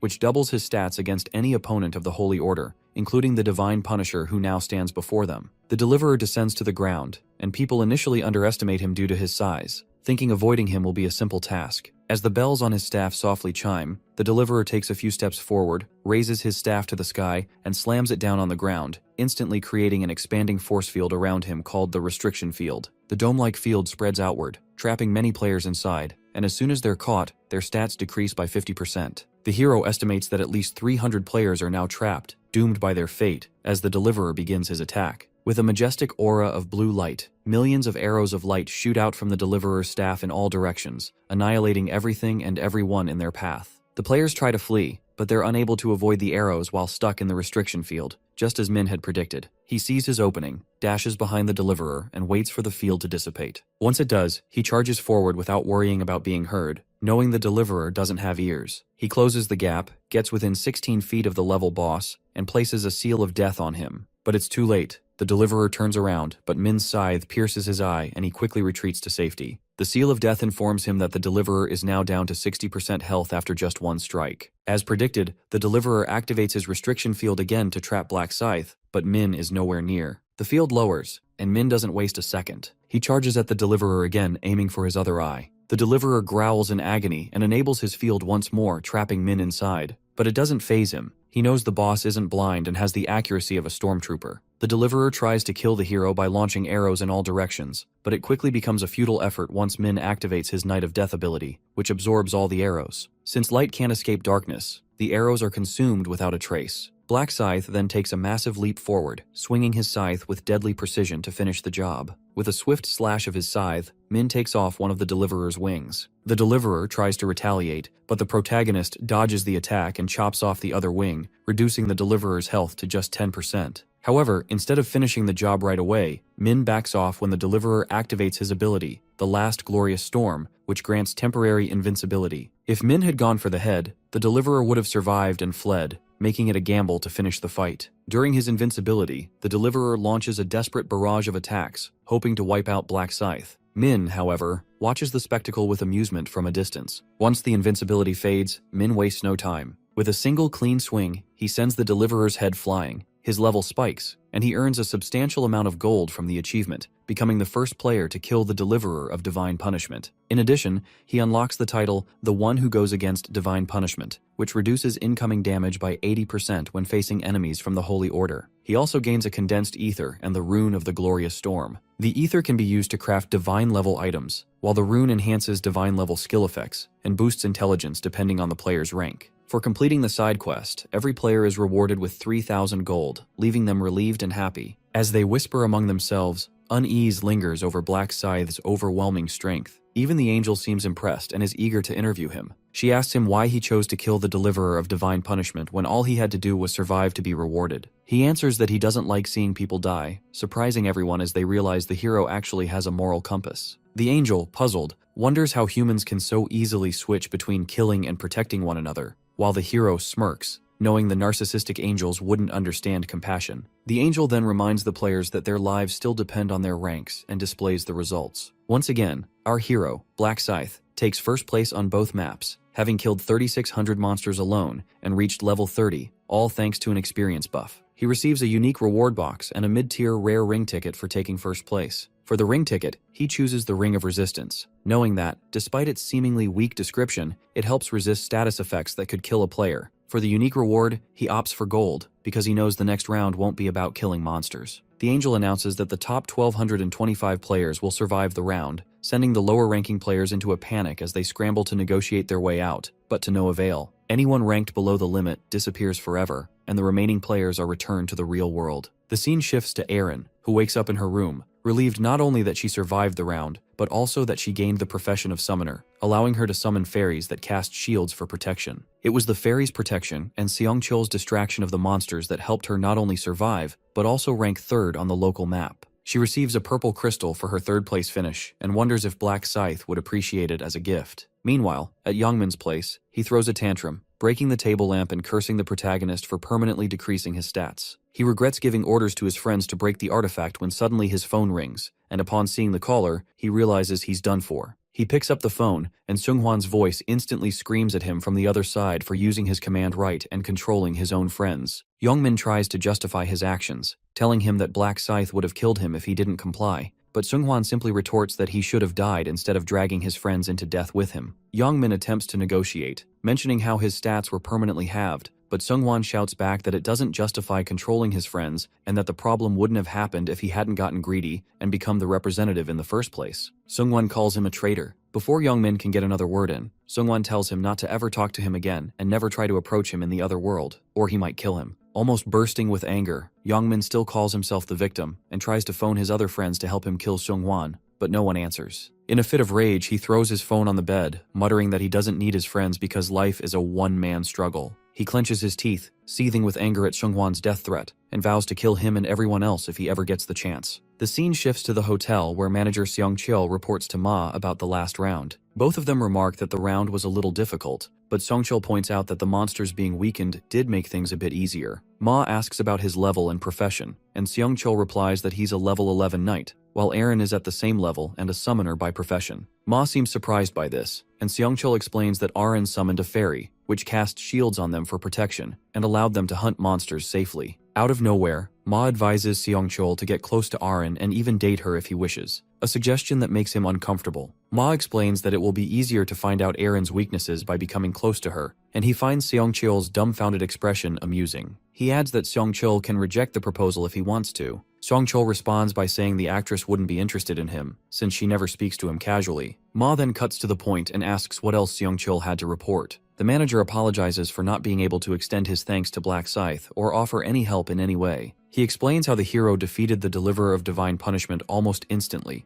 as if he knew exactly what its weaknesses were, and that Black Scythe doesn't seem to need any help at all. Ma realizes that he severely underestimated Black Scythe and feels ashamed of having thought himself superior just because of the rune of the Dark Knight. He now has a strong desire to meet the hero in person and excuses the manager for failing to carry out his task. After that, he asks if the manager has tracked down the thugs that assaulted them, to which the manager confirms. He tells Ma that the first person's name is Yongmin Hwang, and while there are many people with that name across the country, they're left with 5 suspects if they assume the perpetrator lives in Seoul. The manager further explains that the exact location will be triangulated in about a month, which gives them time until the end of the 4th round. Moving on, Ma asks how much gold Seongcheol has saved, and the manager replies with 10,000. Ma tells him that it's only half the amount they need to buy the skill tracker in the game store. At that moment, the manager remembers something important and informs Ma that they have a stakeholder who bought a major share in their company, Chunma Consulting Group. Upon hearing that the person had bought 31% of the shares, Ma becomes speechless, realizing that this amounts to 280 million won. Ma wonders who could own so much money and starts considering the possibilities. He thinks it could either be a secret rich businessman or one of his brothers scheming against him, because logically, anyone who buys 1/3 of the shares must have done so to influence the company's decisions. Now worried, Ma asks his manager for the contact information of this investor. Meanwhile, back at the hero's apartment, Min lies in bed, waiting for a call from the company, when suddenly, one slams the door open and asks what his brother's level is. Apparently, kids have been bragging about their siblings having high levels at school and teasing him because a kid's brother has a level of 11 and a profession. Min assures him that his level is higher, but doesn't reveal his real level to conceal his identity. He tells Won that his level is 12 but decides to gatekeep his profession, calling it a secret, and shoos him away. Just then, the hero gets a call from Kyungrok Ma, the CEO of the company himself. Min decides to play it cool and reveal nothing of his true nature. He asks why he's been called, and Ma tells him that he wants to meet the biggest investor in his company in person over a meal. He asks if Friday works, but since the hero has a quest on that day, they settle on Saturday. As the hero had suspected, Ma's massive investment in the company was meant to impress his father and had gotten his attention. The hero starts making plans to acquire the Rune of Thoughts before his meeting with Ma. The hero remembers that there are various ways to acquire a rune, either by visiting specific locations in different rounds, completing quests, or defeating boss monsters. Occasionally, even normal monsters can drop them. However, it's extremely rare to find a rune in the real world, as it requires very specific conditions. He recalls this as he enters an abandoned warehouse and waits for someone named Sukyun Jang. Jang's nickname happens to be the same as his real name, something the hero remembers clearly. He was the criminal who kidnapped his brother in a previous regression, seeking critical information about future events. Jang knew the hero was a time traveler because he had obtained the Rune of Thoughts and could read both Min's and his brother's minds. Since that incident, Min has made it a point to take revenge on Jang in every subsequent regression. Although the hero claims not to hold a grudge against him anymore, he still heads to the warehouse, intending to acquire the Rune of Thoughts before Jang does. To conceal his identity, he puts on a mask. Suddenly the door slams open and Jang walks in, carrying a lady over his shoulder. Without hesitation, he throws her onto the ground, mercilessly ripping the tape from her mouth. He warns her not to scream,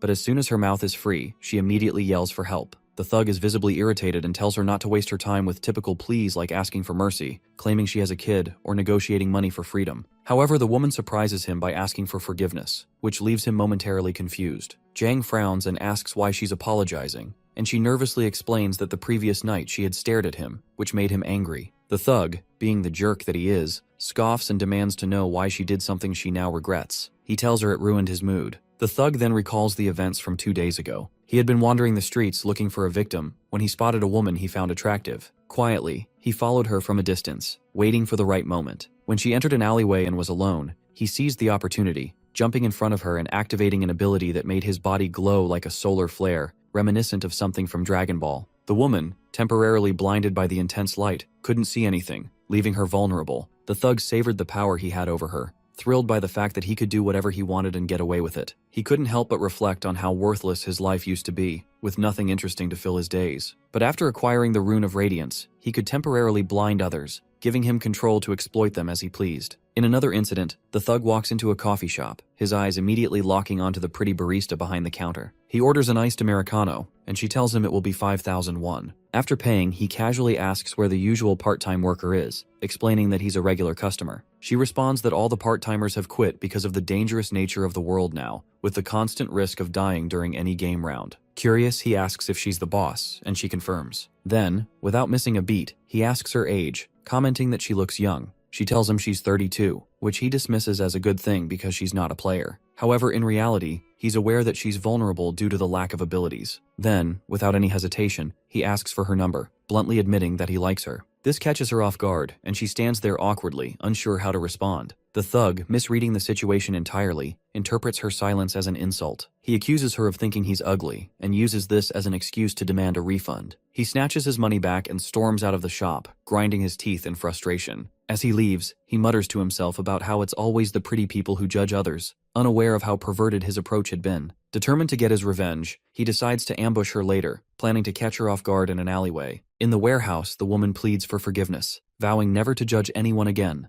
but the thug remains unsatisfied with her answer. Jang shoves her back onto the floor and grabs her wrists, telling her she doesn't sound sincere, so she'll have to face the consequences. She fights to break free, but he tells her to stay still while he continues his attempt to humiliate her. Suddenly, the hero shouts from behind, ordering the thug to stop, which sends a wave of fear through Jang. Thinking it's a detective, Jang demands to know who's there, only to be shocked by the sight of a figure standing tall with a massive scythe in hand, his face hidden behind a white mask. The hero calls him an idiot and tells the woman to run while she still can. Jang attempts to threaten her, but the protagonist is faster, lunging forward and slamming the handle of his scythe into the thug's groin, instantly paralyzing him with excruciating pain. Min tells the woman to leave, and once she's gone, he turns to the thug and coldly states that the real game has just begun. The thug starts cursing at Min and tries putting on a tough act, but the hero just finds the whole thing amusing. He comes at the masked hero with repeated dagger thrusts, trying to land a hit, but Min easily dodges every single attempt without breaking a sweat. Clearly unimpressed, Min mocks him for still clinging to a goblin's dagger and without hesitation, slices his hand clean off. The thug flinches and shakes in pain, but Min leans in and casually asks if it hurts, letting him know this is only the beginning. When the hero swiftly takes care of his other arm,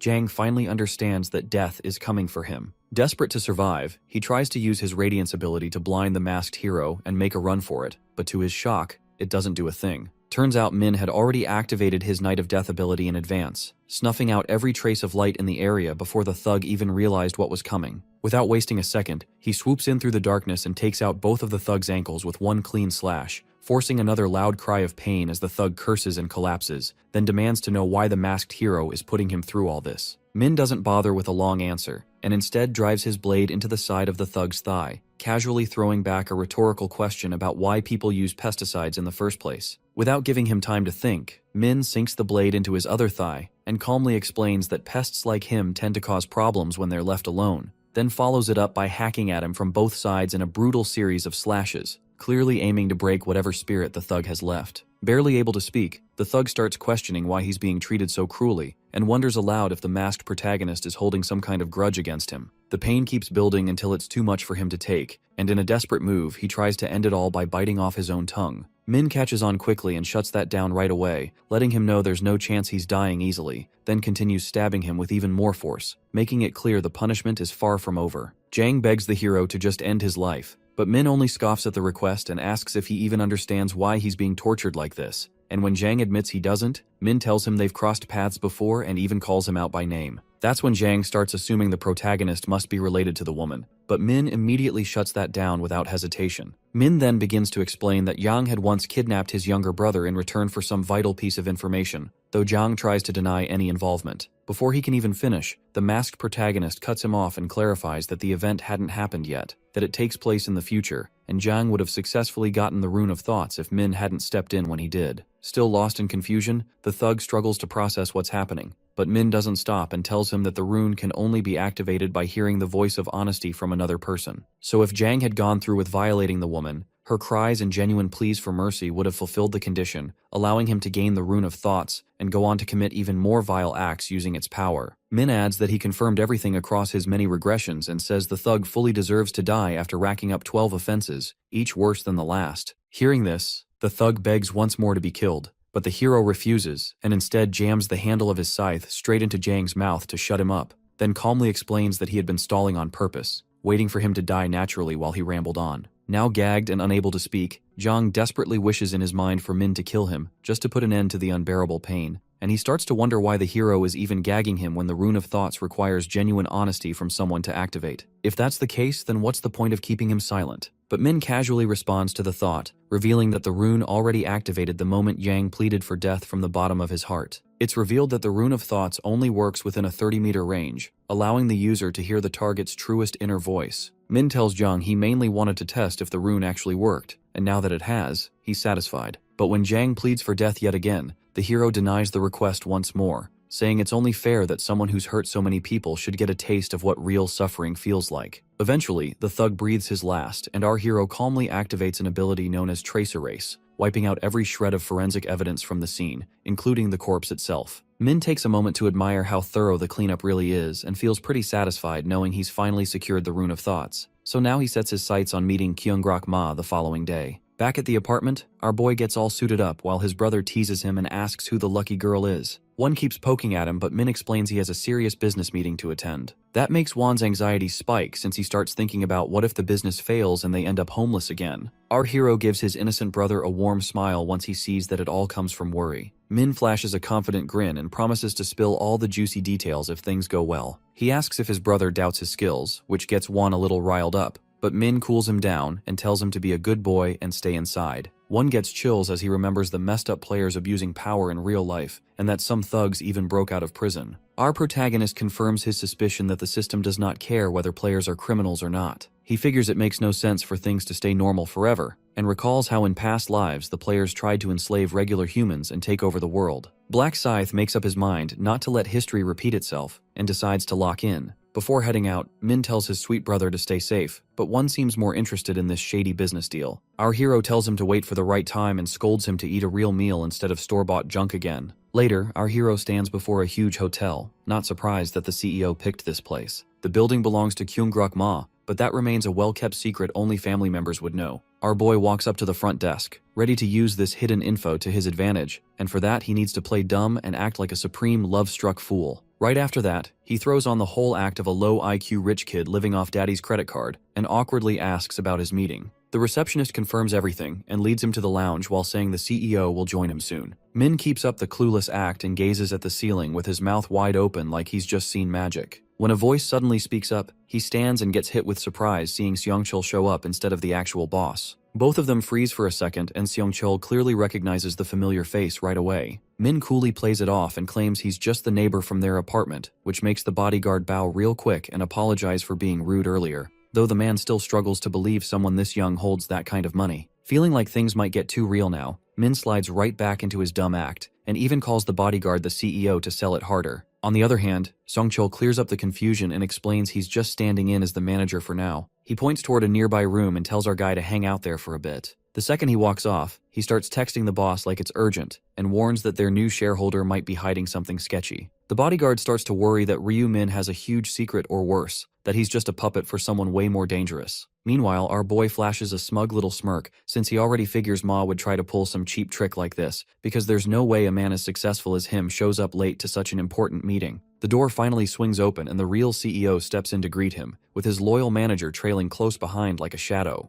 After they finish shaking hands and settle in their seats, Ma pulls a subtle power move by letting his manager stay in the room, clearly hoping it helps tilt the power game in his favor. He gives the staff a nod to start bringing out the food and mentions that he hopes Min likes what they've prepared. The whole table ends up filled with super fancy dishes, and our boy instantly starts munching down while still sticking to his airhead rich boy routine. Ma politely smiles at the compliments, but Loki admits to his manager that there's something off about this guy. Later, the boss becomes pretty convinced that Min got sent by someone trying to mess with their plans and starts listing possible suspects in his head. He then shoots a side glance at Min and casually throws out a question about his age. When our guy responds with a straight 20, Ma's eyes pop open in disbelief and he tries to laugh it off with a joke about them being the same age. That's when the guy decides to stop beating around the bush and straight up asks how Min even got so filthy rich. Our protagonist keeps it chill and says he was just your average student not too long ago. Ma doesn't really pick up the hint, so Min casually brings up a recent headline and checks if he remembers that lottery winner before dropping the bomb by reintroducing himself. Ma nearly flips but holds it together as he starts putting the pieces together and asks how Min turned that 60 billion prize into more. Right then, Min calmly flexes that he dumped it all into Bitcoins, and Ma admits there's no way he'd ever take a risk that wild. Seongchul throws out a random guess that Min must have some cracked luck stat, but our boy says that's not it either. After that, the bodyguard recalls hearing something on the news about Min dreaming up the winning numbers,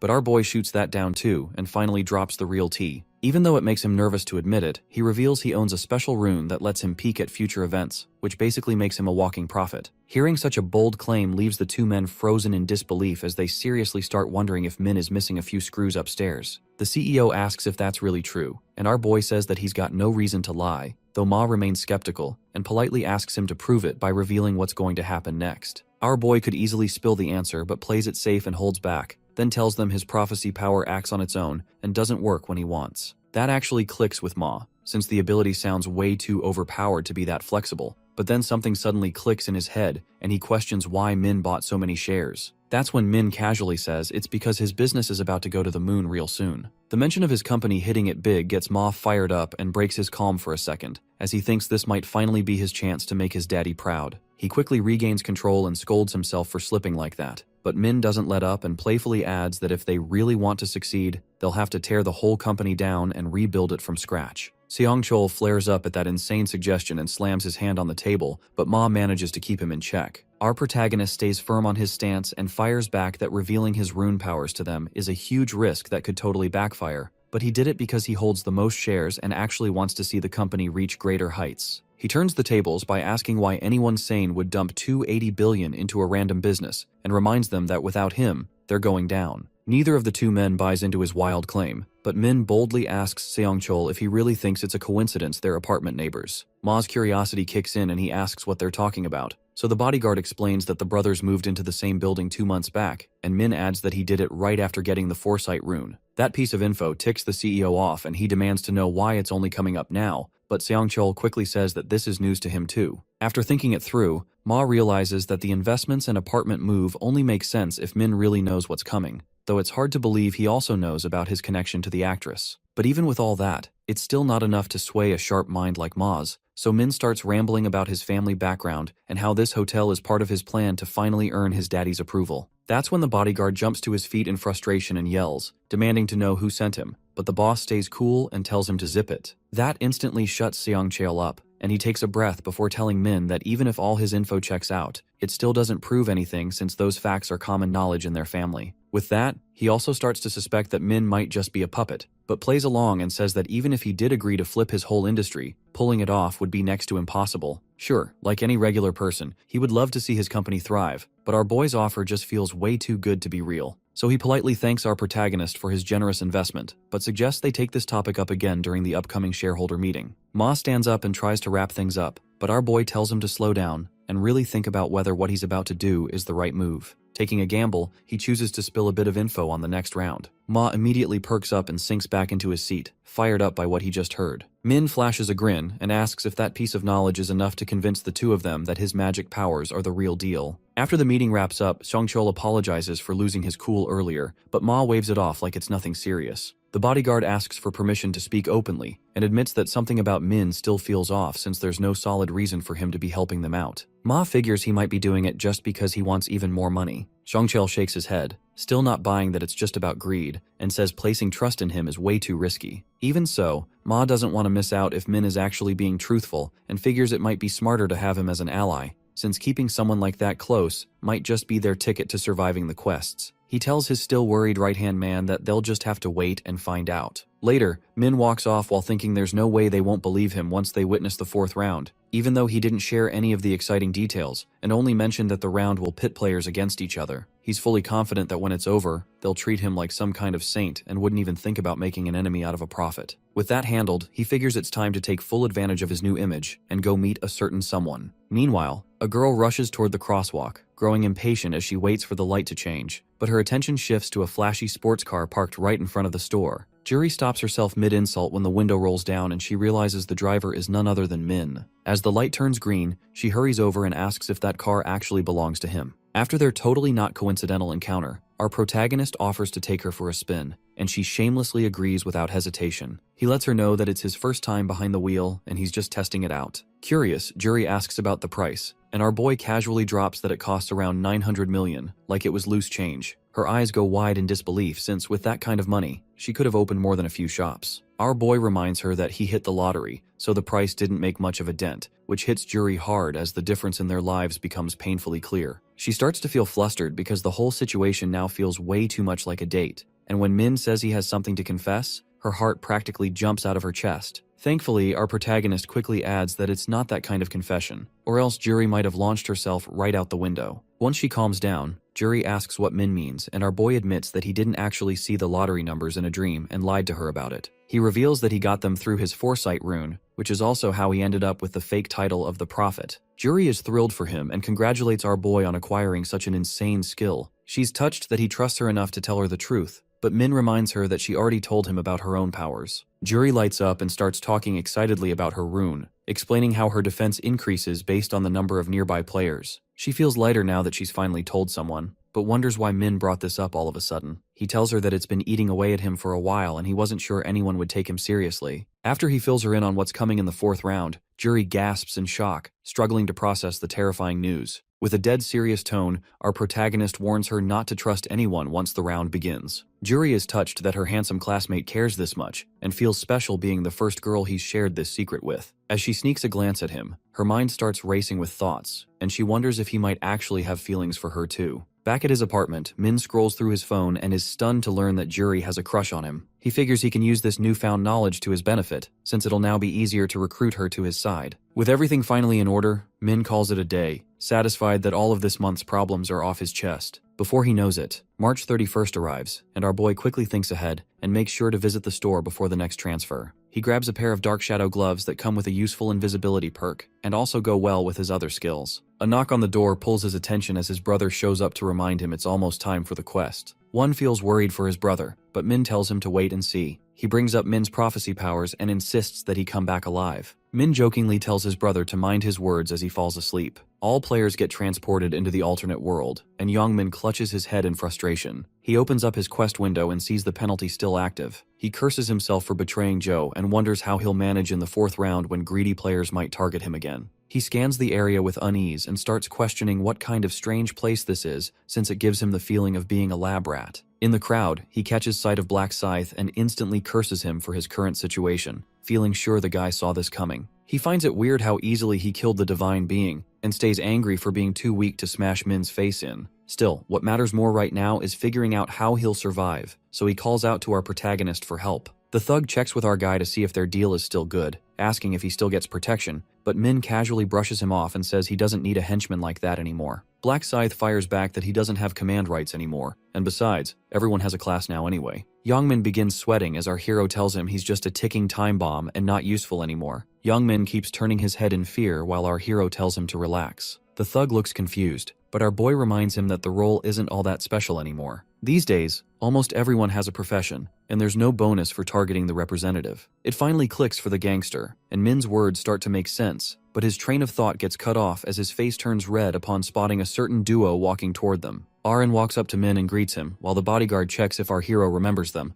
prompting Min to ask what they're doing here. Songchul thanks him again for saving them from the brute, but Youngmin takes offense and steps up, ready to throw hands. Min holds him back with a hand and tells the pair that helping once was enough. The bodyguard tries again, offering a reward and wanting to introduce his CEO, but Black Scythe waves it off without interest. Left with no better option, Aaron quickly presents a purple crystal and pleads with our hero to accept it. Min eyes the high-quality crystal with surprise, and the actress explains that giving this to him feels better than offering another round of apologies. He accepts her thoughtful gift and decides he'll craft something useful with it once he's back. Aaron glances at him nervously, unsure if he likes it or not, while Min effortlessly reads her thoughts, knowing full well she has no clue how valuable the crystal really is. Right after that, our hero picks up on Youngmin's thoughts too, realizing the guy also has a magic crystal, and gets stunned that he somehow found a reinforced black crystal so early. It's a super rare find, and the gangster just gave away that he owns one. Aaron tries to follow up and offers to protect our boy, excitedly talking about her class and how she can summon fairies, but Min politely turns her down since he doesn't need any help.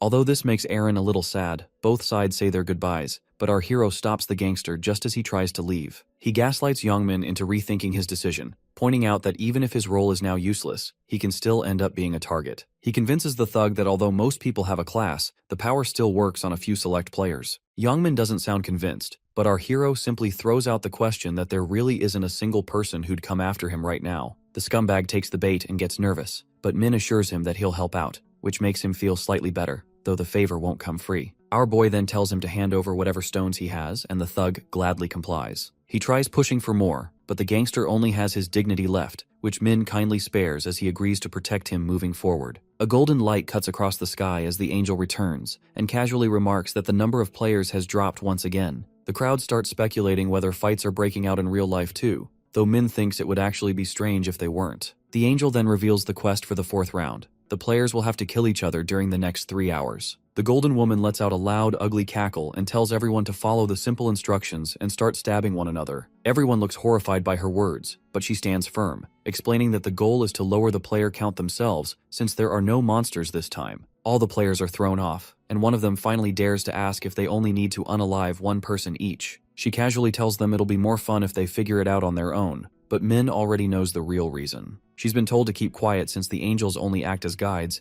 and the one truly making the calls is the host. Still, she gives them one small tip, saying that simply unaliving another player doesn't guarantee staying on top, and that the ranking system will stay hidden. The woman also mentions that the rules aren't tied to time limits, and with that, she wishes them good luck with their little round of stabby-stabby. As the timer appears above them, all the players begin to panic, wondering if it's time to start whacking one another. The gangster immediately starts drooling over who to eliminate first, which is exactly the kind of reaction Min expected from him. This whole situation turns out great for young Min since all the players seem too scared to start fighting, and he quickly decides it's the perfect time to get revenge on the people he once called friends. Black Scythe suddenly shadow steps behind him, scaring the absolute daylight out of him. He nervously asks if our hero needs something, and Min remembers the promise he made as he pulls out his scythe and unexpectedly swings it straight at him. Youngmin's head separates cleanly from his body as the system congratulates our hero for completing the side quest and rewards him with something special. One of the players lets out a scream while another immediately snitches on Black Scythe, even though they were all ready to unalive each other just moments ago. Not long after, the rest of the players pile on and start yelling at Min, calling him inhumane and labeling him a murderer. Min doesn't bother calling them out, since he really has unalived a good number of people, though never without a solid reason, and besides, this whole round is literally about killing. Even so, All the players act like they're morally above it, but deep down, most of them just want to strip Black Scythe of his power. Their fake outrage makes our hero crack a grin, which only makes them more furious as they start thinking he might actually be insane. Right then, the system breaks through their complaining and announces Min as the new zone representative, causing the players to fall quiet. Black Scythe wastes no time and mocks their sudden silence, asking if they've turned into chickens while calling out the scared ones who still don't have any classes. One of the players quickly spots something and points out that Min's name has turned a different color. All of them begin whispering about the new red color while our hero remembers from his past lives that unaliving a player causes the shift, and it continues to change depending on how many kills stack up. Because the color stands out so much, other players will try to take down the killer, but end up becoming killers themselves. The cycle keeps going until the whole battlefield turns into a bloodbath. Their hesitation now is exactly what will lead to even more deaths later on. Min teases them to quit wasting time, but the players clearly aren't having any of it. Our boy then calls them out for being hypocrites, since they were already planning to go after the leader in the last round,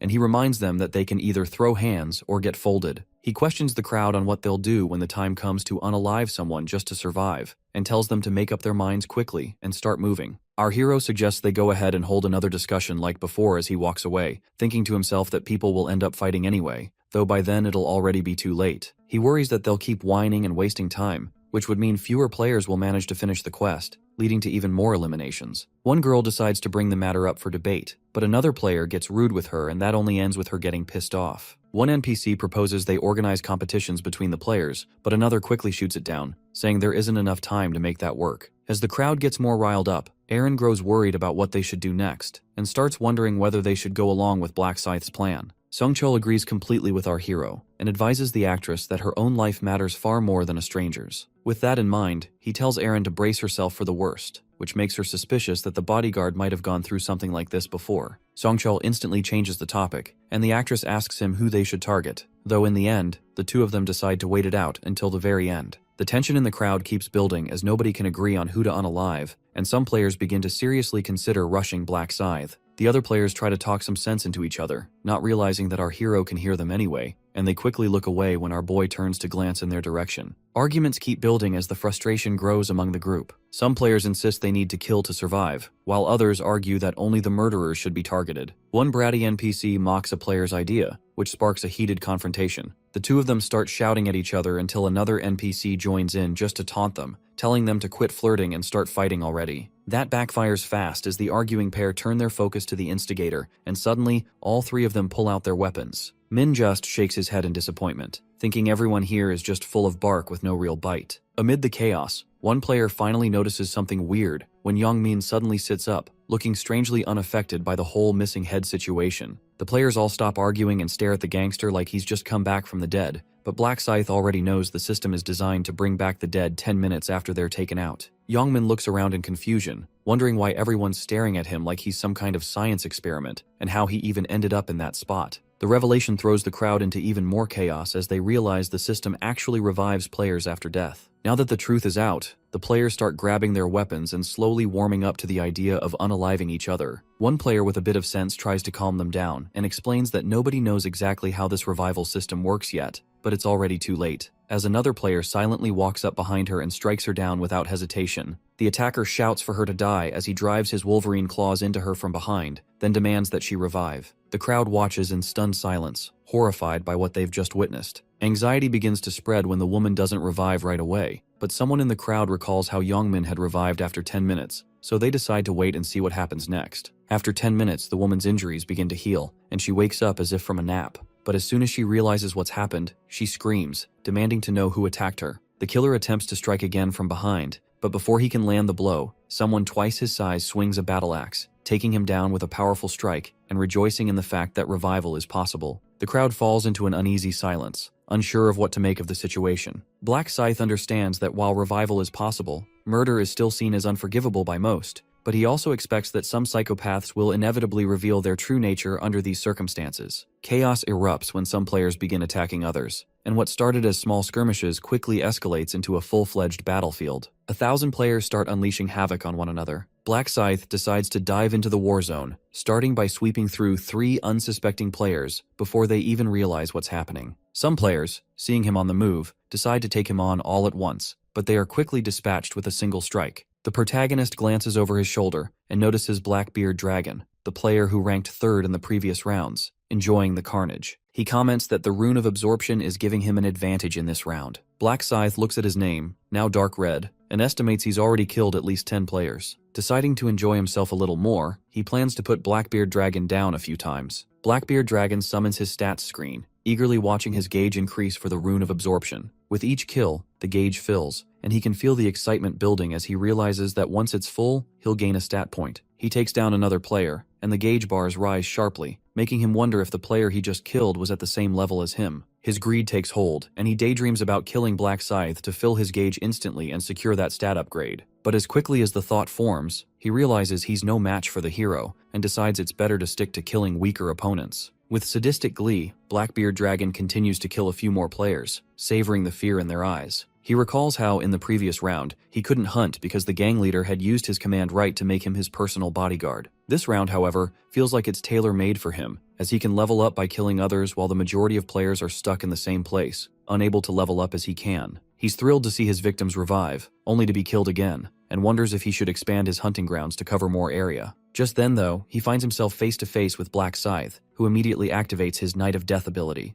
The scene turns dark, catching everyone off guard, and Blackbeard Dragon notices that the hero's scythe has turned semi-transparent. Understanding that he needs to be careful, he braces himself, but before his body can even process the shift, everything flips upside down, and he's dead before he can even react. The scene shifts to Young Min, who watches the slaughter around him, the killing and reviving, and realizes exactly what this round is about. With a determined look in his eyes, he plans to get revenge on the friends who had abandoned him. His eyes scan the battlefield, searching for Shenghuan, and after a brief moment he spots him, taking aim at other players. Without hesitation, Youngmin charges towards him and greets him with a punch to the face that sends Shenghuan flying across the battlefield. Youngmin approaches, his eyes cold, and grabs Shenghuan by the collar, daring him to kill him if he's so bold. Then, without waiting for a response, he starts pounding Shenghuan with a brutal barrage of punches, each one landing harder than the last, until he finally ends the fight, leaving Shenghuan lying motionless on the ground. After brutally murdering his friend with his bare hands, Youngmin stands over the lifeless body. He scans the battlefield, searching for his other two friends. They're out there somewhere, and he won't stop until they face the consequences of their abandonment. Arin is lost in deep thought, contemplating that if hell were real, it would look exactly like the battlefield around her,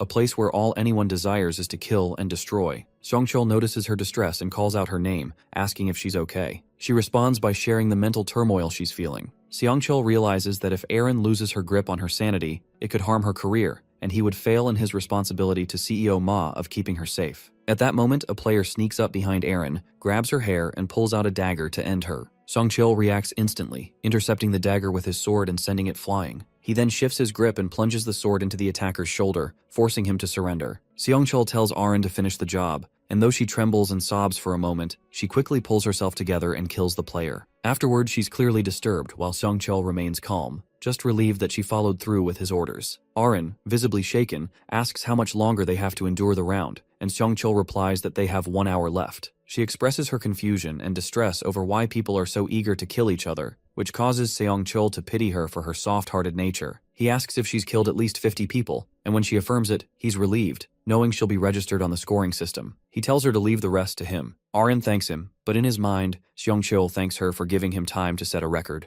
Time passes, and the screen shows that only 10 minutes remain until the round ends. Black Scythe is seen mowing down players left and right, determined to rank first on the world map again so he can reach the 20th round. His goal is to grow as strong as possible before facing the final boss, unsure of what kind of strength they possess. He chases a group of players, and just as one of them thinks it's over, the hero skips right over him. Black Scythe knows that killing a player more than once doesn't earn extra points, so he sees no reason to keep going after the same person. He notices Youngmin, who doesn't know about this hidden rule, relentlessly killing his 3 friends over and over, only reducing both their chances of survival and his own. With just 1 minute left, the hero searches desperately for players he hasn't killed yet, but is finding it difficult. He finally spots 2 unfamiliar players and attempts to take them both down at once, but the time runs out. A force field surrounds all the players, and the angel appears, announcing the end of the round, seeming rather amused. She comments on how the players must have enjoyed killing each other, making the white floor all dirty with blood. The angel tells them she'll revive the dead players now that the round is over, which the protagonist knows is a lie, as the system revives players automatically. The dead players rise and are encased in force fields, but Youngmin's friends don't look too pleased and begin yelling at him for the brutal beatdown he gave them.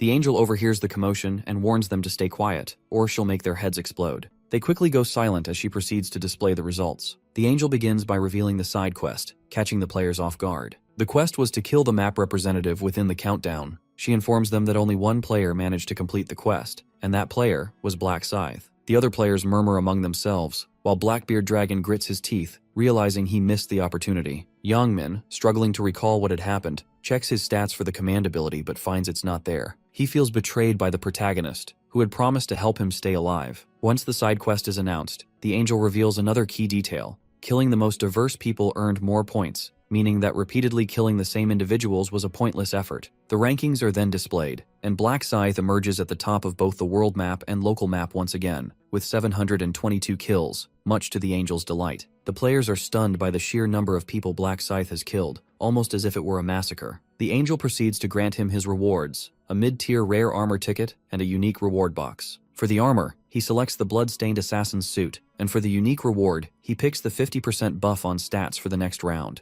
The angel then announces that anyone ranked below 521 will disappear, prompting the players to beg and plead for mercy, but it's all in vain. Youngmin manages to survive the round, and Eren seems deeply distressed by the disappearance of so many people. The hero closes his eyes in a moment of silence before being transported back into the real world. Meanwhile, at the hotel, manager Seongcheol hurries through the halls and bursts into Ma's room, where Ma, who had been sleeping, is startled by his sudden arrival. The manager apologizes for the intrusion, explaining that he was worried, but Ma reassures him and reminds him of his rank in the round. Both of them agree that the round was chaotic and exhausting. Ma recalls that he managed to kill just over 430 people, and wonders what kind of beast Black Scythe must be to have killed over 700. The manager theorizes that the protagonist could be a Special Operations Service Commando or someone with similar skills, given the type of abilities he displayed. Ma is deep in thought about Black Scythe's remarkable achievements, and decides that, regardless of his unknown identity, he wants him as a comrade. He plans to ask the Prophet Min about the hero. Songcheol points out that the round unfolded exactly as Min had predicted, initially casting doubt on it, which was cleared once the round progressed. Ma agrees, recalling their meeting and what Min had told him. The manager asks Ma how to proceed with the Prophet, to which Ma responds that the company's future will depend on him, even if it means changing markets. He adds that there are stronger reasons to keep Min on their side, and warns Seongcheol not to offend Min, advising him to agree with everything Min says in order to earn his trust and gain fortune. Seongcheol agrees to this. Ma then requests Seongcheol to call Min and invite him and his family to a party, along with actress Arin Seo. The scene shifts to a local cafe where the hero, Min, is waiting for Juri, having invited her to lunch. When she arrives, they greet each other and get into his car. Juri tells him that she survived the 4th round thanks to his predictions, and Min asks how she trusted him so blindly. She replies that she knew he had nothing to gain from lying, and thanks him for the information he provided about round 4. Min understands that Juri, with her rune of protection, would have been capable of surviving the round on her own, unlike Eren, who he compares to a delicate flower blooming in the safety of a greenhouse. Juri, on the other hand, had to grow in the harshness of the outside world. They arrive at a restaurant, where the table is filled with a variety of dishes. She thanks Min for the lunch, and they begin eating. However, she hesitates, her thoughts consumed by the guilt of the lives she had taken during the round. Min, sensing her distress through his rune of thoughts, tells her not to blame herself for killing other players. He reminds her that everyone, including himself, had to do whatever it took to survive. Juri breaks down in tears, but Min, with a firm voice, tells her to stop, emphasizing that she has a family who waits for her to return from every game world. Imagining the grief her father would feel if she died, Juri clenches her fists, her resolve hardening. She thanks Min for comforting her, and Min explains that he wanted her to feel better by sharing a delicious meal. They continue eating, and Min notices that Juri is becoming more relaxed and casual around him. After a while, Min waits for her to calm down before getting to the point. He tells her that he has some important information about the next round he needs to share with her. Min tells Juri that round 5 will be the toughest one yet, as the player maps will merge into larger ones. Juri, concerned, wonders if they'll get to meet in the other world. Min, however, lies and tells her that it won't happen anytime soon, knowing that she would waste precious time looking for him otherwise. He wants to help her while keeping his identity hidden, so he advises her that in order to increase her chances of survival, she'll need to ask Black Scythe for help. Juri is taken aback by Min's suggestion and confirms that they're talking about Black Scythe, the player who ranked first on the world map. Min reassures her that it won't just be about asking for help, but forming an alliance with the infamous hero. Juri wonders why someone so high-ranking would even consider helping her, but Min tells her that she can cast buffs on him in exchange for his assistance. Though Juri understands the value of Black Scythe's help, she remains hesitant. Min assures her that he's seen the future, and the protagonist will continue to assist her in the upcoming rounds. Relieved, Juri thanks Min by casting a buff on him in return, as she doesn't like feeling indebted. Afterward, Min returns home. With the buff increasing his stats by 50%, Min heads out to kill mealworms, raising his rune of slaughter stats by another 100%. His luck increases to 84 stat points. He then pulls a base-tier magic crystal ticket from his inventory and contemplates how any normal human would pray to God for good results, but not him. He believes God must have created this horrific survival game just to mess with humans, and vows to wish something terrible upon God once he finishes the final round, revealing that he plans to wish for God's death. Min uses the base-tier magic crystal ticket and receives 5 base-tier magic crystals, 2 red, 1 yellow, 1 green, and 1 purple, which is the maximum number of crystals a player can receive. He's amused by the irony of having just spoken badly about God, yet his luck remains so favorable. He combines the 2 base-tier red crystals into a low-tier red crystal, a higher-level crystal. Next, he combines the purple crystal with the one Eren gave him, creating a low-tier magic crystal. Afterward, he combines the red crystal with his hood, enhancing his damage output, and the purple crystal with his gloves of dark shadow, raising all his stats by 2 points. He then adds the yellow crystal to his ring of resistance to increase his luck, the green crystal to his agile boots to boost his speed, and finally, the navy crystal to his assassin's suit, decreasing incoming damage by 1%. Satisfied with his preparations, the protagonist feels ready to face Ma once more. The next day, Won asks his brother about the CEO of the Osung conglomerate being his son, which Min confirms, mentioning that they've been invited to a party hosted by him. Won panics, questioning if he's even allowed at such an event, but Min reassures him that they are indeed invited, adjusting his tie. Suddenly the doorbell rings, startling Won. When they open the door, they find their neighbor, Seong Cheol, standing there to escort them. Won, shocked, hides behind his elder brother. Min introduces Won to Seong Cheol, who acknowledges their previous encounter and hands Won his business card. He apologizes for his rude behavior during their first meeting and explains that the party is being held as a formal apology. Seong Cheol informs them that a limousine is waiting for them outside their apartment. Upon arriving at Ma's hotel, they are greeted by the CEO himself. Ma expresses his relief that both of them are still alive and asks if the gentleman accompanying Min is his brother. Min introduces Won formally, and Ma extends his hand for a handshake. Won, still confused, ends up shaking with the wrong hand. Ma then asks if Won is a player, to which Won declines, and Min clarifies that his brother will be turning 14 soon. Ma comments that Won is fortunate to have been spared from the game. Ma leads them into a lavishly arranged room for the party. The dining table is fit for royalty, with gourmet food on display, and both the chef and hostess are standing by to greet them. Won is in awe of the setup, so Ma tries to act humble, saying that while the food might not be a lot, it should be enough for everyone. Won, however, wonders why Ma feels the need to lie about such an extravagant spread. Just as they're about to start the meal, the door opens, and to Min's surprise, Eren enters the room. Ma rises from his seat to welcome Eren, who apologizes for her tardiness, explaining that she had attended a fellow actor's funeral. Ma excuses her and introduces her to Min as one of their company's shareholders. Eren also introduces herself but pauses when she recognizes the brothers as the neighbors who had brought her rice cakes. She smiles and greets them, all the while thinking that Min being a shareholder at such a young age might be some kind of prank from Ma. One's heart practically leaps out of his chest as he asks his brother in disbelief if they're really standing in front of the actor Eren Seo. Min realizes that Won is blissfully unaware of Eren's connection to Ma, but wonders if it's normal for his brother to react this way. Deciding to play along, Min acts interested as well. Ma, noticing their reaction, thinks that he has the prophet under his control because of his youth and expects him to be impressed by Eren's presence. After the greetings, Ma invites everyone to sit and enjoy the meal. At the table, Won eagerly passes the food to his brother. Ma asks Min if the food is to his liking, mentioning that he had requested the chefs to pay special attention to the preparation. Both Min and Won give their compliments, and Ma expresses his relief, noting that he had the chefs prepare the food several times to get it just right. Ma then asks why Min only brought his brother along and not the rest of his family. Min replies that his brother is his only family since their parents had passed away. Ma offers his condolences, but internally, he realizes that this question has unintentionally dampened the mood. Feeling the tension, he decides to remain silent for the moment, allowing his guests time to recover from the awkwardness. The silence in the room feels almost suffocating as dessert is served. Ma, sensing the heavy tension, struggles to find a way to ease the mood.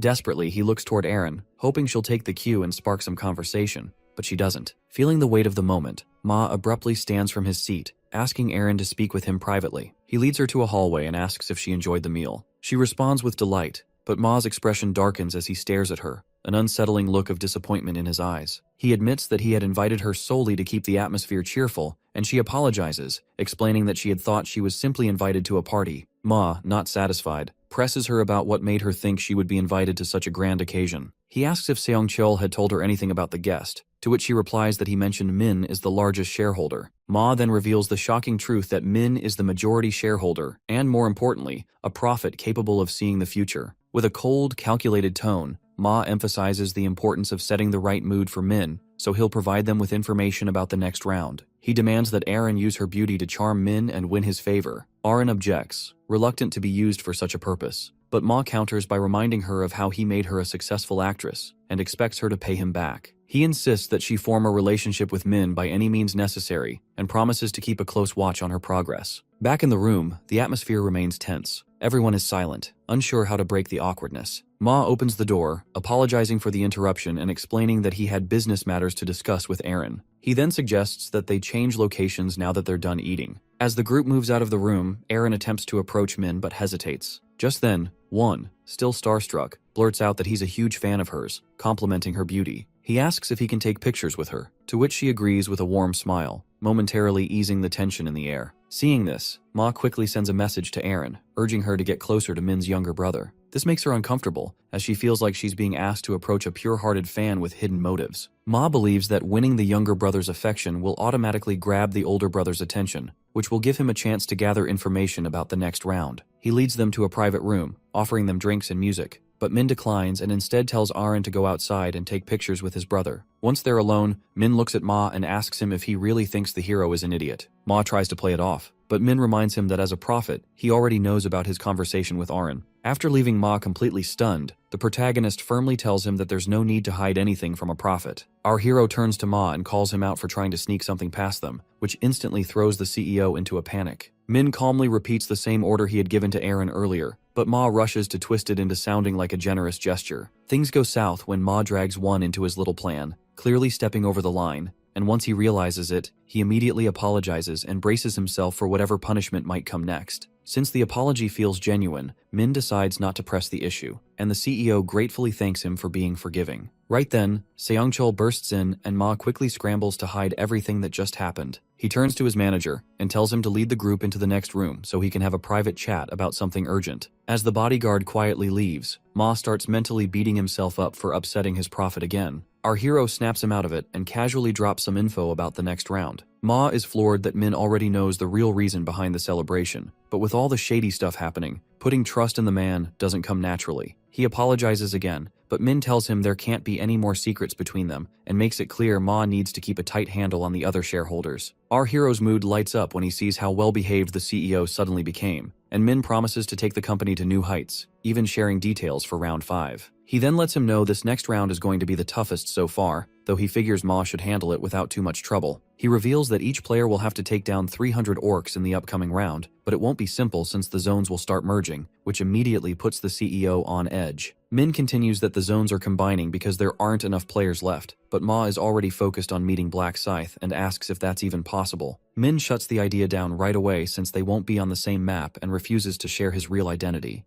though he assures Ma they'll be crossing paths very soon. He then brings up one last thing and asks how the search for Youngmin is going, nearly giving the CEO a full-on stroke during the conversation. He talks about the power of the Foresight rune and tries to squeeze out more details, but our hero shuts him down and tells him to stay out of it. Ma tries pushing the issue further, but Min warns him not to go chasing after the gangster just yet, since he still plans to squeeze a few more uses out of him. Our hero manages to gaslight the CEO just enough, and they both agree to rejoin the party, though Ma is now even more tense than before. Once the party ends, an injured man is seen limping through a dark alley until he reaches a dead end, the sound of footsteps getting louder behind him. The NPC spins around in fear as the unknown attacker raises his sword and slashes him across the body, sending him crashing to the ground. The man screams as the mysterious figure, revealed to be the CEO, calmly threatens to slice off his tongue. He begs Ma for an explanation and asks why he's doing this, but the boss fires back by accusing him of unforgivable crimes against a child. The NPC tries to defend himself, but Ma stays silent and lets his blade do the talking. The not-so-poor man tries to scream again, but Ma threatens him to stay quiet or he'll make it hurt. The CEO calls him a good boy for listening and then calmly asks whether he still deserves to live. Right after, he activates his skill, and a wave of darkness rushes out which surrounds the man and swallows his body without leaving a single trace. Ma figures he would have finished the job quicker if he didn't still need to gather more dark mana, but using his powers means stealing life force from people while they're still breathing. Once he takes what he needs, he finishes the job with his sword and reflects on how he still questions his actions sometimes,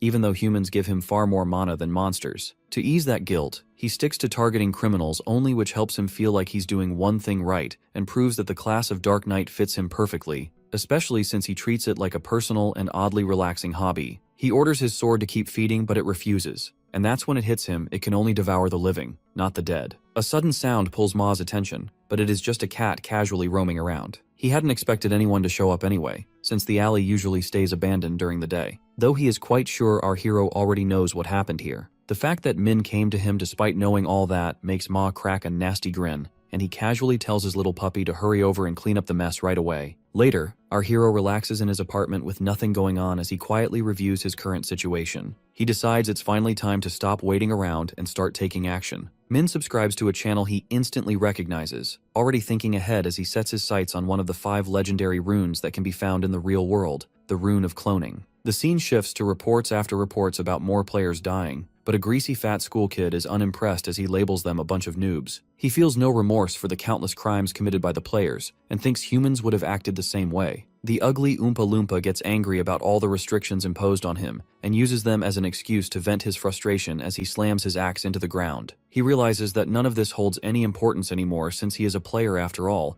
and possesses the ability to destroy anyone he chooses. The classroom is filled with his victims, yet he feels no remorse for them whatsoever, and decides to blame it on what happened in the 4th round. However, he did not earn much EXP from these ordinary humans, and recalls just how much better the 4th round was for stacking up points. The student who is revealed to be Black Dragon decides to hunt players instead, and immediately recalls the shady forum that connects them. He gets the devious idea of joining the group to use the players to farm his skills. The forum requests his personal information, and while he hesitates to provide it, he ultimately gives in to his greed. Black Dragon fills out the form and drools at the thought that the others will never catch on to his plan. Sometime later, the schoolboy stands outside a building in a remote area, wondering if he's even in the right spot. He checks the address on his phone, but panic hits him over how far out this place is. He decides he'll totally flex on the interviewer if they get off on the wrong foot, but he's shook by how modern the restaurant looks on the inside. A middle-aged man gets up from his seat, greets the chubby kid, and asks for his name. He introduces himself as a player, and reveals that he's recently turned 29 years old, which blows Black Dragon's mind given the geezer's looks. The interviewer then introduces the fruity-looking player, Pink Hoodie, dressed in pink as the other applicant, and urges them to spill the tea about themselves. The chubby schoolboy sizes up the Rainbow Kid as they exchange greetings, and wonders why this place feels so empty. The interviewer mentions this is exactly why he chose this spot,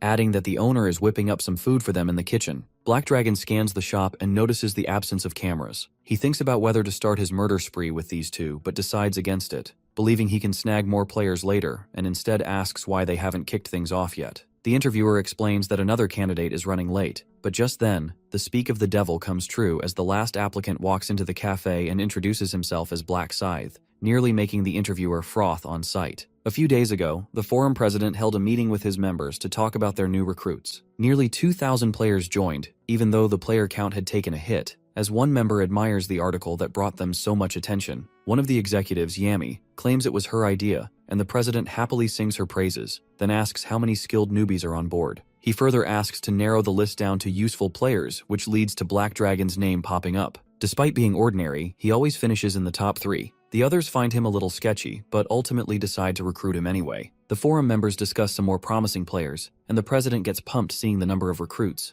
only to realize that interviewing all of them will be a lot of hard work. The forum leader spots one of his members named 30 dozing off and gives him a proper earful. The overworked worker tries to excuse himself, but the president is having none of it, assigning him 50 interviews as punishment, which he reluctantly accepts. After that, the president asks his trusted executive, Lost Yark, if Black Scythe has contacted them yet. However, our hero hasn't done so, which leaves him feeling disappointed. With that, the executive turns back to Yami and asks her to get more articles, to which she readily agrees, but requests some cash in return. The president gives her the green light without a moment's hesitation, but just then, out of nowhere, an alert of a new recruit pops up. The president nonchalantly asks who it is, but as soon as Black Scythe's name is mentioned, everyone sits up in surprise. Back in the present, 30 immediately starts to suck up to the supposed #1 player and says he nearly turned gay by just seeing him. The imposter takes a seat while Black Dragon stares at him like he punched his grandma. The pink player greets the applicant as they all introduce themselves. The imposter's confidence amuses Pink Hoodie, who is actually the real Black Scythe in disguise. Black Dragon sweats buckets as he finally meets the top player and itches to ask why he bullied him so much during the previous quests. Mr. 30 asks the schoolboy why he is so quiet, which breaks him out of his thoughts, and he shyly introduces himself too.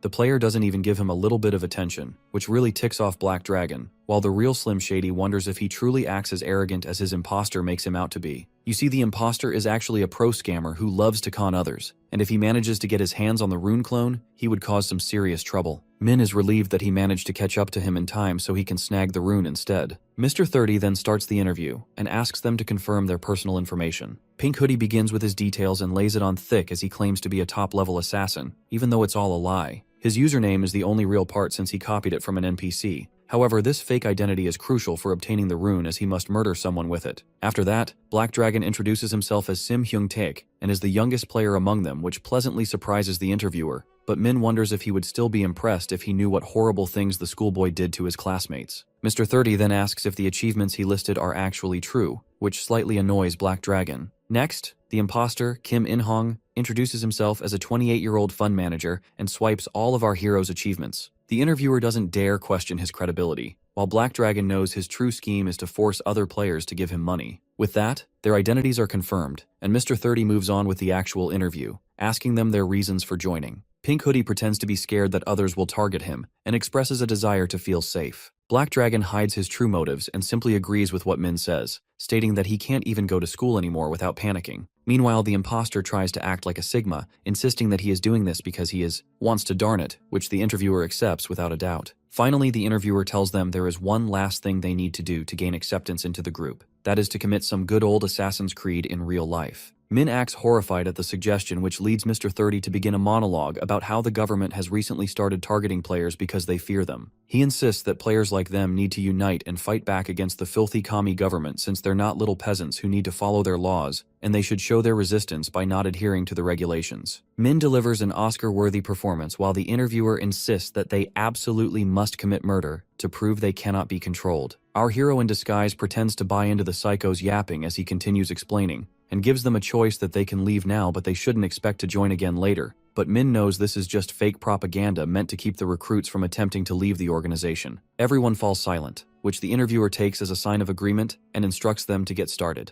Black Dragon questions where they will find anyone to kill, but the psycho interviewer has apparently already prepared a target for them. As the party rises to leave, the owner suddenly appears from the kitchen and offers them to stay since they've rented the whole place. Mr. 30 quickly excuses them, claiming they are in a hurry, and asks her for a tiny favor instead. He asks the nice lady to bring his car around, and she happily agrees to do so. The boss takes an umbrella into the rain and drives his car to the front of the cafe, when suddenly, a pair of greasy hands wrap around her neck. She tries to fight back, but the unknown attacker quickly chokes her into unconsciousness. The players stare at the interviewer in horror, who tells them to quickly get inside and stop complaining while Pink Hoodie realizes they are about to unalive the nice cafe owner. Old Man 30 drives them to an abandoned warehouse to complete the final steps of their interview. He leads them inside and drops the owner on the ground and asks who wants to go first. He looks at the fake Black Scythe, seeming like the natural choice, but our hero suddenly stops him and innocently asks if he can take a turn instead. Mr. 30 is amazed at the little pipsqueak for having this much courage and turns to Black Scythe, asking if he can pass this opportunity on to the little guy. Black Scythe agrees and steps back before calling out to the pink player and telling him he better be grateful for his generosity. Min thanks the imposter and assures him that he will make good use of the cloning rune. The guy stares at Min in confusion but has no time to react as Min suddenly grabs his face with both hands and twists his neck, which sends him into permanent sleep mode. The imposter's body hits the ground with a heavy thud as Mr. 30 stares in disbelief and completely loses it, gripping his head tightly while screaming at our hero. Min shoots him a death glare that immediately shuts him up, making him wonder how the little twink possibly managed to max out his aura all the way to Sigma levels. The system chimes in to congratulate him on unlocking the hidden rune from this location, which will now be automatically sealed onto his body, and that little detail makes him feel glad his ridiculous disguise didn't end up being a waste. The wrinkly 30-year-old demands an explanation, while our boy calmly puts on a mask and says he only got rid of a hot steaming pile of imposter trash. The interviewer still doesn't get it, and keeps shouting at him to explain why he went and destroyed Black Scythe. Min crouches down to remove the lady's blindfold and repeats what he said before, throwing in a casual roast to make sure the guy feels it. The interviewer asks him to repeat what he just said while pulling out his weapon, but his confidence vanishes the moment Min draws his scythe and fills the room with a crushing aura.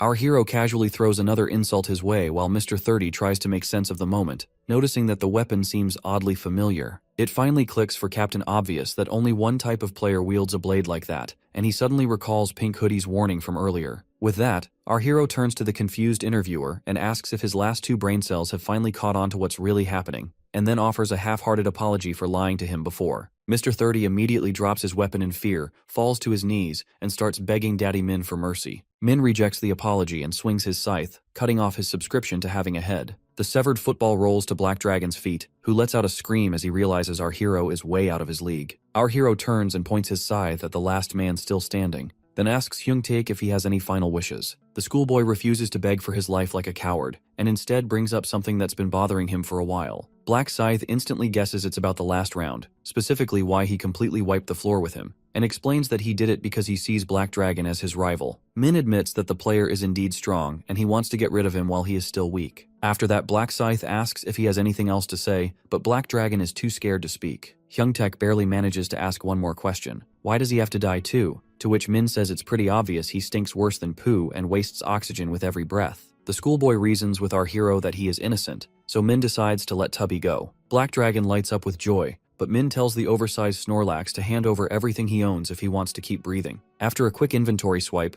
our hero takes a moment to admire the impressive pile of loot in front of him, while the chubby schoolboy insists he doesn't have anything else left. Min doesn't seem to doubt him, but only takes the 2 crystals, and leaves the rest untouched since the rest of it is pretty much useless to him. Fat Boy then asks if he's free to go, and Min stays true to his word. As the player begins to spam Bo like crazy, it starts to get on Min's nerves, and he tells him to knock it off and behave better in the future. Black Scythe walks away from the pile of bodies and decides to take the woman with him, and when the schoolboy offers to lend a hand, Min tells him to beat it. As our hero walks off, Hyung-taek takes a deep breath to calm himself, feeling a bit lucky that he only lost some gear instead of his life. Still, the schoolboy feels ticked off that he got robbed for no reason when he hadn't done anything wrong. He glares at our hero with frustration as a sneaky idea starts creeping into his head, one that involves taking revenge. Now that Min looks vulnerable, he figures this could be the perfect chance to strike and boost his stats through the roof. Going against all common sense, he decides he's going to throw hands with the main character, because if he doesn't try now, he knows he'll regret it later. The chubby schoolboy slowly creeps up behind him with a weapon in hand, and silently prays that our hero doesn't turn around and notice. The moment he gets close enough, he slams his axe into Min's back and sends him crashing face first into the ground. Black Dragon bursts into laughter like a total maniac, celebrating what he believes is an easy win, and starts mocking the supposedly lifeless body while stomping on it over and over again. He thanks the dead body for the free points, but he quickly starts panicking when no points actually show up.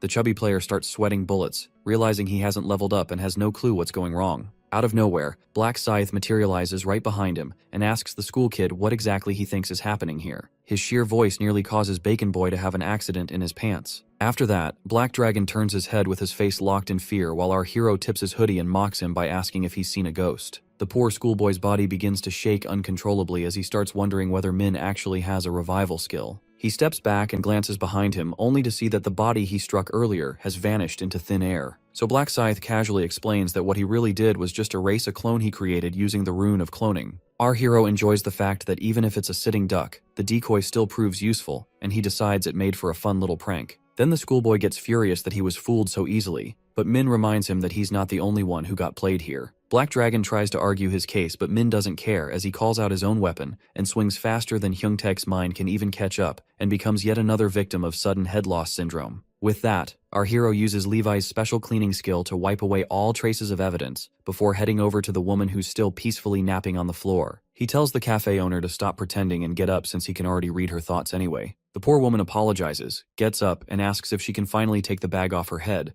but Min tells her to hold on just a little longer. Our protagonist stays calm as he tells her to answer his questions and follow every one of his instructions. Then he asks whether she remembers any of her customers' faces. She replies that the only one she really saw was the interviewer since they talked face to face, but the others she can't recall at all. Min taps into his mind-reading power and confirms that she's telling the truth, so he tells her to relax and not worry. Black Scythe adds that she should head straight home and never speak a word of this to anyone unless she wants to bring even more trouble on herself. After that, Min tells her to count to 60 before she leaves. That next minute drags on like an hour, but at last, she's free. And as she looks around the empty building, she starts to wonder if it's all just a strange dream. Later, the apartment comes into view as Min returns home and finds his brother already waiting near the entrance. One spots that our protagonist is wearing one of his hoodies and instantly demands to know what's going on. Min shrugs off the question and acts tired, but his little brother keeps pressing him for answers. Once food comes up, Min tells him to go wild and order whatever he wants, though in truth he's more fixated on the hoodie since even though it's clean, he's just not ready to give it back. After that,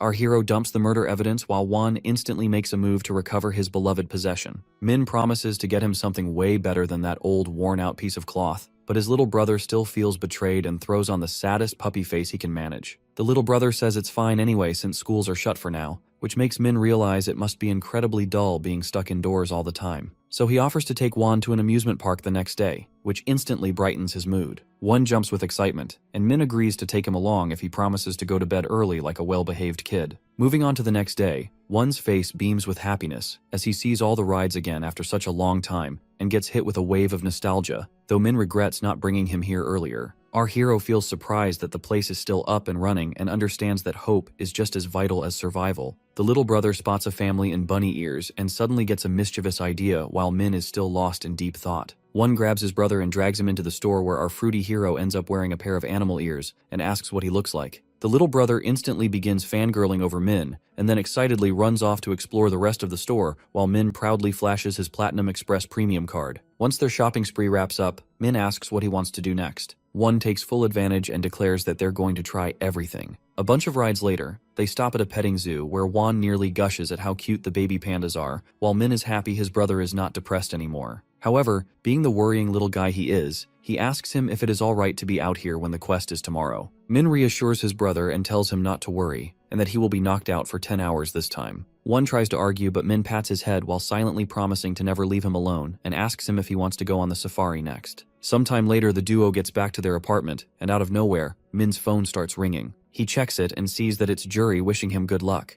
which makes him realize she must be feeling pretty anxious. That's when our hero makes yet another promise that he will protect her and sets his phone down as the clock hits 12. After that, everyone ends up in the other world where all the players have been teleported onto some dark planes. A few of the guys start wondering if some players are missing since the place feels a little too empty. Min overhears them and figures it's bound to feel that way because they started with over 10,000 players, though he knows that feeling will fade soon. Just then, the angel shows up and congratulates everyone for making it this far while the players shoot her annoyed looks. She notices all the gloomy faces and starts mocking them, asking where all that murdering passion from the last round disappeared to. The angel doesn't get any decent answer and decides to quit joking around, then points out that out of 520 players, 80 are gone due to real-life conflicts. That makes the angel admit she doesn't care what the humans are doing in real life, but to keep the show exciting, they clearly needed more people. She flashes a nasty grin and with eager eyes tells them she has a surprise lined up just for them. A player asks Olive the angel what the integration means, which annoys her. She explains that there are 875 maps in their nation alone, which catches everyone off guard. She continues, saying that other nations have even more maps, and people rationalize this considering their populations. The players then ask if there's one angel for each map, which she confirms. One player then assumes that the game wasn't created by the angels, leaving Olive stunned. She asks why he thinks that, and he responds that it would be impossible for thousands of angels to work together on a single game. Olive swoops down like a falcon, telling him that he's wrong and warning him not to ask unnecessary questions, or else he'll be killed. After intimidating the guy, Olive rises, and our hero realizes there must be a rule preventing the angels from speaking about the creator. He speculates that an angel who can be killed by players wouldn't have the power to create a game like this. Olive announces that she won't be answering any more questions, and the players should focus on surviving instead of wasting her time. She then declares that the integration is about to begin because the number of players is too small. Suddenly, the ground starts shaking, and a blinding yellow light floods square-shaped areas, causing the players to panic. Finally, new players from other maps begin to spawn in those areas, and the players stare in awe as 10 different angels appear in the same map. The angels explain that 10 smaller maps with fewer players have now merged into one larger map, which now has 4,844 players. The new map is named CSK007, and it contains players from all over Korea. The players feel relieved that they can now communicate with other Korean players, and one person suggests that they might get merged with players from other nations later on. The hero knows that whenever the player count falls below 500, maps will merge, and eventually they'll have to face players from other nations as well. He realizes that competing against foreign players is inevitable, but for now, he decides to focus on the present since the Angels are about to announce a bonus game. The Angels explain that every map had a representative, and now the new map needs one. Olive declares that the 10 previous representatives will have to fight until only one remains alive, who will become the new representative. Some players find this cruel, while others think it will be an entertaining spectacle. The representatives of each map are worried about losing their lives. Black Scythe knows that being a representative will bring greater rewards in the upcoming rounds. The Angel reassures everyone that losing in the bonus round won't result in death, and that they'll be respawned afterward, which gives the players some comfort. Olive goes on to explain that the new representative will have the ruler ability instead of the command ability. This ability will allow them to rule over any player with a rank lower than theirs, regardless of their profession. However, the ability can only be used 10 times, and any player can kill them to become the new representative. Olive tempts them with the reward, and the representatives seem increasingly motivated by the idea of ruling others. Meanwhile, the Angels realize that after the maps merge, they'll need to choose a representative among themselves as well. One Angel asks if anyone would like to volunteer for the position, but each Angel hesitates. Since no one steps forward, they decide to brainstorm other ways to select a representative. One Angel suggests they roll a dice, but the others dismiss the idea, thinking it would be too boring. Another Angel proposes they take turns, but the problem with that is the Angels who go last might never get the chance to be a representative, especially since the maps will merge again. Then, the Angel Priscilla suggests that they let the map representatives fight, and the Angel whose player dies first will become the guide for the humans.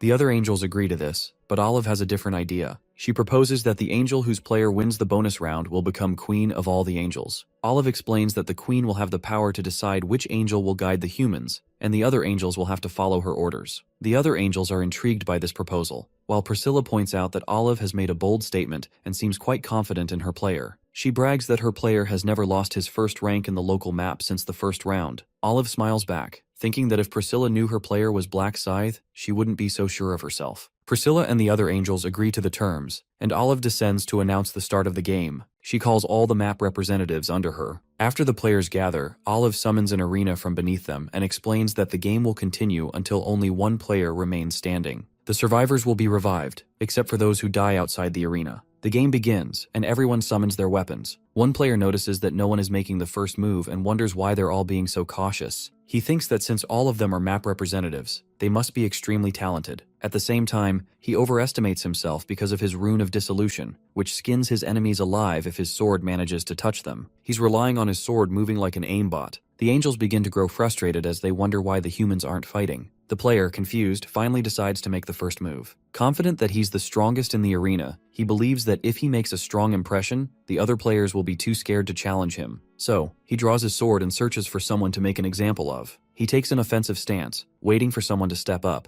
and unfortunately for him, the hero steps forward to face him. The player sees this as an easy target and notices that the hero's weapon is a massive scythe. It's a rare sight, since he's only ever seen people with scythe in their names, not wielding the weapon itself. He glances at the hero's nickname, and as soon as he reads Black Scythe, panic sets in. He immediately lowers his sword, wondering if this could be the legendary hero who ranked first in the world map in all the rounds. The Angels, watching the player, are taken aback by his sudden loss of confidence. They turn to Priscilla and ask if this player is her map representative. Priscilla nervously bites her nail, puzzled by her human's frozen stance, but before she can respond, Olive bursts out laughing. Priscilla snaps at her, but Olive explains that it's simply amusing to see her representative quiver in fear before Olive's human. Priscilla glances at the hero and acknowledges that the scythe does make an impression, but it's not enough to freeze someone in place. She asks Olive if her human is scared, and Olive casually agrees. Priscilla dismisses it as nonsense and reminds everyone that her representative had held the first rank continuously in her local map. But Olive quickly shatters her confidence by revealing that the hero, Black Scythe, has held the first rank on the world map since the game began. Priscilla scoffs, calling it a lie, but Olive calmly tells her to look at the hero's nickname and figure it out for herself. The Angels immediately recognize the name, and Priscilla, her confidence faltering, nervously bites her lip, realizing her representative might not even stand a chance against Black Scythe. In that moment, the Angels are shocked as the other player is swiftly decapitated before he can even react. Olive declares Priscilla out of the game, and Priscilla stands silent, disbelief washing over her. The players now cower in fear, realizing the vast rank difference between them and Black Scythe. It quickly dawns on them that they can't win, even if they all attacked him at once. Black Scythe begins to move, and panic sets in among the players. They start flattering him, telling him they're honored to meet him, but when that doesn't work, they put away their weapons and announce they forfeit. turning to the angels. The angels are enraged by this display of cowardice and consider it disgraceful. One angel threatens to blow up the head of any player who surrenders without the privilege of being respawned. Fear ripples through the players as they hastily summon their weapons. One player, trying to muster some courage, declares that they could win if they work together. Black Scythe looks at them with disappointment, seeing how they are more afraid of the angels than of him. He watches as they prepare to gang up on him, a small smile creeping onto his face as he considers them as weak as insects. The other players, feeling insulted, yell back, declaring that they were the top rankers of their maps too. With their pride on the line, they charge towards him, throwing everything they've got into the attack. Black Scythe swings his scythe with impressive speed, making quick work of all the zone leaders as he rushes through them, leaving other players staring at the scene in shock. Our hero flashes past them, catching fades left and right, while the angels observe in both surprise and horror. The divine beings begin to mutter about how swiftly this fight concludes, while one golden lady crowns Olive the victor and names her the new queen among them. Just then, the red-haired angel Priscilla lashes out at Olive and refuses to back down as she accuses her of playing dirty. Olive doesn't deny the accusation, and the red-haired psycho tries to rile the others against Olive, claiming she already anticipated this outcome. Our hero's angel counters that this is exactly why she suggested they hold a competition, and points out that everyone joined with full knowledge. The other angels also support her statements, putting the red-haired angel in the spotlight as Olive mocks her for acting like a crybaby. She continues to taunt Priscilla, daring her to take a swing, which would lower herself to the status of a human, while threatening to tell the head angel. This makes the red-haired angel shudder as memories of the punishment she faced in the insect dungeon flash through her mind, causing her to calm down almost instantly. With that, Olive issues her punishment and commands Priscilla to guide the humans. Priscilla tries to ask how long this will last, but our zone's angel only nags her further. The red-haired angel flies towards the ground, regretting the bet she made earlier. Meanwhile, the system informs our hero that he is now the new zone representative, while the crowd gathered nearby mumbles about how much more powerful Black Scythe has become, deciding it's best not to provoke him. Priscilla then revives the dead players, who wake up confused and start wondering what the heck just happened to them as they recall their final moments. The red-haired angel fills them in on the current situation and informs them that they will be losing their representative powers now. She advises them not to feel too sad since they know how to get it back. As the bonus round concludes, the angel goes on to explain the main quest. Suddenly, quest windows pop up in front of each player, revealing that they need to kill 300 orcs each, and the passing rate has been severely decreased, which leads to complaints from the crowd. Infuriated, Priscilla lashes out at them for their constant whining and threatens to lower the passing rate even more, effectively silencing all the players. She adds that since the previous rounds have been too easy, the difficulty level has now been set to legendary. Some players question how tough this quest could possibly be, while the angel simply tells them to wait and see. Another NPC asks about the subquest and its reward, to which Priscilla replies that the hidden quest has been revealed this time, but the reward will remain a secret. Min looks at the winged creature in disgust for always withholding information and recalls that the reward for this round is the Rune of Balance, an incredibly important power-up, which only one person per zone can actually obtain. Of course, it's possible for other players to earn this rune too, but achieving that is nearly impossible. Even if a player manages to clear the subquest, meeting the conditions to earn it remains quite challenging. The angel then reveals to the crowd the hidden quest that they need to collect all balance stones. However, only one person can actually receive the reward. This means that if one person fails to find all 4 stones, then no one gets the reward. Priscilla cracks a wicked smile and reminds them that it's always possible to steal the stones from others. The players keep pestering her with questions, and she clarifies that they can only steal the balance stones and nothing else. She also lets them know that they have used up all their free revives for this round. With that, Priscilla encourages them to give it their all before vanishing into the sky as a timer appears above the players. Our hero is still irritated with the bothersome angels but decides to start farming the orcs and aims to set a new record,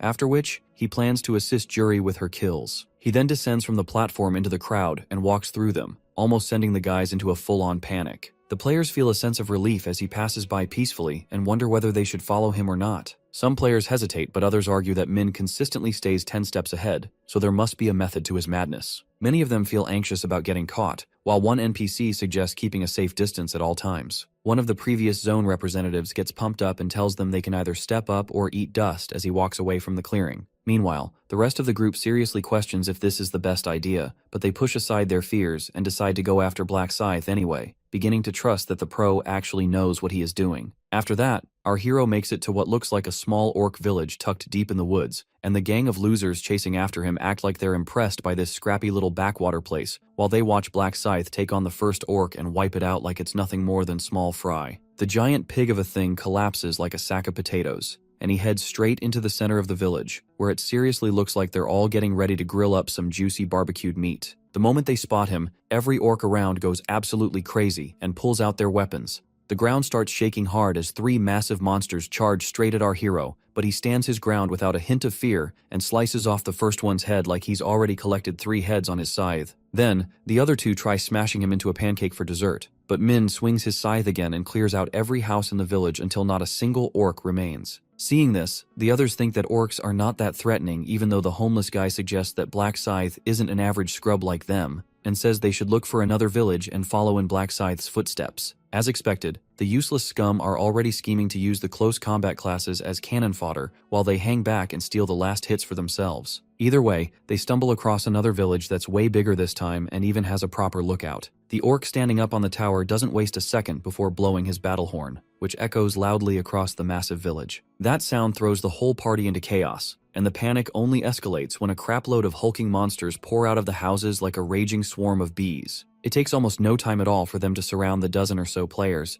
and that's when everyone finally realizes the village didn't look big just for decoration. The cowardly sorcerer nervously asks what they're supposed to do, and the swordsman tells him it's pretty damn obvious they've got to fight if they want to keep their skin. As the orcs rush in to attack, the guys charge full throttle, assuming they're only dealing with oversized goblins, and when one dude manages to knock aside the orc's massive club, his confidence instantly skyrockets as he gets all hyped, thinking these things are actually pretty bad at fighting. He thrusts his sword right into the monster's chest with a smug grin, but that fades fast when he realizes the blade's stuck like his sister in the washing machine. The orc responds with a filthy smack across his face using its club, sending him into permanent sleep mode, and after that, the rest of the party gets picked off slowly one at a time. Only this time there's no respawn button to save them. Meanwhile, Min feels pretty satisfied knowing those annoying bugs who thought they were sneaky invisible ninjas have finally lost his trail. He figures they should be fine anyway since there were like 20 of them. But the thought hits him hard that even those numbers would get clapped if they ever messed with the big villages that hold over 200 orcs. On top of everything else, orcs are packed with thick, beefy muscle that grabs onto weapons and makes it nearly impossible to yank them back out, which is why players are better off aiming at the neck, since that's the thinnest part. That said, it doesn't matter for our guy, who can just stroll right up to an orc and knock it out with a clean one-shot using the back of his scythe. After that, Min opens the system window to check that he's gotten 300 of them in an hour, and is the first in all regions to do so. Having claimed the top spot, he figures it's time to go check in on Jury next, so he activates his tracking skill to find her location. Meanwhile, somewhere else, Bandana Guy turns to his leader and asks if he's doing alright. The slightly smarter party starts to understand that orcs aren't just pigs walking around on 2 legs. Their leader Cho Yong-ho then asks Bandana Guy for a status update, and he replies that they've taken down 50 so far. Yong-ho runs some quick math and realizes they're moving way too slow for 5 people to qualify, and one of his members reminds him this isn't just disqualification, so it's basically game over. The boss lets out a sigh and tells his team they've got no choice now but to throw hands with a larger orc village, which makes his men nervous since they barely survived fighting just 3 at once. Their tank suggests it would be safer to keep farming the smaller villages, but Yong-ho tells them they're crawling along at a snail's pace, and even if they'll be fighting with their lives on the line, it's a risk they've got to take. He pulls out a quote from Lionheart and tells his men there's no point in staying aboard a sinking boat. They then move quietly through the eerie, shadow-filled forest until one of the guys points out a village he swears he's seen before. He quickly warns their leader that he can spot a scout posted near the entrance, so Young-ho suggests they loop around the area to avoid getting spotted. The gang slips past the orcs like they're playing Assassin's Creed on the lowest difficulty, and eventually come across a fence with a noticeable gap in it. One of the NPCs takes a quick look through the opening and reports back that he doesn't think there are any guards patrolling the area. With that cue, they begin squeezing through the gap one by one and quietly spread out to get a better look at the enemy's setup. A scout mentions that there should be about 5 orcs holed up in each hut, which ends up being way more than their leader was expecting, so the blonde guy suggests they try to ambush each hut separately instead of rushing in all at once. Yong-ho gives him the green light and the group gathers outside one of the orc huts, hyping themselves up like they're about to kick down a drug den door on a cop show. Shaking from head to toe in sheer intimidation, they slowly push through the hanging curtains and reach a massive wooden door. The moment their leader signals them, the gang bursts in, only to immediately regret all their life choices when they realize there's nearly double the number of orcs lounging around like bored cavemen. Seeing them arrive, one of the jacked orcs blurts out Unga Bunga and instantly puts all of them on high alert. Yong-ho's guy turns to the leader and asks for orders before they all get obliterated, and the leader replies that they should at least try taking one down first. He then leads them in a charge toward the one on the left, so their tank holds back its attack just long enough for the swordsman to slash its leg, letting Bandana Guy finish it off, showing off the kind of teamwork every League player dreams of. Watching one of their comrades slam into the floor like a sack of potatoes sends the rest of the orcs into a frenzy as they dive straight at the gang, roaring like they're saying everyone's about to be pancakes in a few seconds. One orc throws a bone-crushing punch at Bandana Guy's shoulder, which makes him drop to his knees in pain and leaves him totally exposed. But Yongho shows who's boss and refuses to let that slide, stabbing his sword right into the orc's thick, girthy black neck and dropping it to the floor in an instant. As the other orcs begin grunting with rage, the party pulls together back to back. Yongho eyes the 8 remaining walking hulks and starts to wonder if his crew can really take them when the tank suddenly gives up and yells at everyone to just run for it. With no hesitation, they all take off running while the orcs come charging right after them. After a few moments, they find themselves completely surrounded, which makes the injured Bandana Guy think their time is officially up. But Yongho gathers up some aura and tells his pathetic teammates to man up, while the ones who've clearly given up already start saying their goodbyes. Their leader points out that the orcs didn't finish them off fast and tells them to look at those smug faces full of cocky grins and pride dripping from their ugly mugs. Yongho says they're being laughed at for acting like a bunch of sissies and asks if they don't feel even the slightest bit of shame. He faces the monster that's twice his size and tells his men to take them head on and fall in a way that at least shows some honor. This lights a fire under his team again, while the orcs start cracking up like they're watching monkeys trapped in a cage. Still, Yongho tells his crew to strike the one he points at once he gives the signal, but right after they brace for it, all of the orcs suddenly scatter like ants in a storm. Their attention snaps toward a fire in the distance, and the guys wonder what could be out there that even sends orcs running like terrified prey. Seeing the opportunity, Yongho tells them to stay focused because they finally have a shot now that only 8 orcs are left. After several brutal minutes pass, the men manage to bring down every last one of the monsters, and they thank their leader for giving them hope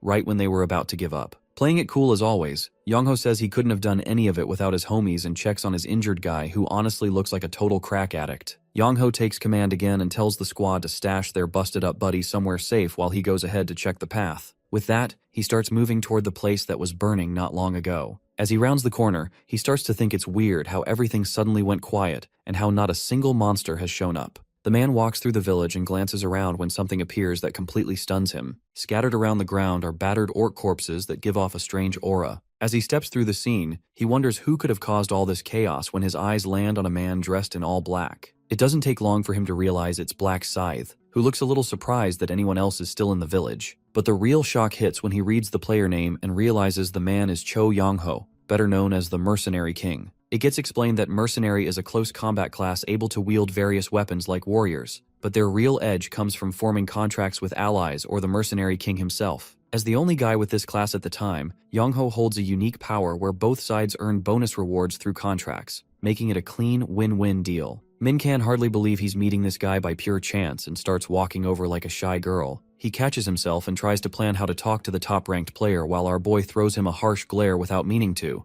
all while thinking the man truly looks like someone who deserves the class with that natural leader aura. Yongho asks if he's the one who wrecked all those orcs, and the man says yes. The leader starts sweating and bows quickly to show his thanks for saving the party from a certain wipe, though our boy admits he didn't even know they were there. Still, Yongho thanks him again for the help, and Min tells him he should get his men out before more orcs show up. The Mercenary King starts to sweat as he asks how the man knows about his allies. Min casually glances behind him at the goofy bunch who came running after their kind-hearted leader out of pure concern. Our hero quietly takes in the mercenaries Yongho probably formed contracts with and finds it impressive that the Mercenary King managed to gather loyal teammates so early in the game. As they all stare at the top-ranked player, Shield Guy, and the others start freaking out over what Black Scythe could be doing way out here, and he replies that he's been farming the balance stones. Knowing the mid-boss will show up once the village gets wiped, our hero tells them to clear out, and the group of fanboys happily obeys his word. Just as they turn to leave, Shield Guy says he heard something off. After a few seconds, the noise grows loud enough that everyone hears it, and our hero tells them to run now because the mid-boss is on its way. Yongho doesn't catch the warning over the thunderous sound, but all voices go quiet when a massive orc with a terrifying aura begins to march right toward them. The mercenaries freeze in fear when they see the mid-boss charge at them far too fast for something that size, while Min feels nothing but excitement as he thinks about claiming the first balance stone. With the creature closing in fast, Yongho's jaw practically hits the ground, and he shouts at his men to run, while his own legs refuse to listen. Inching closer with every second, the boss swings its weapon straight down at the spot he just left behind. Once the dust settles, it looks like he barely got out of the way at the last moment, even though he was scared out of his mind. So our hero swoops in to save the day and not so gently hurls him aside. He asks Yang-ho why he froze like that, then tells the rest of them to stand the hell back if they still want to see their loved ones. The giant warrior orc steps forward like it's staring at its next meal and starts laughing at the loser lying next to him. So Min rushes the ugly beast to shut it up and drives his scythe straight into the middle of its foot. That sends the beast screaming in pain and it tries to stomp him flat, but Min just leaps back and builds aura while flipping through a second attack mid-air. He calls out the administrator for designing a boss that deals massive damage but can't do anything if someone keeps dodging. As the warrior pig lets out one more angry growl, Black Scythe finally gets sick of the noise and dives at it with his scythe ready like he's out for blood. After he lands the destructive skill, he drops behind it and keeps chipping away at its thick neck with fast, sharp strikes. Our hero finds it wild that the oversized piggy's neck manages to tank 2 full-power hits from him, but that thought fades quick as he jumps in again and hooks his scythe around its neck. Black Scythe then kicks off the monster's body and uses the force to slice that bad boy clean off. As he stands atop the body of his fallen enemy, the system rewards him with gold and a fresh pile of experience points. Yang-ho's men are left stunned that he actually took down the massive beast all by himself. Meanwhile, Min stays focused on his reward panel packed with solid drops, including a legendary sword piece that deals more damage than his netherite scythe, an orc's heart he knows will help forge a unique item later, and the balance stone. All the guys come running over like kids to their dad and thank him for saving them from certain death once more, though Min keeps it cool and tells them this is exactly why he told them to leave, which makes the boys melt and practically worship him. With that, he accepts a few well wishes from Yang-ho's crew and heads out. The group goes off to hunt again, but just then, Bandana Guy falls to his knees and clutches his chest, saying he can see his grandma's spirit. Yang-ho gets pissed that he didn't say anything earlier, and frantically tells him to hang in there using the power of anime and friendship until the timer hits 0. Bandana Guy reminds him they'll all die if they stop killing orcs and begs them to leave him behind, but the leader refuses and promises to let him last hit orcs like their league minions. As Doom creeps up on the heavily injured player, he says he can't hold out any longer and collapses, sending the whole squad into a panic. That's when Min turns around, surprised that the mercenary king is this torn up over one guy, and figures they're probably just tight friends or something. But since the scene hits a little too close to home and reminds him of him and Juan, he steps in and offers to take a look. The guys ask him if he can really do something, but Black Scythe takes a look at the mangled arm and says he can fix it as long as it's still attached. Somehow using healing magic even though his class is literally the opposite of it, he completely stuns Yang-ho and the rest of the gang. Seeing their dumb faces, he tells them it's just a skill anyone can buy from the shop, and another guy says he never expected that 20,000 gold skill he saw would turn out to be this powerful. However, Min isn't actually telling the full truth, since the skill isn't much better than basic first aid, but his version ends up overpowered because of his mad high IQ of 123 and the Radiance rune. He tells Bandana Boy not to use his arm the wrong way again and to rest it for a while. The guy jumps to his feet and profusely thanks him for saving his life, before the rest of Yang-ho's squad joins in to show their thanks too. To express his gratitude, the mercenary king hands over a shiny golden stone,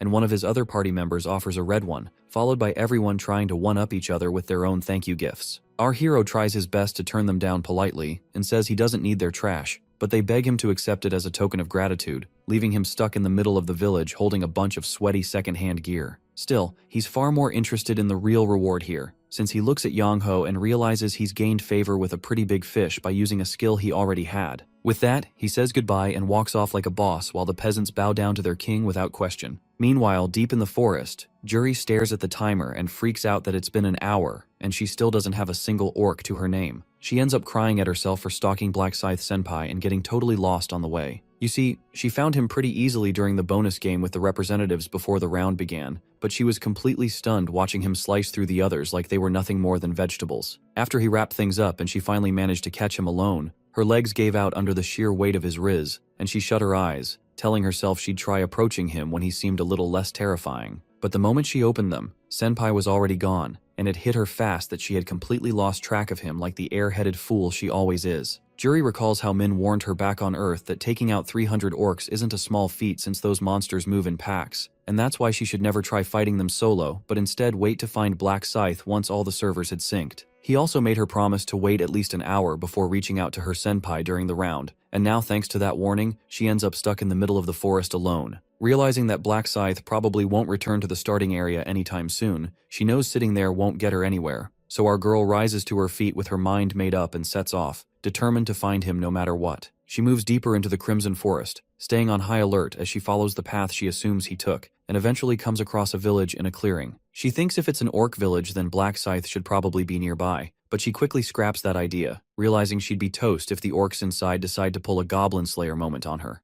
Without warning, an ugly bastard materializes right behind her, and the second she notices, both of them start screaming in pure confusion at each other. But our girl isn't a wuss and immediately casts Bless on herself, silently thanking Senpai that it's alone and she already knows its weakness. Even though she's aware the neck is the only part not too thick to cut through, Juri worries that she's a woman with terrible aim, so her attack might end up hitting another player if anyone's nearby. Knowing it's game over if her sword misses its mark and gets stuck in its muscles, she gathers all her strength for one solid strike. Unfortunately, her aim fails horribly when the orc dodges, but Juri still manages to get away since she didn't bury her sword too deep. She keeps dodging the enraged orc's caveman-level swings until she spots an opening and charges in for the finishing blow without a hint of hesitation. The deep cut across its neck makes the orc cry out in pain, which only fuels Juri's confidence even more, so she drives her sword forward at mad speed until the orc's neck looks like a slab of Swiss cheese. The big bad orc crashes face first at her feet while she stands there, still struggling to process that she actually pulled it off. Right after that, a familiar dark-robed character appears out of nowhere. As she watches him walk toward her, she seriously wonders if she's high on adrenaline,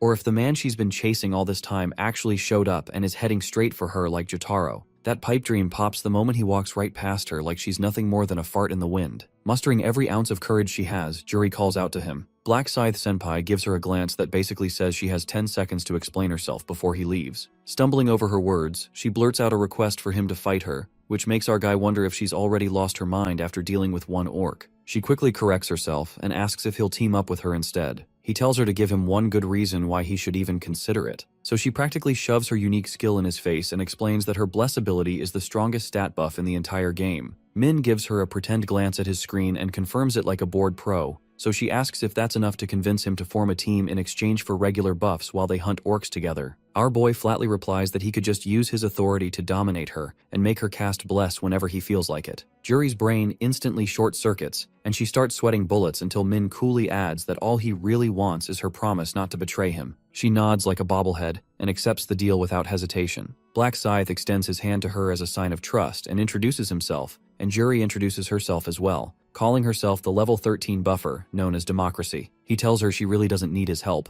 especially after seeing how she took down that orc, but she innocently mentions that it was pretty much her only kill in the first hour and a half of the round. Taking pity on the clumsy lady, he promises to help her hit her target as soon as he can. As they walk toward the next village, he tells her to stay within his sight, and says that it is for her own safety. Noticing his subtle kindness, she thanks Min for the solid advice when a gang of orcs shows up out of nowhere, instantly sending a chill down her spine. Black Scythe tells her to hold his beer and relax as he charges at the three ugly fatties, slicing off their legs like he's preparing for a barbecue. One by one, he ruthlessly turns each orc into an amputee, and then tells her to end their misery. After that, as she stands there just staring blankly at him, he tells her to chop, so Juri grips her sword with hesitation and aims it right at the gobbler. While the experience points start rolling in, she ends up thinking that killing orcs actually feels way easier than she expected, mostly because of Black Scythe's help. Min just silently stares at her and tells the woman to either hurry up or get left behind while he walks off, leaving her to scramble after him. Later on, after some time goes by, Juri happily shares that she's taken down 52 orcs in just 30 minutes, though Min still thinks that's way too slow for his standards,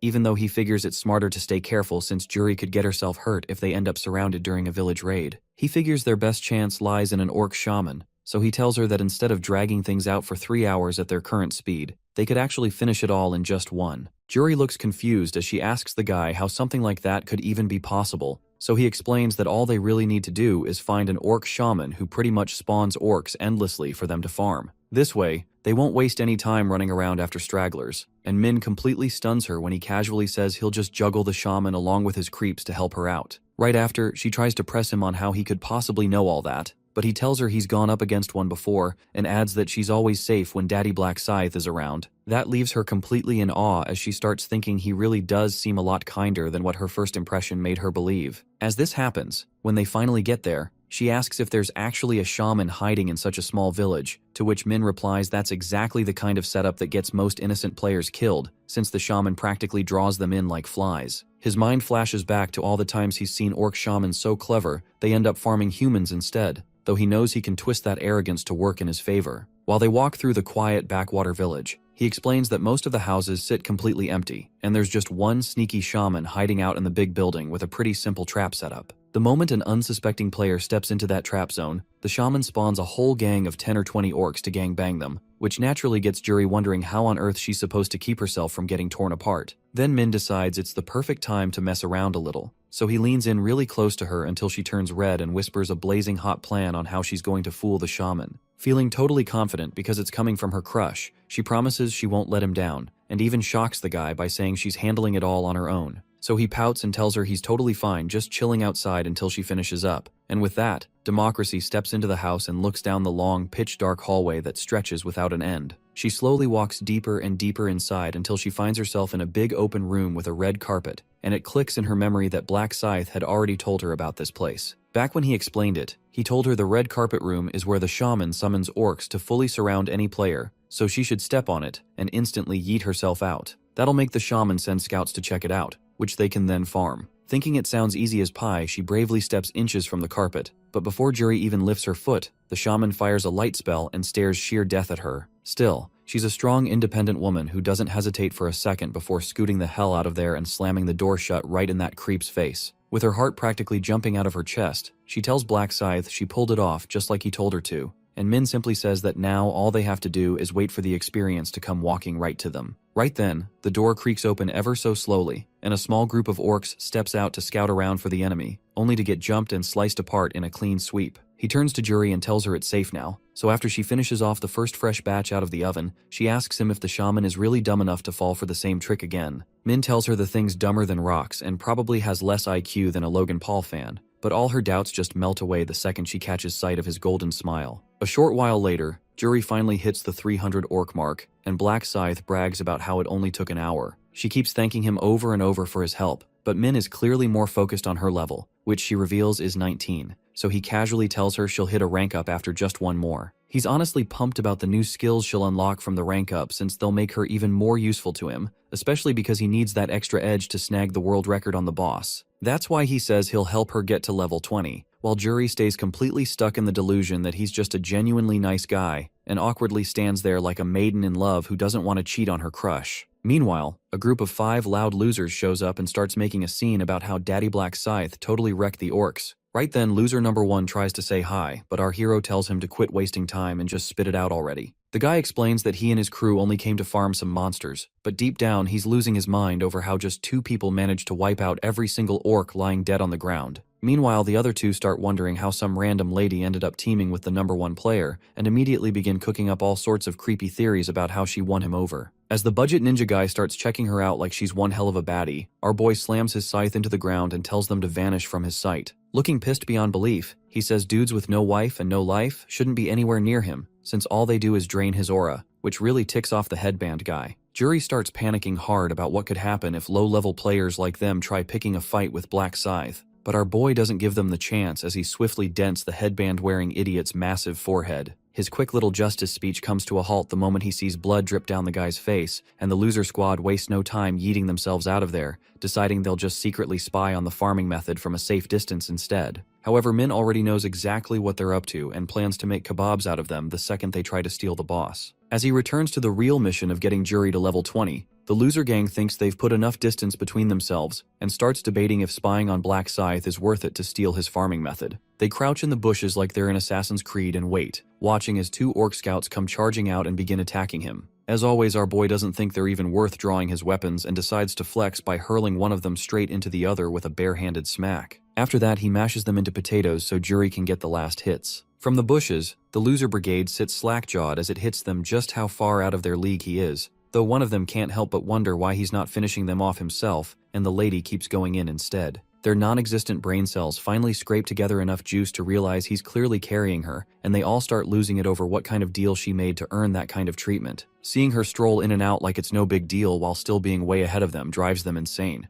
But then one of them notices something doesn't add up. Every time she exits the hut, she's bringing back more orcs, which makes no sense because that many can't be in one tiny hut. One of them gets really pissed when he realizes they're hogging a spawner, but they all agree to just sit back and wait for them to leave since they're way too weak to pick a fight with the number 1 player. Meanwhile, Juri checks her status and happily announces that she's finally hit level 20, picked up a unique skill, and even got an upgrade on her bless. When Min asks her to use it on him, his stats suddenly skyrocket by 60% instead of the usual, and she follows up with the new skill called Swift, which boosts both his movement and attack speed by the same amount. Our hero raises his eyebrows at how strong the effects are and says they should wrap this up by taking out the orc shaman next, then tells her to stay out of his way if she really wants to be helpful. As he glances over at the Gunner gang giving him dirty looks from the bushes, Juri keeps standing there with her usual cheerful cute face like nothing's going on. He quietly thinks to himself that watching their faces when they see what he's about to pull will be epic. As Juri quietly sits outside waiting for the next step, the Bush Squad also notices that Black Scythe has actually entered the hut himself this time. Suddenly the door flies wide open and he charges out with a huge swarm of angry orcs right on his tail, all of them out for blood while Min looks ready to pull a quick one on them.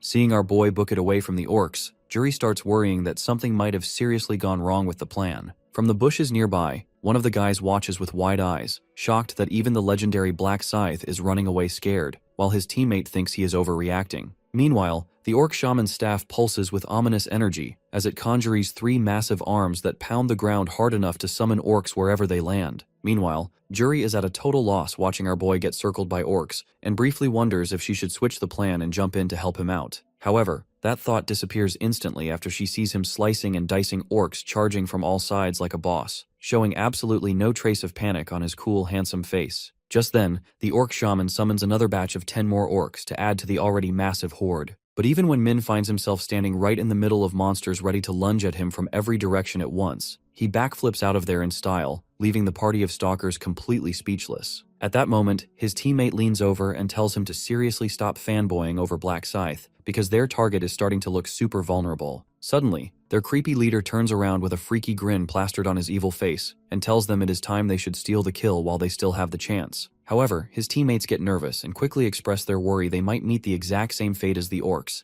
but their leader smugly thinks even Black Scythe cannot touch them while the orcs keep him busy. Hearing that, one coward says they could always just pretend they were only trying to help out if he ends up getting mad. With that, they slowly sneak their way to the side of the orc hut, and Juri picks up on their weird movements, wondering what kind of shady plan they are cooking up. Suddenly, it hits her that they might be planning to steal the orc shaman while Min is still stuck handling the horde swarming all over him. The scene shifts to the past when Juri shyly thanked Min for helping her, though she still pointed out she is just dead weight holding him down, but he told her he already finished the main quest and has one of the 4 balance stones, so he has plenty of free time for side quests. Then he said he got one from the orc warrior and thinks he can collect more if he keeps slaying bosses, so she really does not need to feel bad for getting carried as long as he gets loot while helping her out. That is why she becomes absolutely furious when she sees a party of thieves trying to steal the boss that clearly belongs to Black Scythe. Juri instantly kicks into action to stop them before they manage to nab the shaman, but out of nowhere, the stealer party suddenly gets shrouded in total darkness, catching everyone off guard. As they stumble around confused, one of the guys quietly covers another's mouth to silence him,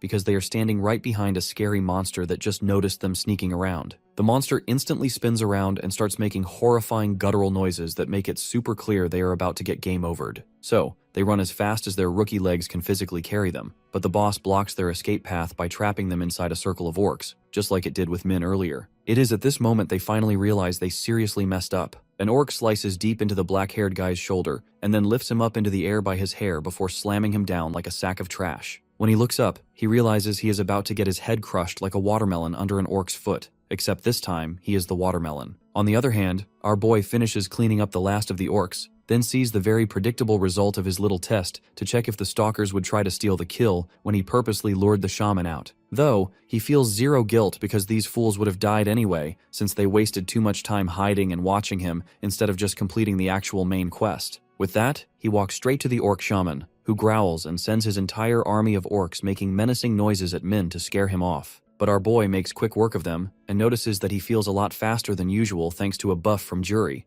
as well as the rune of the Grim Reaper, which increases his attack speed by 50% at night, while also making him super hard to detect in the dark. All it takes is one clean slash from his scythe to chop the orc boss's head off. After dealing with the shaman, he racks up tons of experience and cash along with a pile of rare loot, but even though hitting level 33 feels good, what really gets Min hyped is a cracked old necklace called the Marble of Eternal Slumber. It gives him stat points for 100 stacks he earns when he slays 100 monsters, though the catch is, it loses durability with every stack, so it will break after giving a total of 10 stat points. Min figures it works a lot like the rune of absorption that Black Dragon used to have, but the annoying part is it shatters once he gets 10 points, all because of the durability condition. Still, he already has a fix in mind. He can grab the Rune of Durability during round 8 and hit up a blacksmith for repairs. If that works, then he lands himself a cracked infinite stats glitch. Just then, Juri calls out to him, wandering around trying to find him, since he basically turns into a ghost at night thanks to his rune's passive, which is as troubling as it is useful. Thought is, before canceling the spell that drowned those fools in darkness, he wipes out every trace they even existed, then calmly ends Night of Death. Just then, as the eerie gloom fades away like it was never there, Juri stops and blinks for a second, visibly confused, until she spots our hero and walks over fast, telling him how worried she was, but he just shrugs it off, saying he had some urgent business to handle. Hearing that, she asks if he somehow missed the party of robbing rascals who tried to steal the orc shaman while he was busy dealing with his summons. He innocently tells her he doesn't recall seeing anyone like that. The sweet girl looks completely thrown since she definitely remembers hearing their screams loud and clear, but our hero thinks there is zero reason for her to see what little of their bodies the boss left behind. After that, he tells her it is time to take down the next boss. Hours go by, and the two reach another village where Min causes another complete massacre. After wiping out the basic monsters and the archers guarding from the towers, he challenges the orc archer boss and gives it a death so brutal, it basically gets disassembled. He does not level up this time, but he bags 3 balance stones and a bunch of rare loot on the side. Opening his inventory, the first thing he checks is the agile archer boots that boost his speed, and they are miles better than the sad beginner pair he is still wearing. Next, he merges them with a green mana stone he has, which takes their agility stat even higher, and once he wraps up all the side bosses, our boy is finally ready to face the final boss. In this round, the final boss is a brutal beast called the High Orc, and the biggest issue during its fight is the strict time limit, so he has no choice but to speedrun. Thanks to the speed boosting items, he remembers his best time across all past lives was 43 seconds, but now that he has a solid support like Juri who can buff him on command, he is pretty sure he is about to set a record that will be remembered in the history books. However, before that, he needs to level up his stats and keep slaying monsters to max out the stat-boosting necklace. As time ticks away, only 30 minutes remain until the round ends, and our guy takes a short break after reducing the last orc village population to 0. He still does not hit level 40 like he wanted, but he moves on since he has no more time to grind, and he is honestly satisfied after getting 9 stat points from the necklace, which now has just 1 durability left out of 1,000. As he turns around, Juri suddenly asks him why he is not out hunting orcs, and he tells her that he already has what he needs to fight the final boss. With that, he says it is about time they split up,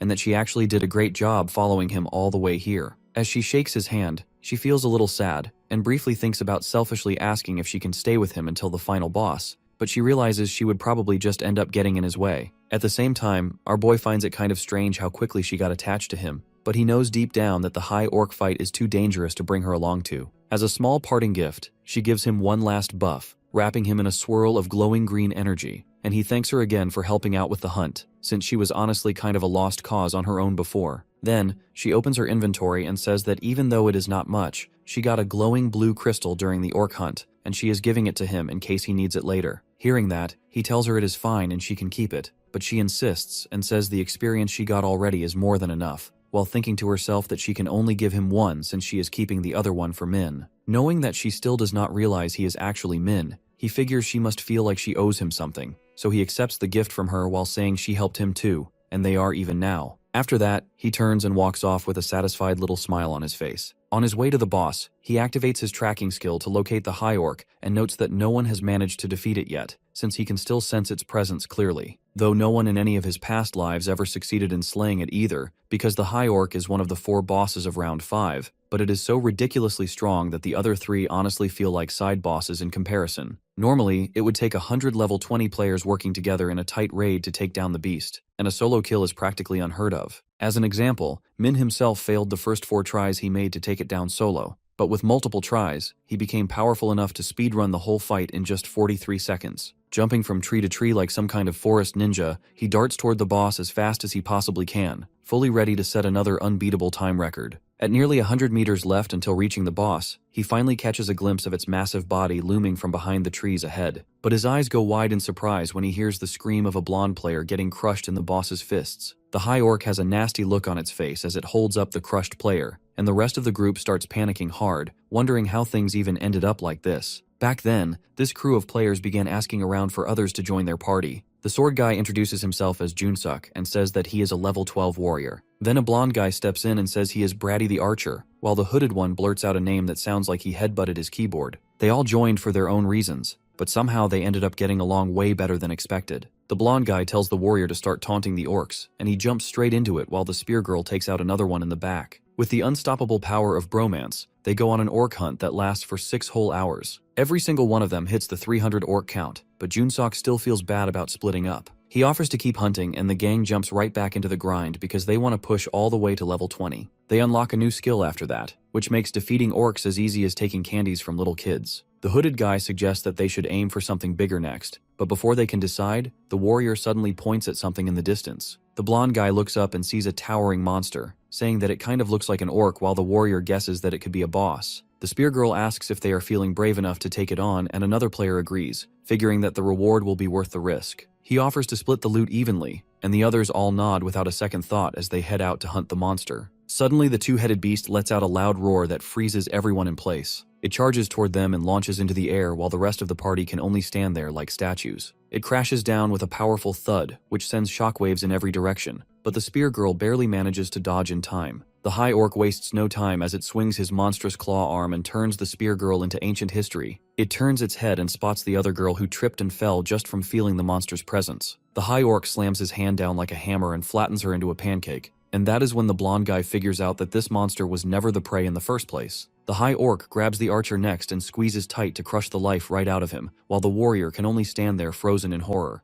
The hooded guy tries to play the hero, but the high orc picks him up with its tail and smashes him into the ground like a rag doll, sending him straight to the next world. Junseok starts sweating like crazy while he yells inside his head that he does not want to die and shouts at the monster to stay the hell away. He trembles from head to toe from sheer intimidation, but the high orc shows no mercy and raises his arm to crush him. Right then, Black Scythe appears in the air above the floor boss and comes flying down with his scythe ready. He slices one of the heads clean off, which makes the other one scream in rage, but our boy sends that one to the Shadow Realm as well. The monster's huge body crashes into the ground while the warrior tries to figure out what just happened. He stares at his hero in shock as our boy lands in front of him looking like a Dark Souls boss himself. Black Scythe is a little disappointed because he did not expect the high orc to go down in just one hit. And right then the system notifies him that he has reached level 40 and unlocked a bunch of new features. The damage and range of his Seal of Death skill both get a boost, and he also gains access to new broken abilities. He finally manages to unlock Moonlight Destruction skill, which turns out to be the only real attack skill his class has. Having just one attack skill is pretty risky since missing could mean disaster, but Moonlight Destruction covers a wide area which makes up for the risk. The skill is a mix of magic and physical damage, which means our hero can smack down enemies no matter what they are resistant to. He figures that this is going to come in clutch against the overpowered bosses still waiting out there, and he moves on to the next couple of rewards. Just then, the side quest also finishes up, and he unlocks the Rune of Balance, which is what he has been looking for the whole time. Our boy absorbs the rune into his body, and knows that it will only work right if he keeps all 4 of his stats balanced. That is why he always made sure not to let any of his stats fall too far behind the others. Once he is done with everything, he takes a peek at his updated stats and nearly loses it. After seeing every single one is now above 300, he is shocked because now the only thing higher than his stats is Snoop Dogg. Even though he knows that Jury's Bless ability and the round 5 buff are both in effect,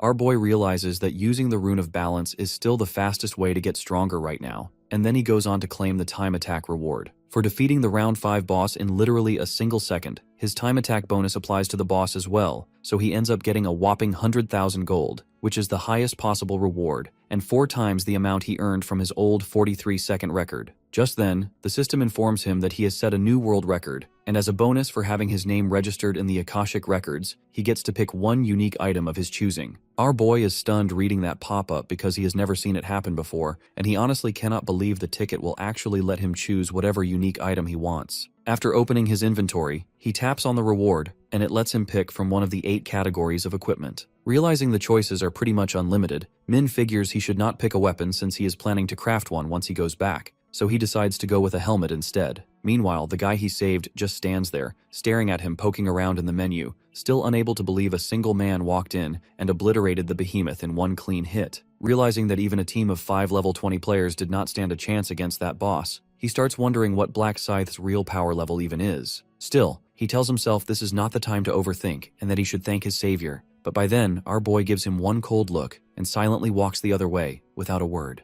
Later at the starting point, the angel descends and asks if everyone has finished their quests already, and she seems quite interested to see how badly the large number of players got shredded in this round. She laughs in amusement, knowing the players were too strong to be beaten by orcs, so it is obvious most of them were busy fighting each other instead. With that, she moves on to the results for round 5, where Black Scythe is in the lead by a massive margin, sitting at 15 levels above the number 2 player in the entire world. Everyone is completely shocked after seeing his level and that unbelievable time record. Hearing the players around him spreading rumors about how it should be impossible to hunt that many orcs so fast, he sighs because he only wants to claim his rewards and leave in peace. Suddenly, a bunch of system notifications start popping up to congratulate him for being first in pretty much everything, and that ends up earning him an epic necklace choice pack and a special reward loot box. Then, it congratulates him again for the absurd achievement of staying first for 5 rounds straight, and grants him the cool title of the one ahead of all others, which Min has wanted for a long time since it boosts his experience gain by 50%. After that, he opens his inventory to pick one of the 3 epic necklaces, which are not much of a surprise for him at this point, since he has used all of them in past lives already. He selects the Necklace of Java, which raises all of his stats,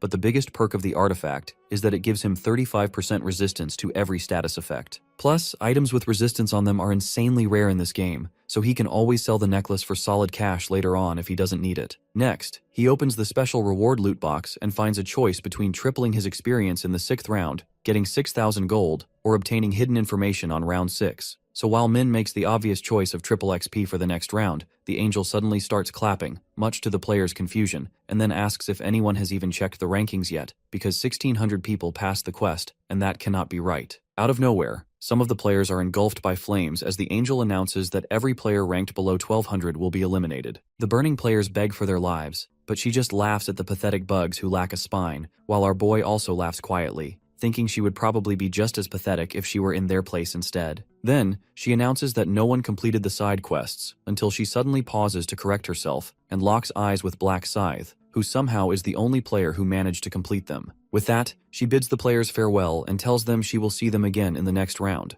The scene shifts back to Earth, where Min relaxes at home after a nice dinner with his little brother the next day. Now that he has energy again after eating, he gets down to business and opens the combination window, where he chooses the Grim Reaper Scythe as the base weapon. Next, he adds the Orc's Heart, a mysterious wooden totem, and even the High Orc's Teeth as secondary materials. That setup alone would give him an epic rank weapon, but adding the black diamond he got from Youngmin will bump it up to unique instead. Once the combination is done, a cool-looking unique weapon called Death Scythe appears right in front of him, and it makes our boy so happy that he bursts out laughing, thrilled he has finally upgraded from his Grim Reaper Scythe, which honestly sounded a lot cooler. Then, he decides to use all his leftover money to buy general skills, starting off with Surrounding Search, which lets him see every player and monster in the vicinity like a mini-map. Secondly, he buys Dynamic Vision Enhancement, which boosts his eyesight in real time. And finally, he grabs Basic Resistance, which passively boosts resistance to all status effects by 15%, along with another passive that reduces the chance for his attacks to miss. Even after buying all of that, he still has 14,000 gold left and figures there is nothing else he really needs other than the epic item that is set to appear in a few days. With that done, he calls it a day and opens his status window again to check his stats, still impressed by how much the Rune of Balance has raised them, and the Rune of Slaughter is going to double all that power. Now that he is as strong as possible, he decides it is time to check on his business with Kyungrok-ma and then go after Young Min. However, he realizes he has no clue where Young Min even is, or if the guy is still alive. He uses track on him and manages to catch a signal, which confirms the guy is still alive somewhere, meaning Min can still put him to good use. However, he swears this will be the last time he bothers using scum like that for personal gain, before finally tossing him out like the trash that he is. The next day, Juri finds herself sitting in a fancy-looking cafe and she wonders why the rich boy wants to meet her again. In her mind, she starts drooling over all kinds of spicy scenarios, which makes her shake her head hard to clear the naughty thoughts out. Just then, Min walks into the cafe like he owns the place and asks if she waited long for him. Juri still feels a little flustered, but nervously offers to treat him, and our boy accepts the offer without hesitation. He gives her an innocent smile, and as she starts sipping her drink, she wonders where all these weird thoughts are even coming from. Min cuts in and asks how round 5 went for her, and she answers that she teamed up with Black Scythe, so it went surprisingly smoothly. She admits she thought she would be dead weight, but Black Scythe turned out to be really kind. Min reassures her that her buffs are very useful, and she reveals that this was the first time she placed second. That catches his attention and he asks what reward she got. which she proudly reveals is a mid-rank necklace that boosts agility, and then asks what he thinks of it. He tells her it seems like a solid item, and the shy girl then offers it to him without a second thought. Min tries to turn it down since she earned it herself, but she disagrees and says that Black Scythe carried her the whole time. He suggests giving it to Black Scythe in return, but she thinks that the item is too low level to be useful to him. Min tries to brush it off by saying he is not even a regular rank yet, which immediately grabs Juri's interest. He lies to her face that he is still stuck at level 19 and barely got through the last round. Juri figures that makes sense since Seer is not really a combat class, and just then, it clicks in her head as she asks how a Seer even fights, to which Min answers that he has some decent magic abilities. She kicks her brain into gear and realizes that the necklace does not really suit his class, and then suggests building up his intelligence stat if he plans to use magic seriously. After that, she summons a red crystal and offers it to him as thanks for all the help, which Min accepts only so she doesn't feel bad. Juri turns beet red and mumbles that he is always looking out for her, so she wants to repay him. Then Min remembers something and says he has something to give her too, which makes her light up. He then shares that he can give her a bit of info about the 6th round. Hearing that, her interest spikes, and the two get deep dive into the information. After they finish, Juri asks if he wants her to team up with Black Scythe again. Min confidently tells her that the guy will not turn her down now, as she proved herself with her powerful buffs. Juri starts to think deeply about it, and Min teases her that she looks like she really enjoys working with Black Scythe. Juri does not even deny that and says that he is a genuinely awesome guy. Then, she lists out all the bad features about the mysterious #1 player, while Min just sits there quietly enduring it. She finishes by saying that he is scary good at reading people, and it feels like he always knows what others are thinking, which is all thanks to the rune of thoughts Min's has. In his mind, he knows that he is not a perfect guy either, and that so far, he has failed and died 99 times. The last run still makes him mad because of that messed up condition about needing a 5-player team to enter the boss room. He looks down and thinks that this really is his final shot, and he has to make it count with everyone this time. Juri snaps him out of it by asking who he is thinking about and if he is nervous about the next round, and Min admits that he is since he is a weak player. Juri says she wants to help, but feels sad that they are not in the same zone. Then Min playfully asks if she would help for free if they were. Hearing that, the shy girl starts getting awkward, and says she does not feel great always being the one who gets helped, and she wants to do something for him too. Min silently thanks her since her buffs are the reason he wiped out the High Orc in under a second. He tells her not to worry, and he is sure they will meet in the other world someday. She smiles and tells him to hang tight until she finds him, while he awkwardly raises a fist in the air, and quietly wonders how she will react when she finds out he is Black Scythe. Later, Min heads over to Kyungrok Ma, who instantly gets up to greet him. The guy puts an arm around him like they're close friends, and personally walks him over to the couch before telling Seongchul to prepare some tea. He starts sweet-talking like crazy and says that he will handle anything bothering Sir Min, which makes Min laugh a little at a big shot like him is trying this hard to get close to him. Kyungrok offers some dinner, but Min gets straight to the point, which immediately grabs his attention as he asks if this is about the next round.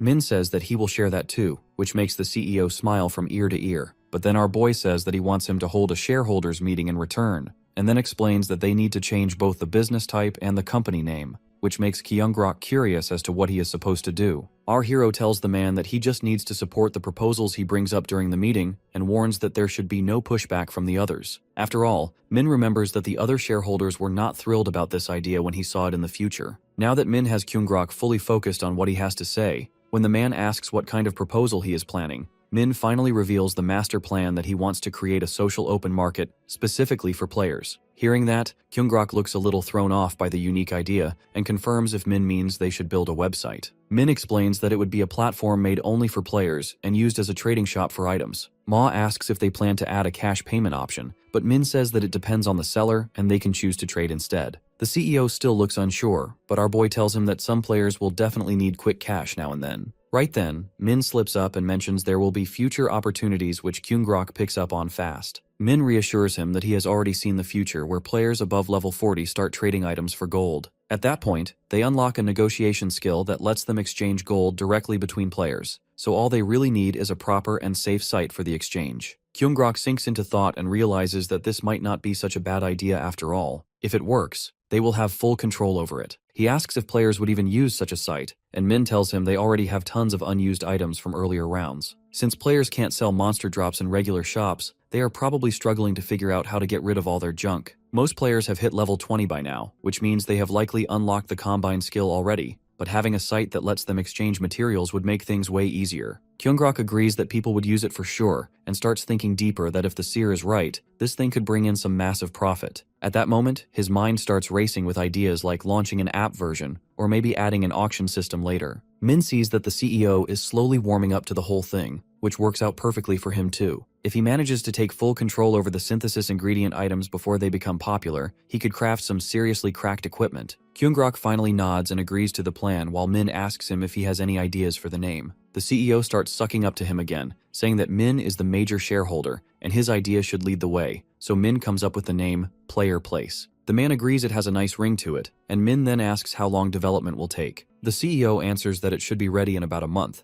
which lines up nicely with the end of round 6. That is when Min finally decides to give him the info on what will happen in the next round. After a quick explanation, Kyungrok figures that teamwork is going to matter a lot again, and thanks Min for all the valuable info. He thinks that keeping the seer close was the best move ever, because everything now feels like it is flowing smoothly in both the other world and the real one. Kyungrok promises to get the business running just like Min said, and will call the shareholders meeting as soon as possible. Min agrees to join it, and both of them get up to leave. The boss man tells Seungchul to drive Min home and to inform Aaron about everything that happened today, then sees our boy off. A few days later, Min climbs into bed excitedly because today is the day the epic item goes up for sale. He logs into the store and goes straight to the item of the day, which appears to be a fancy-looking shirt that boosts both attack and movement speed by a big amount. He buys it without a second thought while thinking that although 20 gold for an epic item is no joke, and soon he won't need to rely on the shop at all. Once that time comes, blueprints, which are basically instruction manuals for how to craft specific items, will start popping up for sale too.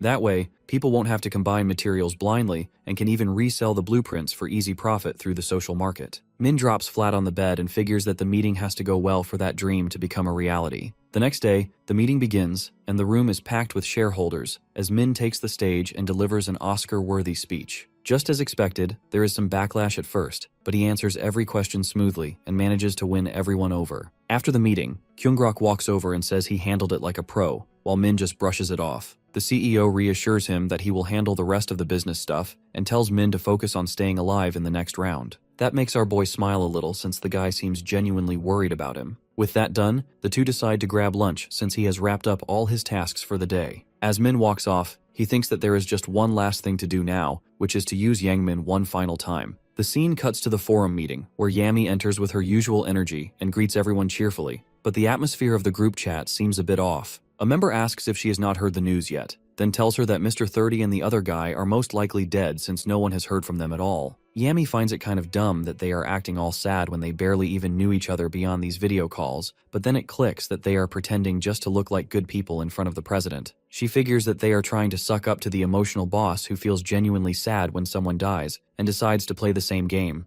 Channeling her inner drama queen, she puts on a fake performance that would make a grown man tear up, and the others start crying too, while Yami cringes inside at how fake it all feels and how easy it is to manipulate them. Then the chairman joins the call and asks why everyone is crying like they got attacked by onion-chopping ninjas, so Lost Yark sniffles dramatically and reveals the bad news, which also makes the chairman's mood drop a little, and he informs them all that now they are down to just 6 members. A long-haired player suggests they choose new executives, but the chairman shoots it down and replies that there is no one left who is talented enough, and even the 3 players they tried to recruit recently have gone completely silent. Lost Yark says he kept trying to reach them, but no one replied, which can only mean that they must have died in round 5. One executive disagrees and says that he is not sure about the other 2, but he is sure as hell that Black Scythe is still alive. He brings up the outcome of the last round to argue that Black Scythe is actually alive in the real world, which only makes the chairman more confused and anxious about why someone would ghost them after signing up to join their community. None of the executive members manage to give a solid explanation, with one brushing it off as a joke while another suggests that someone might have impersonated Black Scythe and ended up getting killed in the previous round.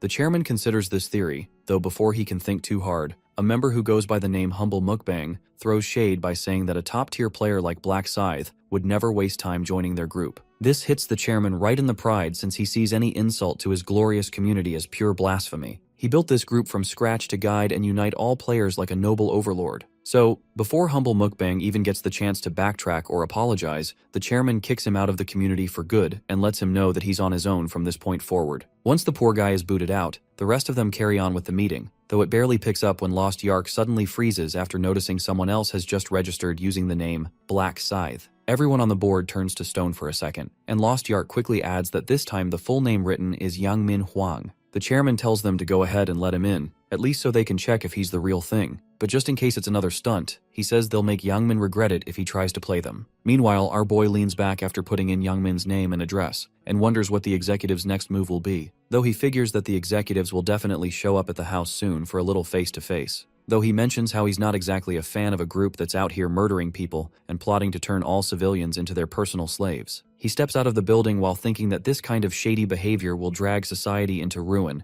and there's no way he plans to stand by and let that happen. So, in his usual cold-blooded logic, he decides the best option is to take out the PCW community's executives and seize full control, since this group is only going to grow with more than 30% of all national players flocking to it in the near future. Our guy figures it's smarter to lead and keep everyone in check instead of wiping the whole thing out, so he plans to use the name Youngmin Huang as bait, draw the executives in, and wipe them out one by one until the chairman falls, which would leave him free to take the throne. Over at Juri's dad's little store, the front doorbell chimes and the old man glances up from his newspaper with a casual greeting, only to get a black bag tossed right onto his counter. A masked guy stands there and demands he dump all the cash into the bag. When the old man asks if he's a player, the guy slams his fist down and shatters the countertop to dust, just to prove he's not here to joke. Now fearful for his life, the poor man hands over the money from the register without a fuss, though the thug isn't satisfied and insists he hand over more. The old man tries to explain that their business has been struggling ever since the lottery got axed, but the robber doesn't care. He narrows his eyes and announces that he knows there's a safe hidden in the back. The old guy rushes to the back room and returns with every last bill he can gather, which adds up to about 10 million won.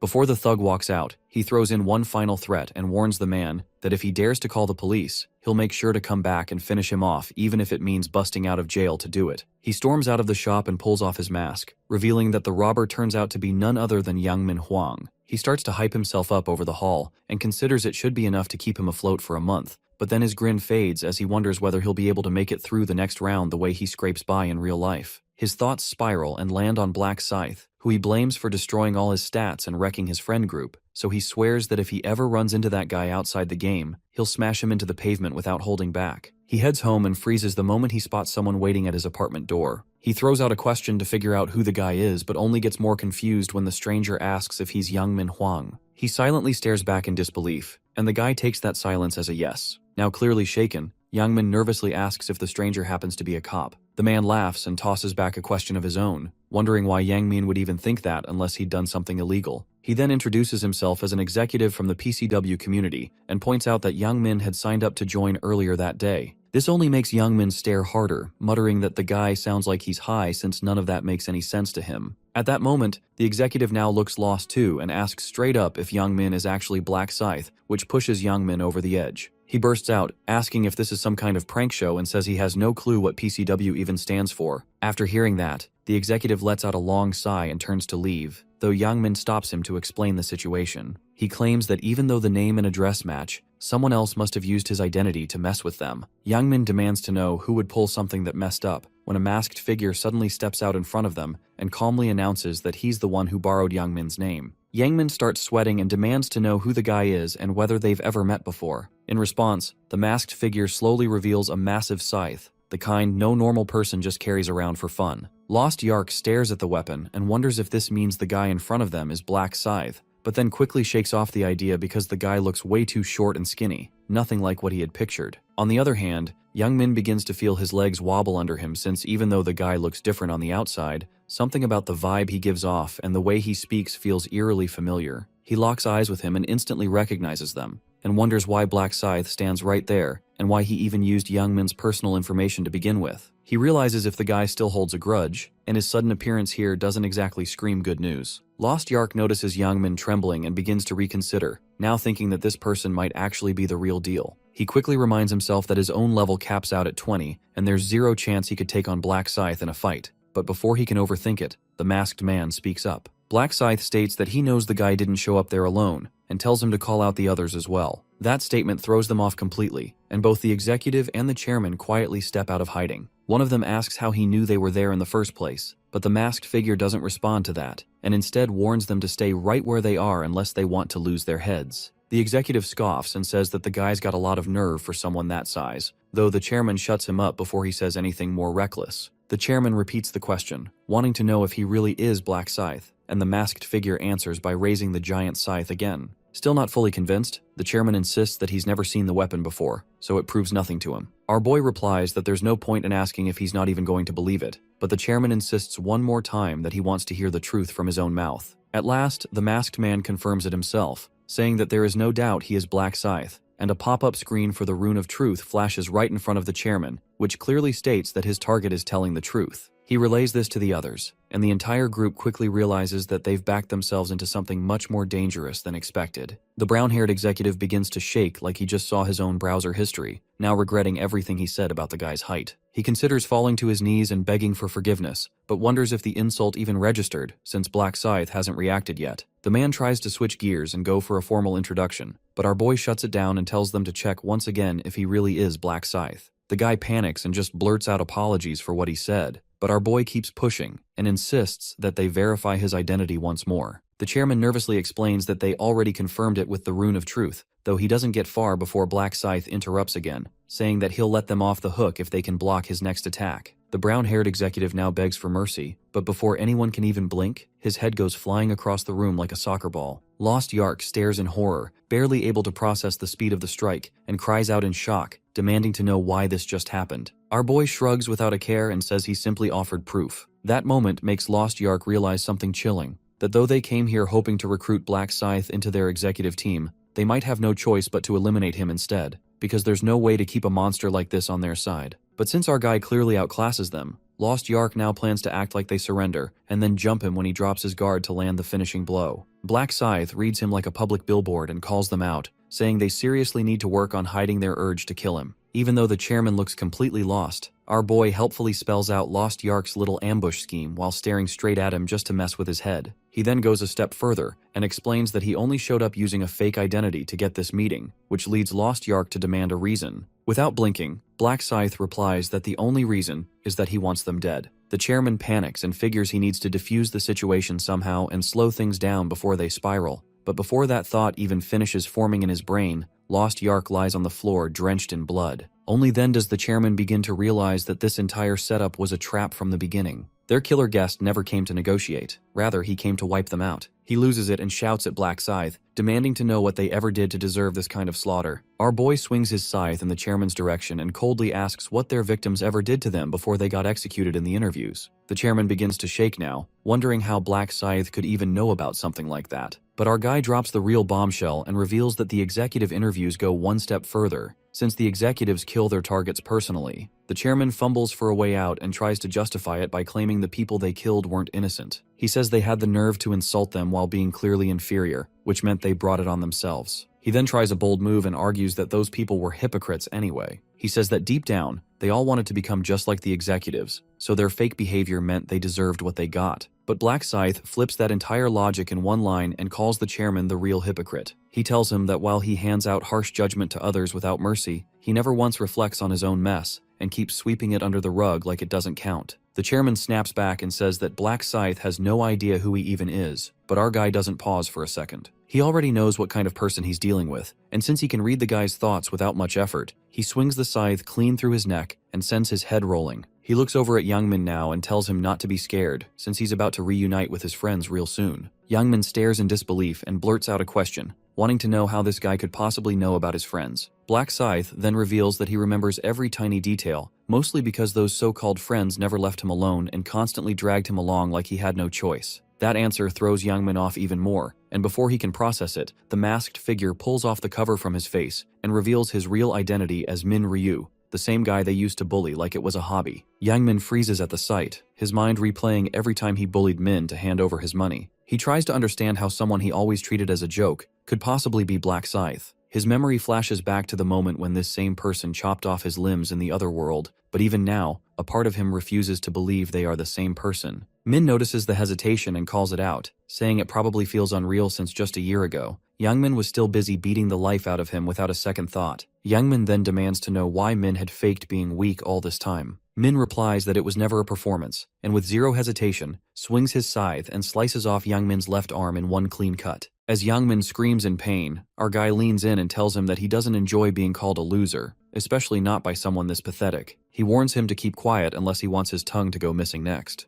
Youngmin barely manages to hold in the scream, and Min praises him like he's some obedient little dog. Then, without much effort, he uses his first aid ability to stop the bleeding. Even then, Min reminds him that now he only has one arm left, though it makes no difference since his time's almost up anyway. Yangmin asks if he's really the same Min he once knew, and Min responds that the old version of him doesn't exist anymore. While lifting his scythe again, he prepares to finish it. Yangmin panics and yells for him to wait, saying that although he bullied him in the past, he actually feels bad about it now and thinks that should count for something. Min raises a brow and asks if he expects that excuse to save him. Yangmin insists that killing him wouldn't help and says he could still be useful. When Min asks how exactly that would work, Yangmin answers that he's willing to be his servant and promises to obey anything Min asks, even if it means crawling on the ground like a worm. Min stays quiet for a moment, then replies that the plan won't fly, because Yangmin already looks like he's waiting for the first chance to stab him in the back. Yangmin starts to sweat heavily and asks with a shaky voice why he would ever do something like that. Min doesn't say much but delivers one cold bar. The dog that bites the hand that feeds it ends up dead.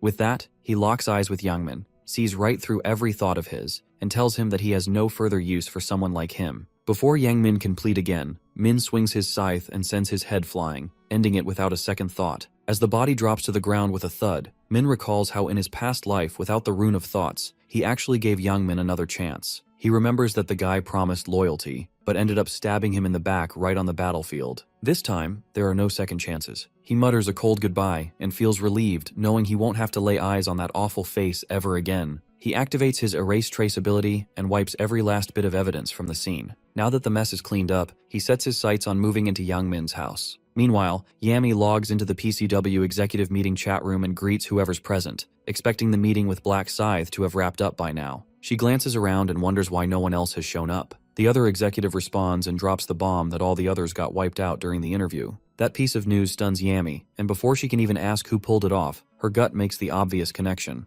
The executive confirms it was Black Scythe without blinking and tells her that he's now out there, hunting down the rest of the team. Yami immediately asks about the remaining teammates, only to hear that both of them are dead too. Her face twists in disbelief as she tries to understand what they could have done to deserve this. The executive explains that there probably wasn't a solid reason, and figures Black Scythe either did it for amusement or didn't vibe with their plan to build an organization. She falls silent and lets that sink in, though her thoughts race. She knows some people just can't stand to see others succeed, and maybe he wanted to ruin things out of spite. Either way, one thing becomes crystal clear is that they need to eliminate him. She lets out a sigh and then asks if the guy tricked them from the start by pretending to want to join. The executive nods without hesitation. Yami groans as she grabs at her hair in frustration and mutters that she had actually looked forward to meeting the guy. She never imagined he'd turn out to be some psychotic killer. On the flip side, she realizes that not letting him into their executive circle might have saved their lives, and the executive agrees with that completely. He reminds her that Black Scythe now stands as their official enemy, and it's their duty to take revenge for the others who got wiped out. But Yami raises a valid point, that whether this time it wasn't the real Black Scythe either. Just then, the executive drops a surprise and says they actually have an eyewitness. He turns toward the screen and asks Lost Yark to come forward and explain exactly what happened during the encounter.